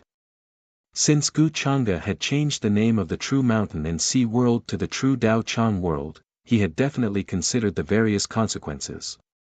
Did he think that the true mountain and sea world would not be able to bear the thick aura in the future and would collapse ahead of time, so he decided to change its name with great boldness? Gu family's ancestor's heart was filled with shock. At that moment, the surging kismet was like a boiling wave that covered the sky and earth, covering the entire sky. An endless amount of light from the great Tao gushed out. The stars in the sky and the boundless universe were all gathering together. All the cultivators and living beings in the universe sensed this astonishing change. It was as if there was an endless amount of kismet gathering together from all directions to drown everyone. Thunder rumbled in the world. All sorts of rays of light intersected with each other. There were billions of strands of auspicious light, and they could not be counted. They gathered together in Wang Yang's body. Ordinary cultivators did not know what this meant, but the powerful warriors who had awakened since ancient times could sense this astonishing change. It was especially so for Wang Xiaonuo's master, the old man in Taoist robes called the Wine Sword Immortal. He could be said to be the strongest warrior born in the true mountain and sea world over the past eons, and he had already taken half a step into Tao realm. The power of Kismet in his body was naturally so thick that it was difficult to imagine. All those who could reach this step had endless serendipity and fortuitous encounters. Their talents shocked the ages, and they had dominated the world for many years. I can actually see the path ahead. A faint light has appeared. This is a continuation of our serendipity. At that moment, he was also shocked. It was not only because of the change in the true mountain and sea world, but also because of the subtle change in his own cultivation base. He had been standing at the threshold of half a step into Tao realm for countless years, and it had almost made him wonder whether the path ahead of him still existed. At that moment, when the Kismet in the sky gathered together and blessed all living beings, he could vaguely see a ray of light. How could this not make him excited? He simply wanted to throw his head back and laugh. This old man is truly unable to repay this kindness. I am not the only one. All the living beings in the universe might find it difficult to repay this favor. The old man in the Taoist robes finally calmed down, but he could not hide the excitement and surprise in his eyes. He bowed towards the endless expanse of space. If Gu Changde did not do this, he would not even know when he would have the chance to touch a higher realm. On that day, the entire true mountain and sea world. No, the current true mountain and sea world had already become the Tao Chang true world, and it held an extraordinary meaning. Almost all living beings, even mortals who had never touched the path of cultivation, were affected by the blessing. Of course, the higher the level of cultivation, the greater the effect, because what Gu Changde did was the Tao of heaven. Heaven nurtured all living beings, and it did not ask for anything in return. Because of it, the Kismet in the Tao Chang true world became stronger, and the true world became stronger. Gu Changde had rebuilt the concept of the Tao of heaven, but from a certain point of view, he was the new Tao of heaven of this true world. Of course, regardless of whether it was the Tao of man for himself, or the Tao of heaven for all living beings, it was still him. He was only following his own heart and using the Tao of heaven as a method. Gu Changde could not be truly fair and did not ask for anything in return like the Tao of heaven. He could only use this method to strengthen himself. In the end, be it the Tao of man or the Tao of heaven, as long as it was beneficial to him, he did not mind doing it. Before the apocalypse, the Tao Chang true world will give birth to countless powerful warriors. The more powerful they are, the stronger my power as the Tao of heaven will become. From a certain point of view, I can be considered to have outlawed the Tao of heaven and turned it into one of my powers. This can also be called my incarnation of the Tao of heaven. Gu Changde's gaze was profound. He swung his hand again, and the power of Kismet that rose from the various races in the universe was casually seized by him. His robes fluttered, and the power of Kismet started changing around him. It was as if a new world was being created.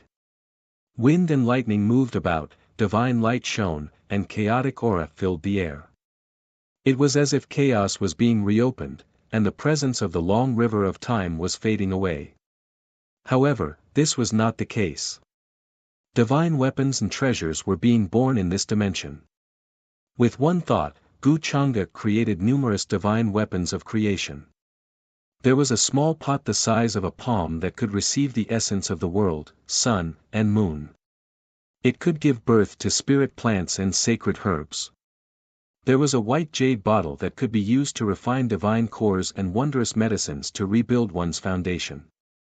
There was also the dual swords of constellation, the great order of mountains and rivers, the demon god's war spear, the rusted ancient bronze ring, and all sorts of balls of light the size of fists. There was a mysterious air about them as they intersected with each other. Then, Gu Changde swung his arm again. Some of the wandering souls in unknown places were captured by him and thrown into the balls of light. Among them were powerful warriors who had been sealed, as well as powerful people who had nearly died. Some of them had their memories sealed by him, while others had memories of their missions. Aside from that, Gu Chang'e also plucked a few wisps of connate chaotic aura and refined them into the shapes of saplings, seeds, golden boards, and shooting stars. Then, he casually threw them into the balls of light. These divine items did not pale in comparison to the 7 treasures of heaven wielding that Gu Chang'e had collected in the first world.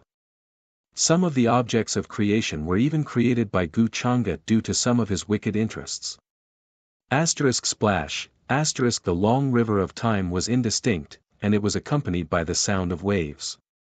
It was an astonishing sight. Gu Chang'e thought about it for a moment. He did not throw the objects of creation into the long river of time. Instead, he swung his arm and threw them all over the Tao Chang true world. Rays of divine light swept through the sky and scattered down from the deepest parts of the universe. It was as if a rain of providence had fallen. If they were thrown into the long river of time, it was inevitable that some strange accidents would occur. They might cause some changes to the past or some events in the future. That was why Gu Chang'e decided to test it out in the Tao Chang true world first before he considered whether he should change the entire long river of time. At that moment, the light that filled the sky was like snow falling from the sky. It drifted to various parts of the universe and various regions. Some of the cultivators with astonishing levels of cultivation had already sensed the change in their kismet, but they did not know what had happened. When they lifted their heads to look at the sky, they could only see a vast expanse of emptiness. Due to the appearance of the light in various parts of the universe, the originally stable fates also underwent a huge change. In some places, pools of creation, immortal mountains, treasure grounds, and even ancient ruins appeared. The kismet that was rising in the entire Tao Chang true world increased by a large margin at that moment. 030 In a world where martial arts flourished, a very ordinary teenager was practicing his fist techniques at the back of a mountain. However, he accidentally ran into a ferocious tiger. The teenager was fleeing for his life, but he accidentally fell into a bone-chilling cold pond. The pond water was clear and cold. When the teenager fell into it, he seemed to have alarmed some sort of powerful existence. Buzz! A bell containing a supreme pre-celestial energy appeared in the deep pond. That bell had a presence that could suppress the entire universe. It contained an endless amount of profound mysteries and the Tao of cultivation. Then, it entered the teenager's mind as he practiced his fist techniques. An astonishing presence spread out from the teenager's body, scaring away the tiger outside the cold pond. Then, he discovered that he had suddenly gained a lot of memories. He turned around and stopped practicing martial arts. Instead, he began to seek the Tao and cultivate. In an inconspicuous cultivation sect was a similarly ordinary outer sect disciple. He was watering an elder's medicinal field and weeding while he was at it. Suddenly, he found a small green bottle the size of a palm in the medicinal field. It flickered with a weak light. When he curiously picked up the small green bottle, his palm suddenly burned. He was so shocked that he hurriedly let go of his hand. In the end, he discovered that the small green bottle had disappeared. It was as if the scene just now had been an illusion. At the same time, in a large family in another part of the universe, a young girl who was bullied by her official mother had no choice but to play the fool to avoid being bullied by her evil servants. She hid in a corner of her room and chewed on a cold, hard-steamed bun with a fierce look in her eyes as she muttered that she would take revenge for her birth mother and make all those who bullied her pay the price. Suddenly, she saw a faint golden light shining from the tattered book she had used to prop up the corner of her table. The young girl put down the cold steamed bun and quickly brought out the book. Then, the faint golden light rushed into the center of her brows. Emotionless creation art, the young girl chanted the ancient words that had appeared in her mind. This was a supreme demonic art that could help her refine her demonic body and obtain an undying and imperishable body. It was of a much higher grade than the cultivation arts practiced by the core members of her family. Similar scenes played out continuously in various places. On this day, All sorts of shocking abnormalities appeared in various parts of the vast Dao Chang true world. Different people obtained different serendipities. Some obtained the help of old grandpas, some obtained a mysterious system that allowed them to pretend to be others and obtain great power, and some obtained summoning enchanted vessels that could summon powerful warriors to help them. Thick kismet gushed out, and all sorts of fortuitous encounters appeared like bamboo shoots after the rain.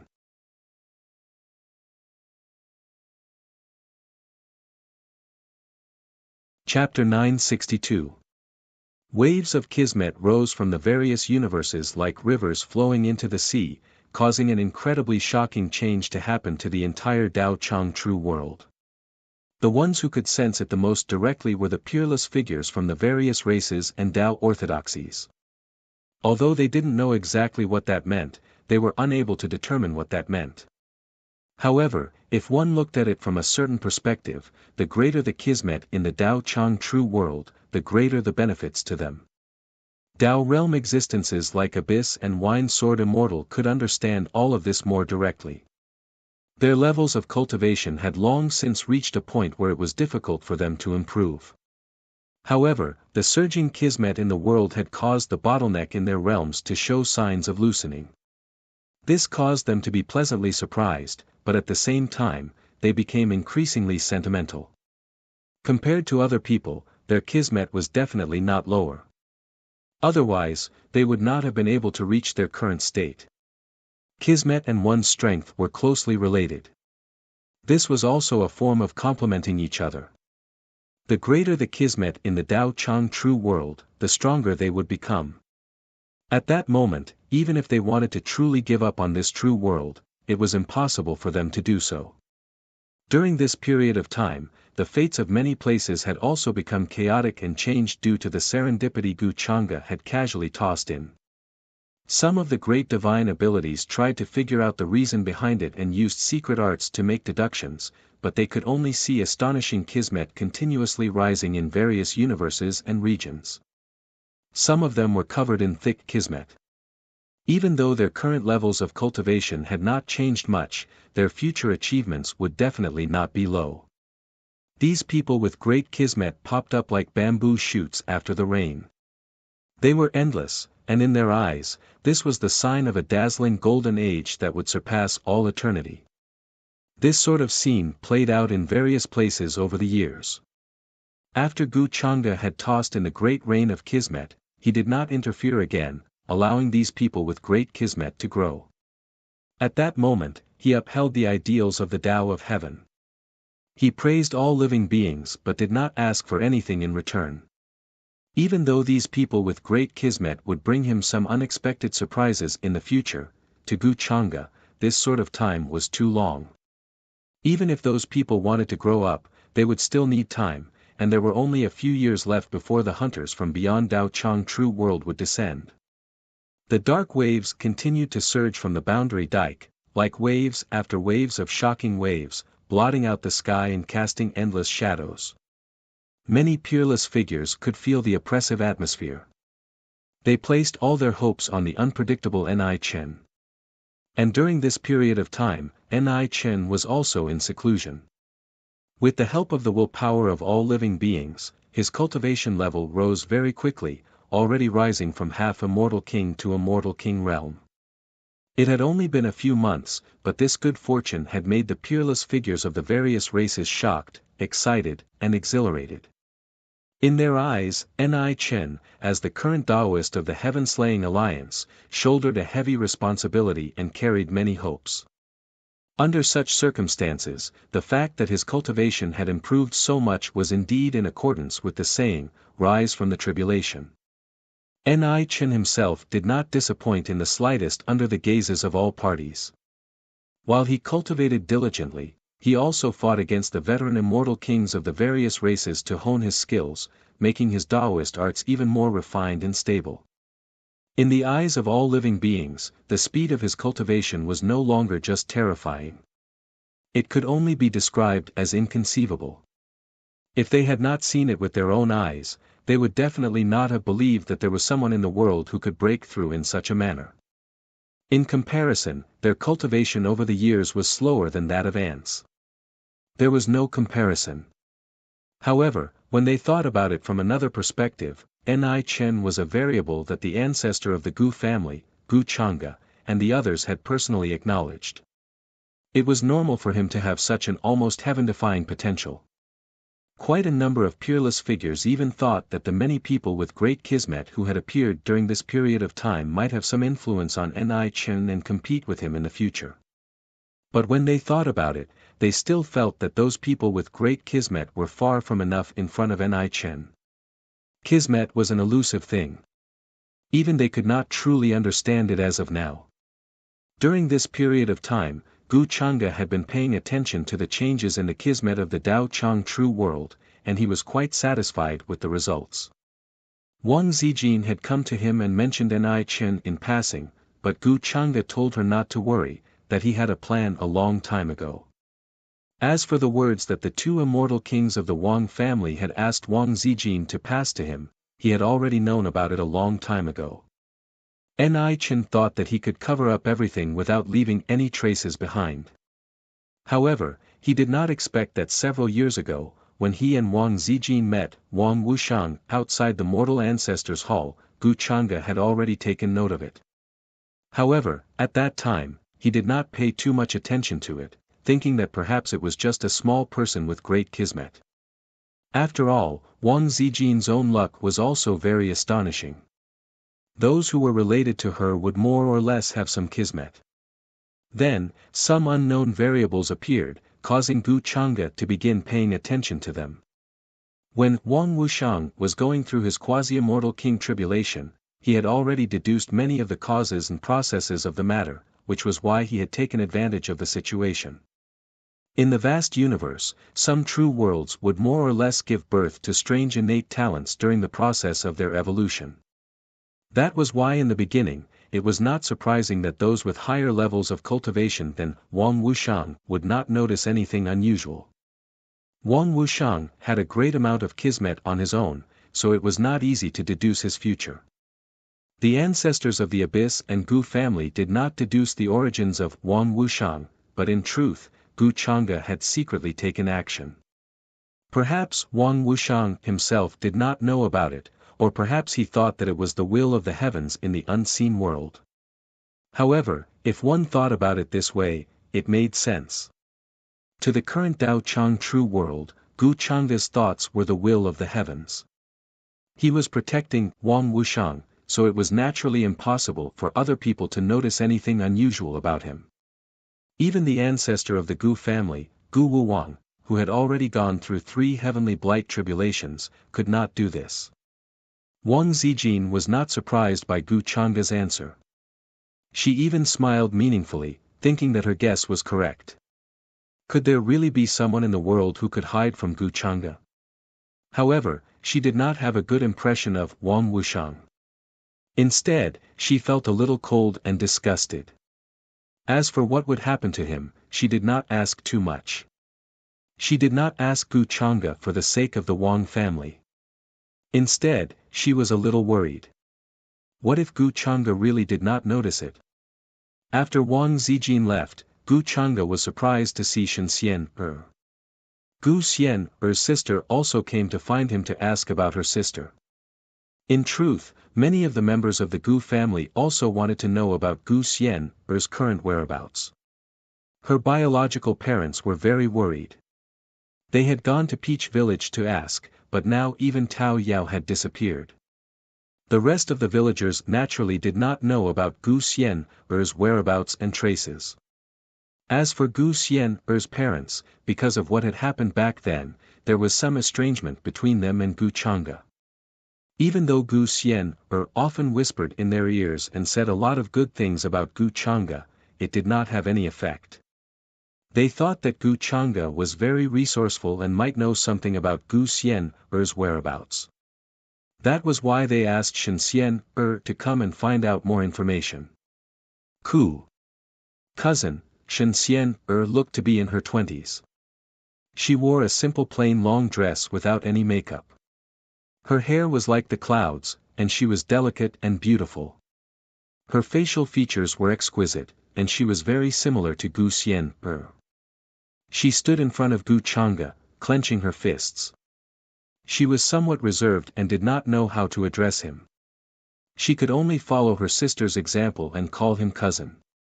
After all, in terms of bloodline, she and Gu Xian could be considered to be of the same origin. Back in the Tianlan realm, she did not have much interaction with Gu Chang'e. They had only exchanged a few words. Now, Gu Chang'e's status was even more incomparable to that of the past. Even her mysterious master was respectful in front of Gu Chang'e. Xian, you don't have to be so reserved in front of me. Be more natural. You should learn this from your sister. She will not be like you. Gu Chang'e sat on a stone bench. Next to him was a boiling teapot, which was steaming hot. He gently opened the lid of the teapot and casually threw some tea leaves inside. He looked at the woman in front of him and said with a smile. This was a very simple and elegant courtyard. It was simple and unadorned. Even the decorations around it were very simple. Perhaps it was Gu Chang'e's gentle expression and casual tone that made Shen Xian feel less nervous. Yes. Yes, cousin. She answered obediently, but still could not be as natural as Gu Chang'e said. Gu Chang'e did not mind. He could guess the purpose of Shen Xian's visit. He casually asked her to find a stone bench and sit down. You want to ask about your sister's whereabouts, right? He asked casually as he boiled the tea. His tone was as if he was talking about daily life with an acquaintance. Yes, my sister disappeared for a long time. Mother and father are very worried. They don't know where my sister is now, whether she is safe, whether she is trapped somewhere, so, they want me to ask you if you know these things. If you know, they will feel more at ease. Shen Xian lowered her eyes. She did not want to look at Gu Chang'e. She could only answer as such. In fact, it was not only her parents. Even her master, Ming, was very concerned about her sister's whereabouts. He had even tried to deduce her sister's whereabouts with the help of some things. But there was no result. He found nothing. This made her master, Ming, sigh helplessly. Shen Xian could also see that the reason why she was accepted as a disciple by Ming was probably because of her sister, Gu Xian. Back then, Ming had said that she looked very similar to an adult. At that time, Shen Xian did not know who the adult Ming was talking about was. But later on, she thought about it. She looked very similar to her sister, Gu Xian. The adult that her master, Ming, was talking about should be her sister, Gu Xian. Shen Xian did not know what kind of feelings she had at that time. She only felt complicated and bitter. She had always regarded surpassing her sister as her goal. But now, she had become her sister's substitute. If it were not for her sister, she would not have been valued by someone like Ming and taken in as a disciple. It was also impossible for her to have such cultivation strength at such a young age. It was also impossible for her to get in touch with Gu Chang'e and call him cousin. You don't have to worry about your sister. When the time is right, she will come back safe and sound. Right now, she is not in any danger. When Gu Chang'e heard this, he raised his eyes and cast a glance at Shen Xian. He could guess the complicated feelings in her heart. But he did not say much. This was human nature. If one was not a saint, who could be truly selfless? It's good that my sister is not in danger. After getting Gu Chang'e's affirmative answer, Shen Xian let out a sigh of relief. She might be envious of her sister, but she did not want anything to happen to her. Blood was thicker than water. Besides, she was not that kind of person. Gu Chang'e nodded slightly and did not say anything else. He focused on brewing his tea. In truth, he had not deliberately tried to deduce Gu Xian's whereabouts. But since she was once an heir of the true mountain and sea world and had the big red bird by her side, she was born with the destiny and disaster of that time. Even if she was reincarnated several times, it was impossible for her to have an accident because of some small trials. Once this kind of person appeared, she would definitely grow to the point where she could truly face the disaster. When Shenxian saw this, she wanted to bid farewell and leave. But Gu Chang'e asked her to stay and drink his tea before she left. Since she was Gu Xian's sister, then he would give her some serendipity while he was at it. Once Shenxian drank the tea, she immediately noticed the abnormality. Her beautiful eyes widened. Her expression was somewhat similar to Gu Xian's dazed expression. Cousin, this is, she realized that the tea she drank in Gu Chang'e's place could not be something that was bought by her. Gu Chang'e only smiled and did not explain anything. He told her to go back and refine it properly. This cup of tea was comparable to the endless serendipity of those with great destiny. Shenxian understood this. Gratitude appeared in her eyes. She stood up and bowed deeply to Gu Chang'e. Once Shenxian left, Gu Chang'e stood up and left the courtyard. The mountain he was on now was not very grand. It was just one of the thousands of mountain ranges. However, if Chan Hongyi and Tao Yao were here, they would find that it was very similar to the demon mountain Gu Chang'e had stayed in. It's about time. I should prepare a second big gift for that guy. Gu Chang'e looked at the rolling clouds of the true mountain and sea world and shook his head slightly.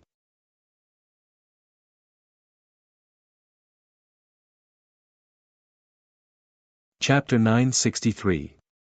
Gu Chang'e planned to prepare a second gift for Gu Xian. This gift was enough for her to survive the calamities in the future. Even if she died in a calamity, her true soul would not be destroyed if she encountered something terrifying that she couldn't deal with. This could be considered as making up for what Gu Chang'e owed her for so long. After leaving the mountain, Gu Chang'e returned to the current base of the Heaven-Slaying Alliance. This was the former site of the Immortal Palace. The remaining members of the Immortal Palace had spent a huge amount of money to rebuild it as the headquarters of the Heaven-Slaying Alliance. Presently, the experts of the various clans and orthodoxies were gathered here. The various islands were boundlessly vast, and they were spread out like stars in the sky. The rising karmic luck continued to drift over, gathering and interweaving in the depths of the sky. Even the ancient universes were as insignificant as dust before this place. There was a great distance between each continent. Even a true immortal couldn't cross it in their lifetime. They needed to use great power to guide them. This was the result of many peerless figures working together during this time. They rebuilt the land of their clans and used their great power to build all kinds of buildings and pavilions. Some cultivators who were good at ancient formations carved formations here to connect to the heavens and attract endless power. This was also to increase the possibility of protection and resistance when the calamity descended in the future. After returning, Gu Chang'e ordered people to find some rare materials for him. The Heaven-Slaying Alliance currently had a total of 108 islands. Each island was formed by many universes and contained many creations. Many orthodoxies had spent countless years accumulating their resources on this book. Thus, after Gu Chang'e gave the order, many people went to find the materials according to his request. Then, on the island in the middle, Gu Chang'e started to refine weapons. He used the wishes of the people as the source of the flames to gather the power of the stars in the sky and turn them into a furnace of heaven and earth. He threw all kinds of rare materials inside. Many peerless characters turned their gazes over. Normally, Gu Chang'e was elusive, and they couldn't even catch a glimpse of him. Now that they finally saw him, he was actually planning to refine something. Even figures like Ming and the ancestor of the Gu family were curious. They wanted to know what Gu Chang'e was going to refine at his current level. Fiery light rushed into the heavens, raging flames rising. This place was incomparably resplendent, heaven-opening sounds filling the air, shaking up immortal domain and the higher realms. Lord Alliance Leader, is 390 going to forge a real Dao artifact? I heard that above the immortal Emperor weapons, there are Dao weapons that are related to the origin Dao. Those are items that surpass the innate Dao and have reached an inconceivable level. It's not something we can imagine. There's also another saying that you have to be extremely careful when creating that sort of Dao artifact, because you can easily exhaust a true world's Dao presence and destiny. In the surrounding universes, many cultivators were shocked and curious. A few exceptional figures couldn't help but make their guesses, associating it to some of the records they had heard before. Even the ancestor of the Gu family appeared in the distance, looking over, also extremely shocked. Gu Chang'e used many materials, to the extent where there were even some half-immortal emperor weapons that had been ruined in the past great battle. These half-immortal emperor weapon materials were extremely rare, originally having a chance of increasing along with the owner's strength. However, they were shattered in the great battle, the deities perishing. Among the many materials, Ming even found a complete world stone and primal chaos source gold for him. As for void immortal gold, dark immortal gold, 5 elements immortal gold, 9-colored immortal gold, radiant immortal gold, there were even more, too many to count. Every single piece of immortal gold could be used to refine a half-immortal emperor-level magical artifact. Only a small piece could be found in an entire cosmos. After preparing these things, Gu Chang'e began to refine the artifact. Light rushed into the heavens, great Tao rumbling. Boom! Chaotic energy surged in this place, world force pervading the air, the scene terrifying. A giant piece of world stone was refined into liquid by him, the aura extremely heavy and boundless. This liquid continuously rose and fell, releasing boundless purple energy within the great Tao flames. The innate imprint within revived, devouring this world stone liquid. Qi. Gu Chang'e then refined darkness immortal gold, 5 elements immortal gold, radiant immortal gold, 7-colored immortal gold, and others. Then, he carved top-level great Tao symbols, turning into spiderweb-like divine chains of order. Then, all of the materials turned into liquid, flowing past, making the radiance even more resplendent. Gu Chang'e began to nourish it with the great Tao flames, refining the magical artifacts he had previously collected again, for example, the yin-yang diagram, Heaven Palm 7 artifacts, and others, refining them for several years. Radiance rushed into the heavens here, irregular scenes appearing one after another. Countless gods and devils roared, carrying terrifying auras, simply as if they were going to destroy the world. Towards the end, even that region became completely indistinct. There was a profound and boundless power of the cosmos. Using all types of source immortal objects as the source, refining a basin of sand, when Gu family's ancestor saw the scene clearly, his pupils couldn't help but shrink, incredibly shocked. He thought that Gu Chang'e might refine an unmatched Tao artifact. However, he didn't expect that after refining these divine objects, he would actually refine them into a basin of sand. Even though it was sparkling and translucent, suffused with 9 colors, flowing with boundless mysterious mysteries, it was indeed sand, not some kind of weapon. No, could this be source substance? The pure substance involved in the source? Gu family's ancestor couldn't hide the shock on his face.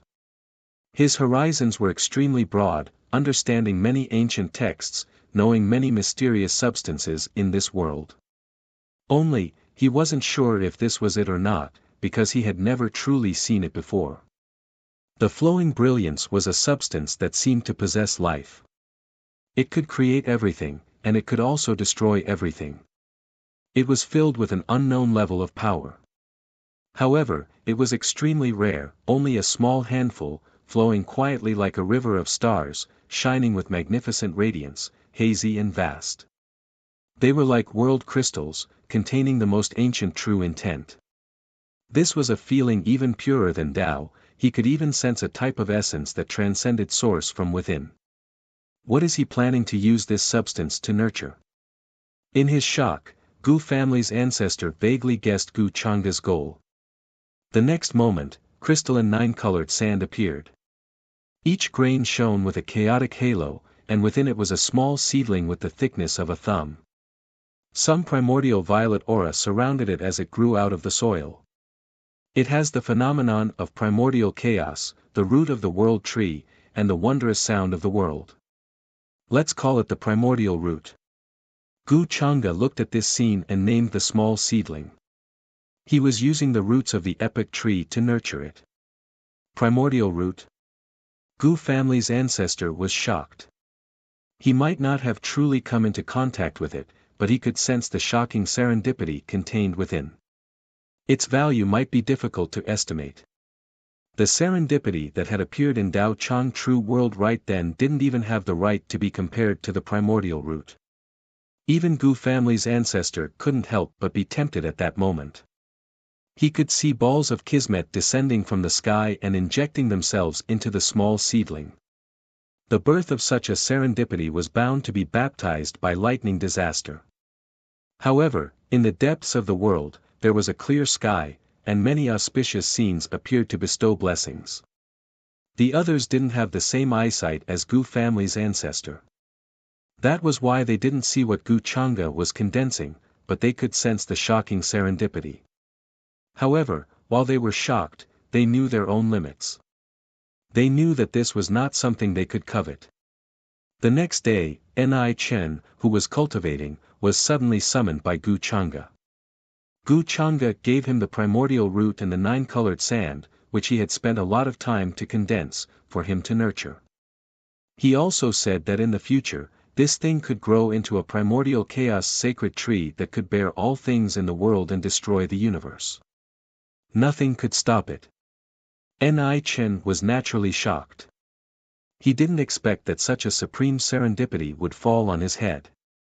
However, Gu Chang'e also left him a test, saying that anyone could snatch this thing. The divine item belonged to the fated. If he couldn't keep it, he couldn't blame others for taking it away. Since you are the Tao disciple of the Heaven-Slaying Alliance, I think you should have the ability. Don't make me feel that I was wrong. Gu Chang'e had his back to Ni Chen and said casually, giving him the primordial root. This test shocked Ni Chen, but at the same time, he was also enlightened. Some of his worries and doubts were completely dispelled. He immediately promised Gu Chang'e that he would do his best to protect this thing and nurture it carefully. Alliance leader, don't worry. I won't let you down. Ni Chen said solemnly and bowed respectfully. He wasn't stupid. Although he guessed that this was one of Gu Chang'e's tests, he couldn't help but wonder if there was anything strange about the primordial root. Therefore, he planned to carefully investigate it after leaving. After Ni Chen left, Gu Chang'e also asked someone to spread the news that the primordial root contained the essence of the Tao realm. One could enter the Tao realm after obtaining it. The news shocked everyone. Even the Wine Sword Immortal, who was half a step into the Tao realm, couldn't sit still anymore. He didn't understand Gu Chang'e's intention. Why did he give the divine item to Wang Wuxiang and then spread the news? Could this be a test for him? If he can't protect this thing, it can only be taken away by others. When he thought of this, even his mind became active. Even someone like the Wine Sword Immortal thought so and was tempted, let alone the other ancient cultivators. Since they guessed that this was Gu Chang'e's test for Ni Chen, it wouldn't be a problem as long as it didn't threaten Ni Chen's life. Gu Chang'e couldn't possibly slap his own face after this, right? The growth of the primordial root couldn't be separated from the nourishment of great karmic luck. Gu Chang'e was now free from all living beings. While he could seize karmic luck at will, it would inevitably disrupt the trajectory of fate he had set, affecting the prosperity of the entire Tao Chang True World. Therefore, from the perspective of the Tao of Heaven, he would let Ni Chen nurture it for the time being and maximize the use of trash. Because of this, Ni Chen's temporary cultivation plan was disrupted. However, once he investigated the mysteries of the primordial root and the 9-colored sand, he was even more unwilling to give it up. However, it was very difficult to refine. With his current strength, it was basically impossible. Fortunately, during the process of nurturing it, it could be used to nourish his cultivation. Even if it was used as an enchanted artifact, its power was endless. This made Ni Chen even more surprised. Gu Changge gave him great gifts time and time again, so he didn't know how to thank him. Of course, he also ran into a lot of trouble during this period. Many people had their eyes on the primordial root. If he wanted to protect it, he had to spend a lot of effort. Gu Changge stood on the mountain and raised his hand slightly. Ripples appeared before his eyes, and then a door cracked open. He stepped in and disappeared in the blink of an eye. When he reappeared, he was already in a boundless and deep void. It was chaos all around him. He couldn't tell north from south, east from west, and there was no concept of anything. It was as if he was in a muddle-headed land. In this place, he couldn't sense the passage of time or space. There were no Tao laws or rules. It was a truly lawless land with no restraints. In the huge Tao Chang true world, Gu Changge had only found this one world. It could be said that it contained a lot of mysteries and involved the secret of the Tao Chang true world's birth. If he truly traced the origin of this place, it would definitely be even more ancient than the Tao Chang true world. Rumble. After Gu Changge descended in this world, he started to condense it. A vast amount of magic power surged out like a wave that covered the sky and earth, completely enveloping the place. Then, an endless amount of divine light rushed into the sky like a divine flame that would never be extinguished. It burned every inch of space in this place. There was no concept of time or space in this place. Even the traces of Tao arts could not be found here. Even Tao realm ancient cultivators like the Abyss did not dare to recklessly step into this place. However, Gu Changge did not care about this. He only considered the many changes that would occur during the process. This process lasted for a long time until the entire space was refined into Gu Changge's palm, turning into a world within it. However, the world within his palm was only in its embryonic form. Gu Changge continued to condense it. With the essence in this place as the fuel, he continued burning and condensing it, slowly turning it from the size of a fist to the size of a seed. It's not easy to create a true world seed. Even for someone with great luck, it will take a very long time to reach the Tao realm step by step. Moreover, it is not certain that they will be able to reach this step. If the Tao Chang true world wants to rise to power in the shortest amount of time, it will definitely need a turning point. It's a pity that such a huge true world can only condense this little bit. Gu Changge frowned slightly as he stared at the speck of light. At that moment, the seed floated up and down in his palm. All sorts of mysterious scenes appeared, surpassing the eternity of time and space. However, in his eyes, it was only in its embryonic form. It was not a true world seed. There was no one in the world who had ever seen a true world seed. This was because a true world's origins were incredibly mysterious and unfathomable. It was only born by chance after billions of collisions in the chaos. It was impossible for them to have the means to create a true world. After all, as long as a true world existed, it could create all sorts of things in the universe and form its own vast universe that extended into many worlds. This was not a simple true world seed. Gu Changge had only condensed the embryonic form of a true world seed. He was still very far away from truly creating a true world. In this space, he divided the seed into several parts. Once he left, they turned into wisps of light and fell into the bodies of Yuming Kong, Jiang Chuchu, Wang Zijin, Yin Mei, and the other people he was familiar with. This could be considered the great serendipity Gu Changge left for them in the end. To put it bluntly, this seed was the guarantee for them to safely step into Tao realm in the future. This process might be very long, and they might even have to go through many cycles of reincarnation and accumulate it over an endless amount of time. However, Gu Changge had already laid down a good foundation for them.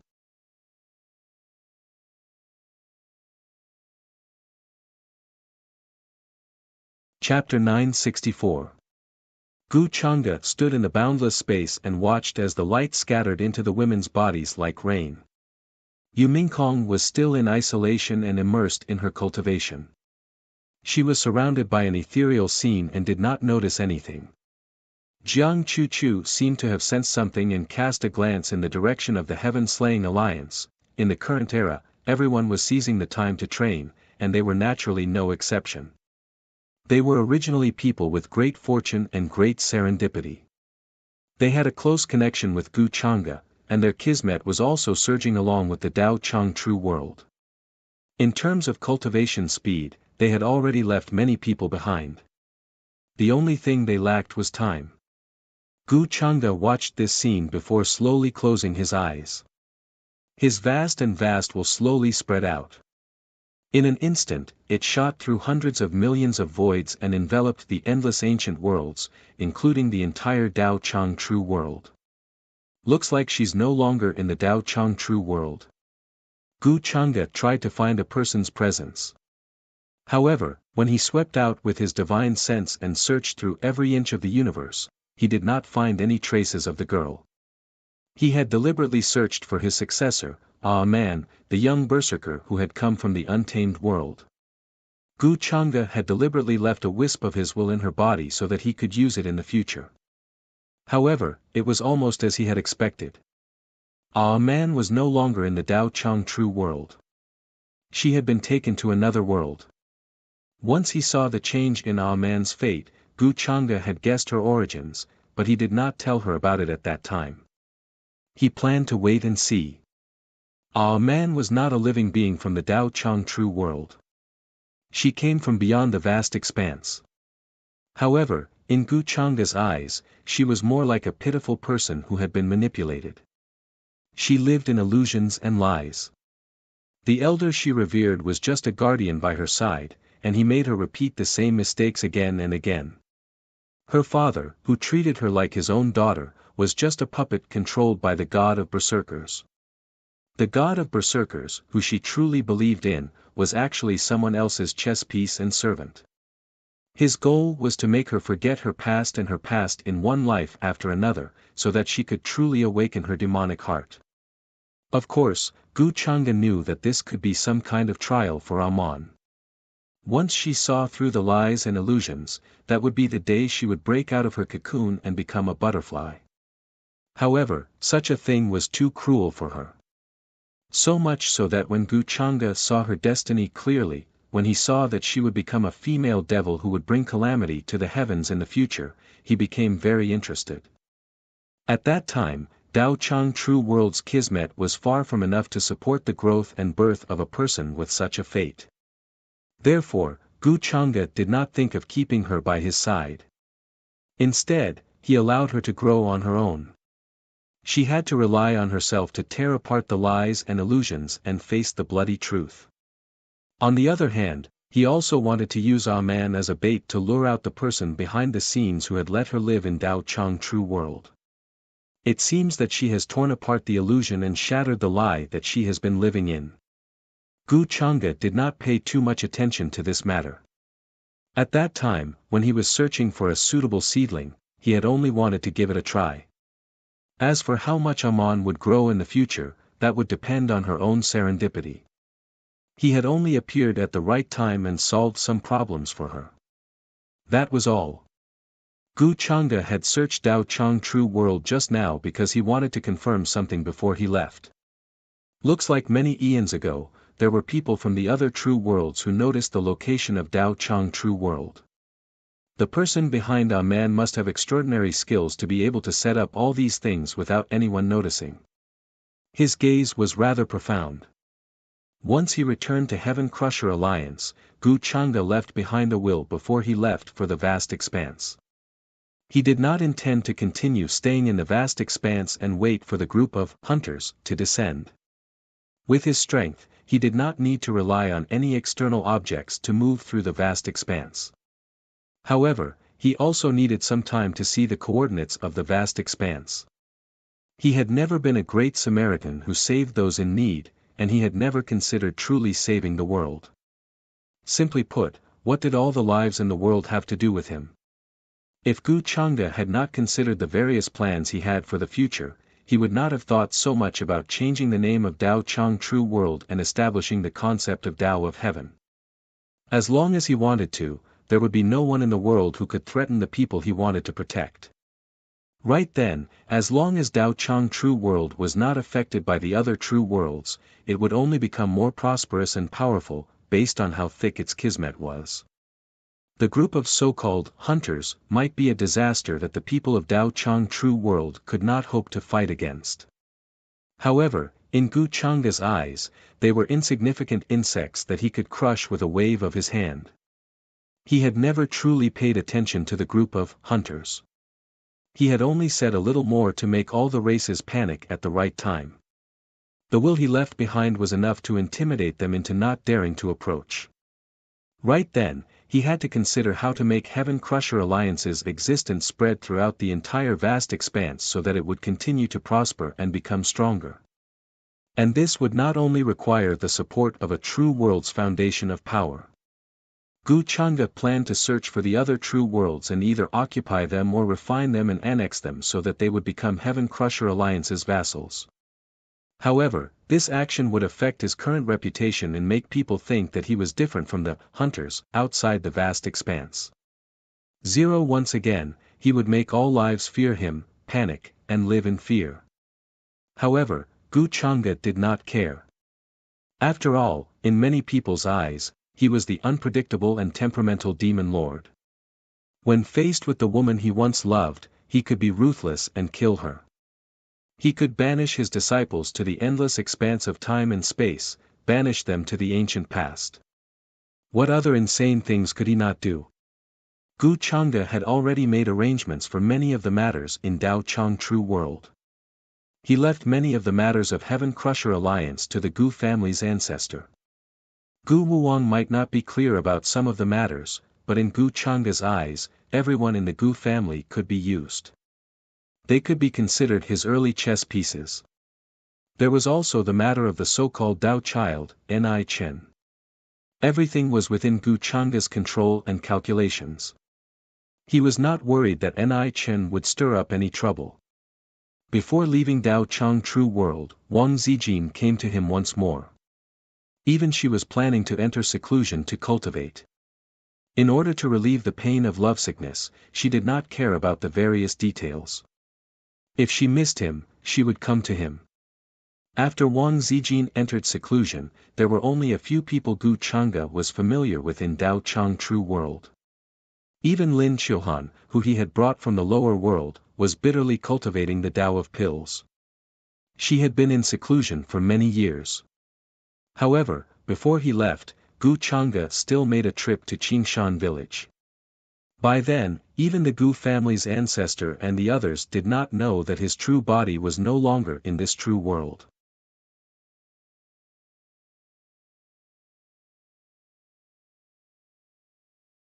Chapter 965. After Gu Changa left the celestial region, he took a step forward. The long river of time flowed under his feet. It was as if time was alternating and the universe was being destroyed. In just an instant, he arrived at the edge of the many broken universes and crossed over the vast battlefield. The place was now dark. Thousands of threads of chaos interweaved to form a large sea of chaos. Countless star remains were scattered and floating in it. The broken worlds were vast and boundless, dried up and cold. They no longer contained any life force. Forget about life force, not even a living being could be seen. Even the world had been destroyed. Terrifying holes appeared there, and all sorts of divine light surged into the sky. There were also corpses floating. The weakest aura was that of a true immortal. Besides that, there were also quite a number of immortal king corpses. They were already in tatters and contained a thick aura of destruction. They had been killed by terrifying living beings when they were alive. This was just a broken ancient battlefield. No one knew from which epoch or which region it had been blasted out of the chaos and exposed to the outside world. Some of the strange living beings living in the vast universe were eating the corpses of the immortal kings. There were living beings that looked like crows, as well as ferocious creatures that looked like vultures and hunting dogs. They did not have much intelligence and only relied on their instincts to search for food in the vast universe. However, the fact that they could easily tear apart the corpses of immortal kings showed how terrifying their strength was. Even immortal kings at their peak could only carefully avoid such strange living beings when they faced them. They did not dare to provoke them. Gu Chang'e stood on top of the boundary dike. In front of her, she could see one dark wave after another. It was like a boundless area. The fog that flooded over swallowed the end of the world. An inexplicable oppressive aura enveloped the sky above the world, causing people to be unable to breathe. However, in Gu Chang'e's eyes, he could see the kismet continuously rising from the Tao Chang true world. It was like a bright and dazzling lamp in the dark night, and it was exceptionally eye-catching. He pondered over it for a moment, then ignored the living beings who tore apart the corpses of immortal kings in the ancient battlefield. Then, he took a step forward and left the place, arriving above the vast universe. Under the suppression of his power, the surging waves and the boundless power of the circulation of the world gradually subsided and became tranquil. Ancient great worlds bobbed up and down as they revolved, releasing rumbling noises. In Gu Chang'e's perception, these worlds were already devoid of life, only deathly stillness and coldness. The vast expanse gave birth to many ancient life worlds. However, there were only a handful of worlds that had the right to be promoted to true worlds in the end. Throughout the endless years, these ancient worlds experienced collapsing calamities, drowned out by the aura from beyond the boundless expanse, thus buried within primal chaos and darkness. This vast and boundless ancient world ruins overlapped again and again, becoming an obstacle that blocked the path of those who had come before. However, Gu Chang'e did not care about this. He only stared into the dark depths of the vast expanse, a faint golden light flickering in his eyes. So it's already so close to Tao Chang true world. That's good, it saves me a lot of trouble. Great Tao appeared beneath his feet, turning into a tangible path, traversing through the boundless expanse. There was no concept of space or direction in the vast expanse. In fact, there were some places that were absolutely lawless and void. Neither time nor space passed. Even ancient cultivators in Tao realm could not truly determine the location of certain regions before they obtained the exact coordinates. This was also why before the disaster descended, many of the ancient races in Tao Chang True World thought that escaping from Tao Chang True World and heading to the vast expanse was a choice that was close to death. They did not know where they could migrate to after they entered the vast expanse. Even if there were people with exceedingly high levels of cultivation in their race who could protect them and ensure that they were safe in the vast expanse, where could they go in the end? Even the ancestor of the Gu family was very hesitant. He did not have the confidence to protect his entire race. Unless he had no other choice, he did not want to make such a decision. Besides, even if they had clear coordinates and a clear path, the vast expanse was filled with dangers. However, in the vast expanse of the vast expanse, there were many dangers and unfathomable mysteries. Even an existence like the ancestor of the Gu clan, Gu Wuwang, dared not guarantee that he would be able to cross it safely. It was even more so for the rest of the people. Many years ago, many of the ancestors of the emperor clans in Tao Chang True World had noticed that something was amiss. They became wary and planned to migrate their entire race. Gu Chang'e knew about their plans at that time, but he did not pay any attention to them, because he knew that they would not be able to find a new land for their race alive. The true world, which had lost the protection of its true spirits, was like a bright bonfire in the dark vast expanse, a lighthouse that burned eternally. It could point the way for all the living in the vast expanse. Fog tumbled about. The shattered ancient world was like a tumbling cloud. Under the pressure of the ancient warship, it was like a crumbling mountain and river. It let out terrifying rumbling sounds, and the sky and earth trembled. Many of the powerful warriors from the true spirit ruins world had their eyes closed on the boundless ancient warship. They had their own cave abodes and palaces. All of them were indistinct. They were surrounded by chaotic fog. Some of the tall figures looked like ancient gods from ancient myths. Their skin shone with golden light, and there was an ancient mark at the center of their brows. The ancient worship was actually very big. It was like a boundless continent with its own universe inside. There were palaces, pagodas, mountains, rivers, lakes, and all sorts of other things. There were different landforms in each region.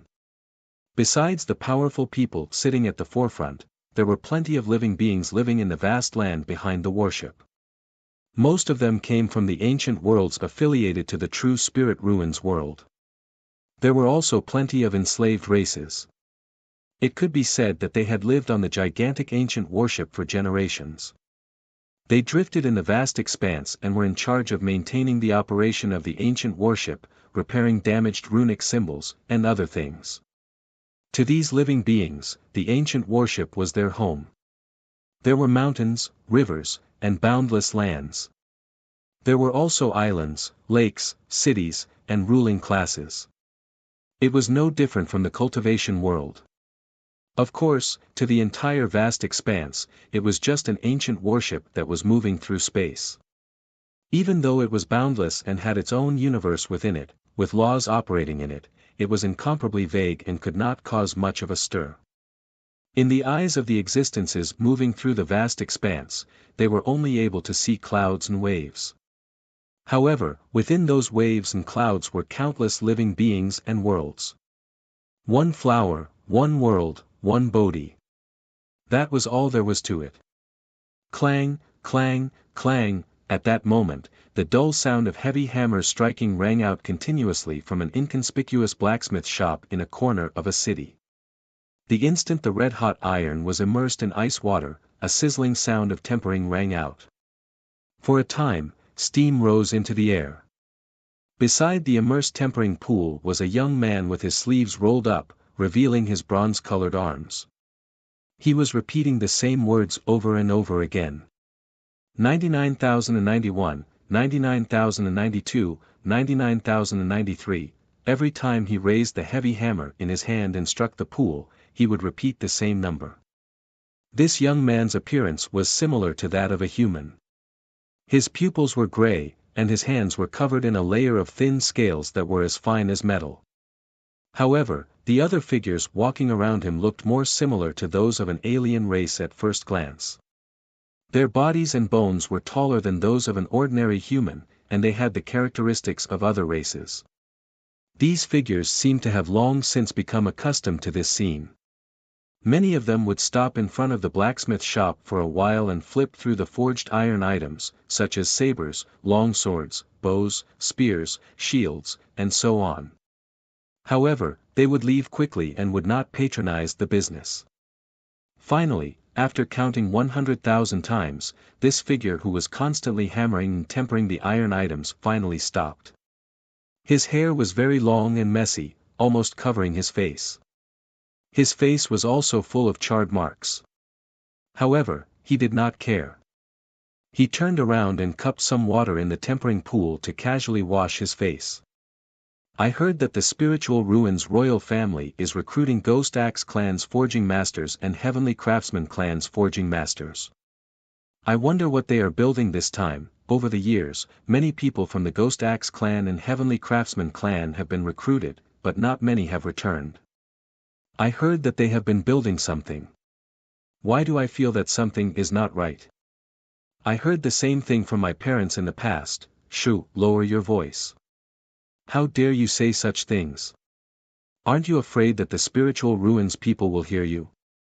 Beware of being beheaded. He heard the whispers of the figures coming and going. The young figure, who was originally washing his face, suddenly froze on the spot.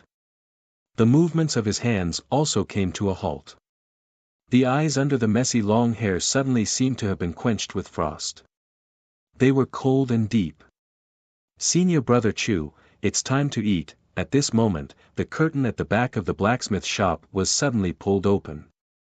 A girl with a delicate face skipped over and shouted at the young figure. I'm coming. Hearing this, the figure seemed to come back to his senses and responded. He then washed his hands clean, wiped them with a handkerchief beside him, and followed the girl over. On the other side of the curtain was a courtyard that was not very big. Some clothes were hung up to dry, and some poultry were kept in a pen. It was very lively. A burly old man who did not care about his appearance sat in a rocking chair, cracking peanuts. "Master." The young figure greeted respectfully and sat down at the dining table. He picked up a pair of chopsticks and was about to eat. "Your heart is in a mess." The burly old man glanced at the young man and seemed to have seen through his thoughts. He shook his head lightly and sat up straight. "Master." The young figure was silent for a moment. Under the messy long hair, those eyes suddenly shot out a terrifying light. His voice contained a bone-chilling coldness. "You should know what's going on outside." The burly old man nodded and said slowly, "Of course I know. The Spiritual Ruins royal family is recruiting the Ghost Axe clan and Heavenly Craftsman clan. They do this every once in a while, but it has become more frequent recently. Master, you know that this is a conspiracy and the result of all this, but why did you not stop it? My Ghost Axe clan and Heavenly Craftsman clan have been loyal to the royal family of the Spiritual Ruins for generations, building weapons and formations for them, exhausting all our efforts. But in the end, they slaughtered my Ghost Axe clan in the name of building enlistments. And all of this was to conceal this shocking secret, to prevent all living beings from discovering this scheme. The royal family of the Spiritual Ruins is so heartless." At this moment, the young figure seemed to be unable to hold it in any longer. He said these words word by word, full of hatred. "Senior brother Chu." The heavy words stunned the girl beside him. Then, she thought of something and showed a sorrowful expression. After all, who would have thought that the place they had lived in for generations was just a cage? All of their ancestors and descendants were imprisoned here forever. They had to build formations for the royal family of the Spiritual Ruins generation after generation to repair the damage. In order to prevent them from spreading the truth, the royal family of the Spiritual Ruins did not hesitate to slaughter those who repaired the formations. Furthermore, the Ghost Axe clan and Heavenly Craftsman clan had set up a sacrificial formation for the royal family of the Spiritual Ruins without knowing. At some point in time, all of the living beings in this world would become nutrients for the sacrifice. No one knew when that day would come, but it was definitely not far away. This is the destiny of our clan. We can't escape it. Hearing this, the burly old man showed a sad and sorrowful expression and shook his head. Escape the arrangements and control of the royal family of the Spiritual Ruins? As the strongest of the Ghost Axe clan, he knew how terrifying the royal family of the Spiritual Ruins was. After so many eras, there was no lack of the strongest of the ancestors who had discovered the truth, but what happened in the end? It was still like a stone thrown into the deep sea, unable to cause even a ripple. What could they do even if they knew the result? It was almost impossible to resist the royal family of the Spiritual Ruins. Chu Lien, it's not that I don't care, but that there's nothing I can do. The burly old man sighed. Chu Lien was his adopted disciple. His father was the great weaponsmith of the Ghost Axe clan, and his mother was the great formation master of the Heavenly Craftsman clan. However, the two had been forcibly taken away by the royal family of the Spiritual Ruins many years ago, and there had been no news of them since. Hearing this, Chu Lien could only fall into deep helplessness and unwillingness. Even the strongest of the Ghost Axe clan could do nothing. Did that really mean that they couldn't escape the control of the royal family of the mystical ruins, couldn't escape this predestined fate? No, no. I still have that ball of light. It told me that as long as I do one thing 1,000,000 times, I can open it and become its master, obtaining all the power of a civilization. Now, I only need 100,000 times. Suddenly, Chu Lien thought of something, and hope rekindled in his eyes. You're tuning into the Han Li's Wuxia Adventures YouTube channel. We're so grateful for your support, and don't forget to subscribe to join us on this incredible journey through captivating stories. Your generosity through donations truly makes a world of difference, as it's the primary source of revenue that allows me to expand and enhance this channel for you. Thank you from the bottom of my heart for being a part of this adventure.